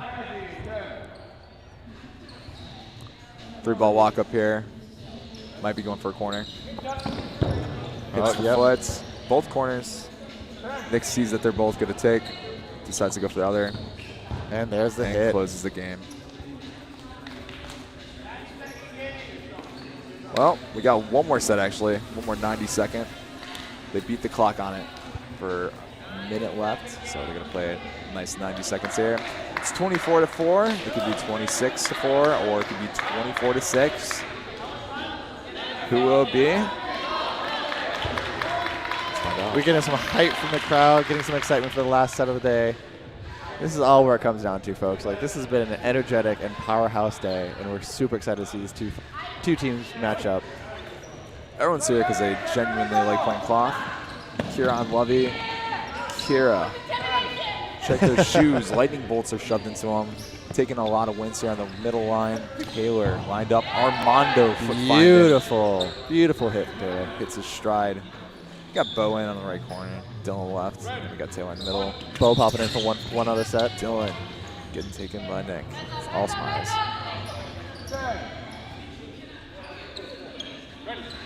Nick said, I'm not putting that on you. I'm putting that on the side of you. Taylor putting it in a good spot on Nick. Bo putting for it on Abby. Abby.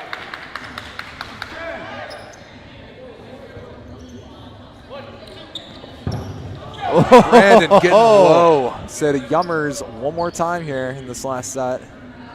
Nothing can satiate that man. Oof. Playing two here. Taylor with a little eats. Armando, honesty. Taylor And taking foot. out Brandon. They wanted this set, and they closed it out, leaving them to 6 to a 24. Leave it to the Fog to take the final 2 sets of each half. That is a plot twist with the number 4 jersey Kira that she's wearing. Our final score is 26-4. Anarchy takes this one.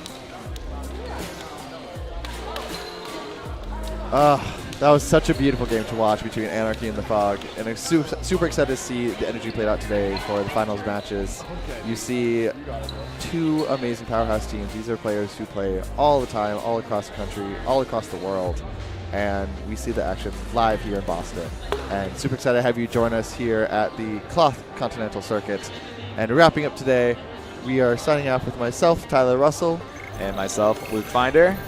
And join us for our next round. So Dodgeball Live and Dodgeball Hub will be over in Salt Lake City, Utah for the round 6 of USA Premier Tour. That will be in mid-July, July 11th to 12th. I'll be there. Yeah, you will. Hopefully I find myself in the stream court. Maybe you'll see some spin throws, because that's all I do. There's an infamous Luke move, that is for sure. I am a Beyblade. That's all I do. We got to get more gamer references in for these games. That would be nice. That'd be so fun to see some theme tournaments run games. Activated my trap card, Beyblade, 360 smack. Let's go, baby. All right. Well, thank you so much, everyone, for joining us for our day 2 of this tournament here in Boston. We're super excited to see everything play out. I know all the players and the CUNY members have had an amazing time, and it's time for some rest and some chow and celebrate the wins that happened today. So hope you all have a good rest of your day, rest of your weekend. And also, happy Father's Day to all those fathers and dads and daddies out there. Day to celebrate you and all the amazing work that you do. So hopefully you get to celebrate that. Hit him with the Luke, I am your father. Yep, got that text today. Had that one thrown my way. And I couldn't say anything against it. I said, it's your day. You can have it. Touche. All right. Well, we are signing off. Have a good day, everyone, and take care. Have a good one.